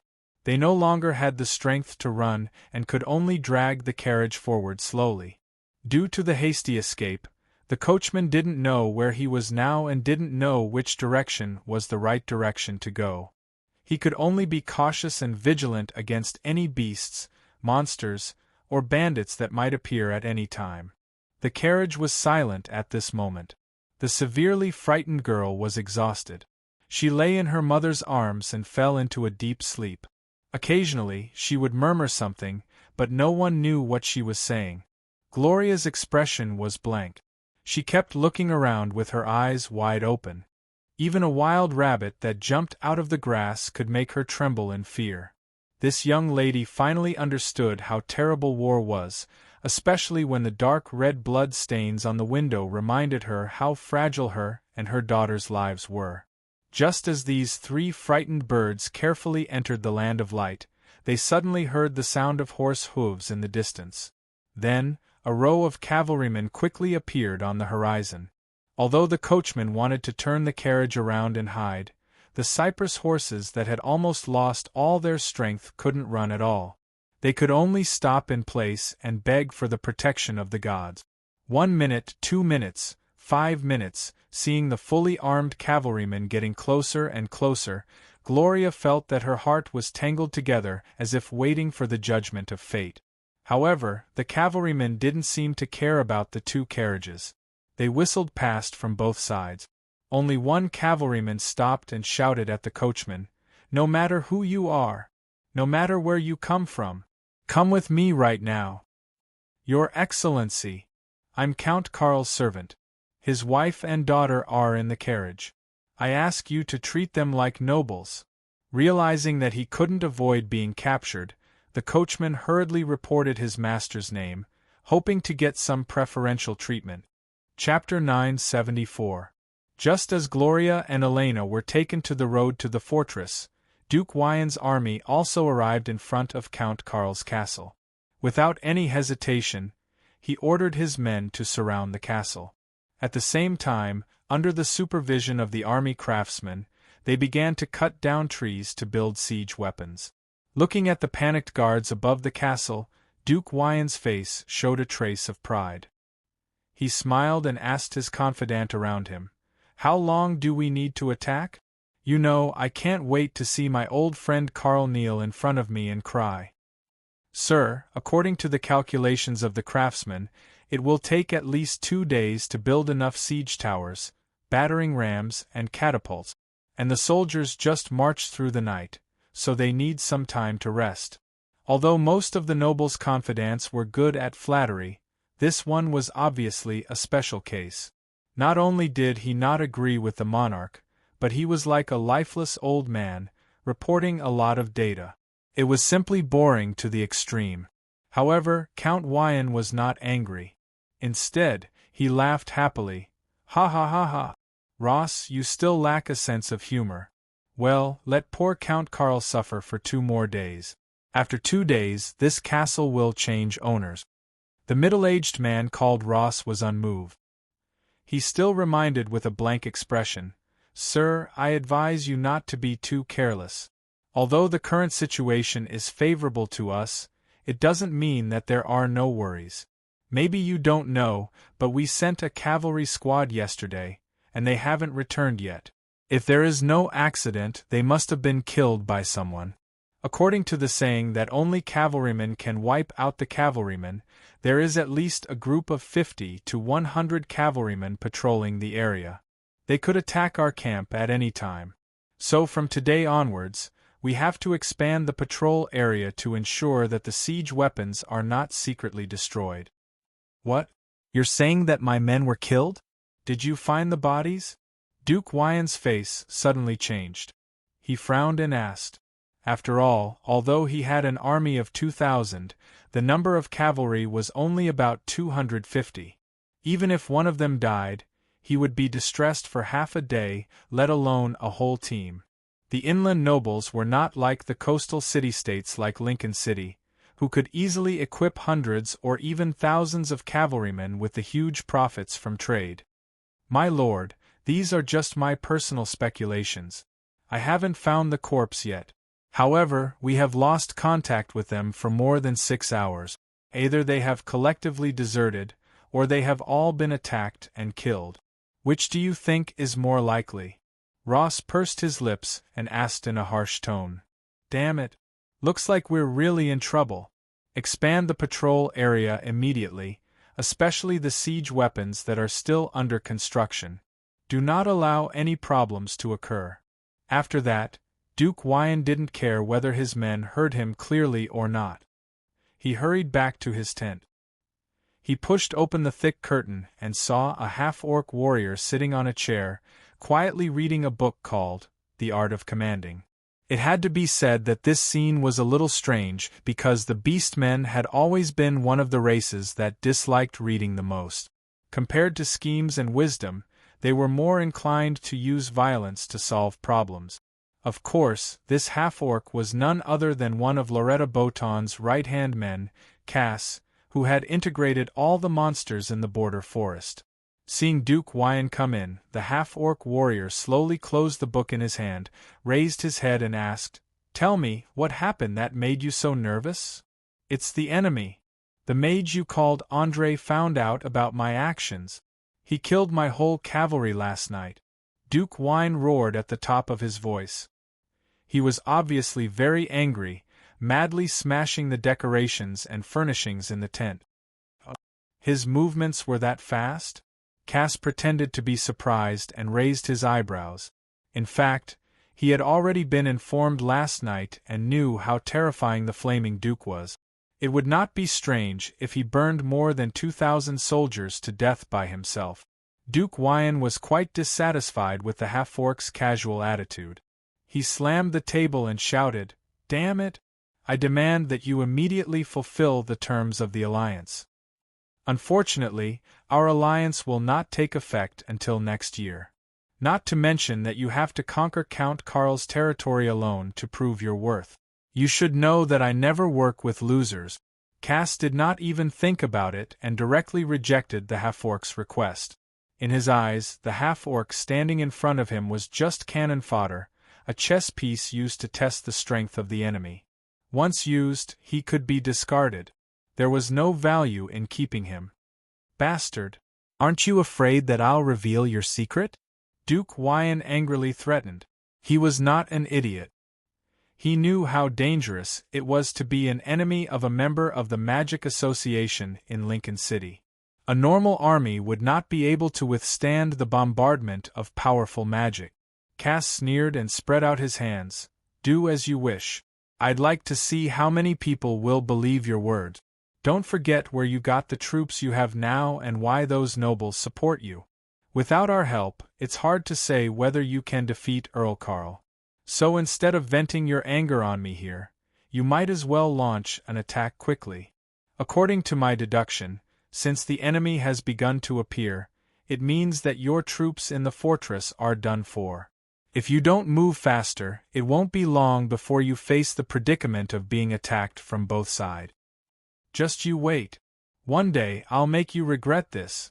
Seeing that he could not persuade Cass, Duke Wyan glared at him fiercely and turned to leave the tent in a huff. After a while, his loud roars could be heard from outside the tent. Cass smiled contemptuously and muttered to himself in a low voice, "What an idiot who doesn't know his place. No wonder he can only live in the shadow of Lincoln City despite having such a large territory. I really hope he won't be blinded by anger and make some stupid decisions." As one of Loretta Botan's right-hand men, Cass knew that his mission was to find out how much power was hidden in Andre's territory. As long as he completed this mission, it did not matter whether Duke Wyan lived or died. But Duke Wyan obviously did not have the consciousness of being a chess piece. After the first batch of construction towers was completed, he immediately ordered the attack. With the bleak sound of the horn, the tragic attack and defense battle finally began. Chapter 975. 2 fried eggs, a piece of fresh stewed rabbit meat, and a small piece of freshly baked bread. This was the breakfast that Andre got in the fortress. Although it looked a bit simple, it was the best food that could be provided for the entire army stationed around the fortress. The rabbits were killed by the patrolling soldiers, and the simple ones were taken from the wild duck's nest. Most of the people could only eat bacon, pickled eggs, hard bread, and a bowl of vegetable soup. After all, everything was simple when it came to marching and fighting. The food was made as simple as possible. As for the taste, it could only be said that it was slightly better than pig's food. The only advantage was that the portion was enough. Whether it was dried bread, bacon, or eggs, there was an unlimited supply.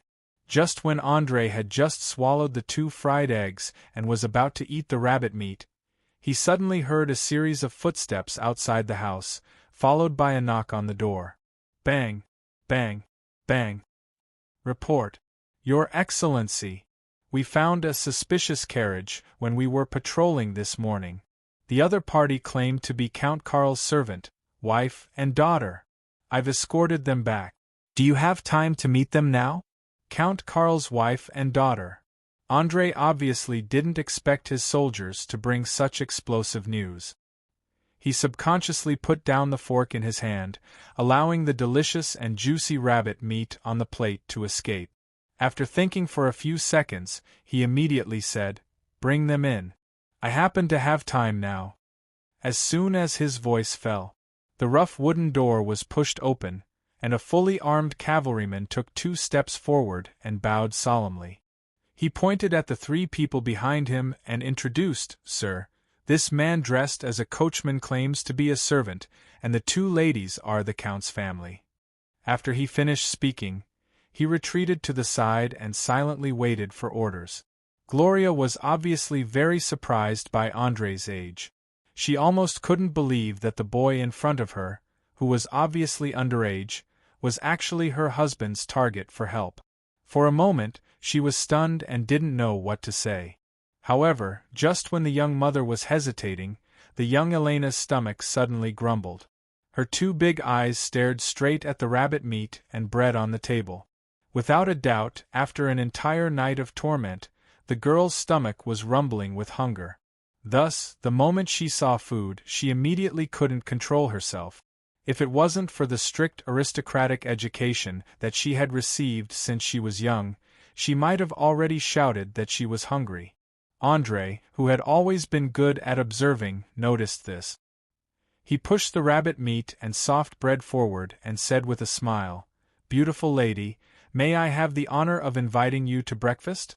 Ugh! Elena licked her lips and looked up at her mother with longing eyes, hoping to get a positive answer.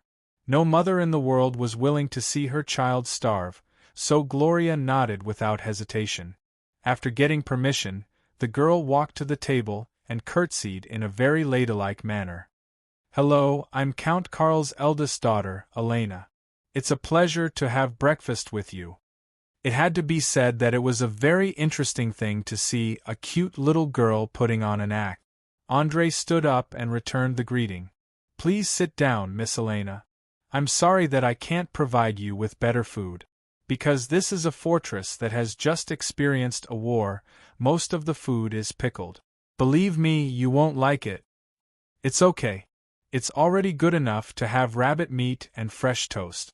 After saying that, the girl sat down, picked up the knife and fork, and quickly cut a piece of rabbit meat and stuffed it into her mouth. She completely forgot that this knife and fork was used by a strange man sitting opposite her. Looking at her pretentious elegance and efficient eating speed, André immediately realized that the other two adults were probably hungry as well. He hurriedly waved his hand at the soldier standing by the side and ordered, "Go, get the kitchen to stew another rabbit and fry 2 eggs and send them over. In addition, bring this loyal servant to eat something." "Yes, sir." The young cavalryman bowed and dragged the unwilling coachman out of the room. As soon as they left, Gloria couldn't wait to ask, "You're the mage André who has become famous in the past 6 months?" "Yes, I'm the one." André could feel that this lady seemed to have something to say, so he generously admitted it. He didn't believe that in the current extremely bad situation, Count Karl would send his wife and daughter out for no reason. After getting a positive answer, Gloria was obviously relieved. She hurriedly took out a wrinkled letter from her belt and a finely carved wooden box and gently placed it on the table. "Goddess of Dawn Lucia, bless me, I finally meet you. This is a secret letter from my husband, Count Karl, to you. In the box is a small gift, please accept it." Looking at the lady's forced calm expression, André didn't immediately open the letter. Instead, he smiled and asked, "Secret letter? If I remember correctly, I don't seem to have any relationship with your husband, right? He wouldn't want me to send out troops to attack Duke Wyon's army, right? Why not? As far as I know, you seem to have just annihilated 1/3 of Duke Wyon's forces last night.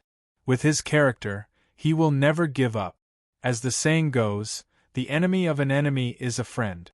You and my husband have the same enemy, so why not work together?" Gloria was obviously not a woman who would be lost in the face of danger and setbacks. She tried to use the information she collected on the road to persuade him.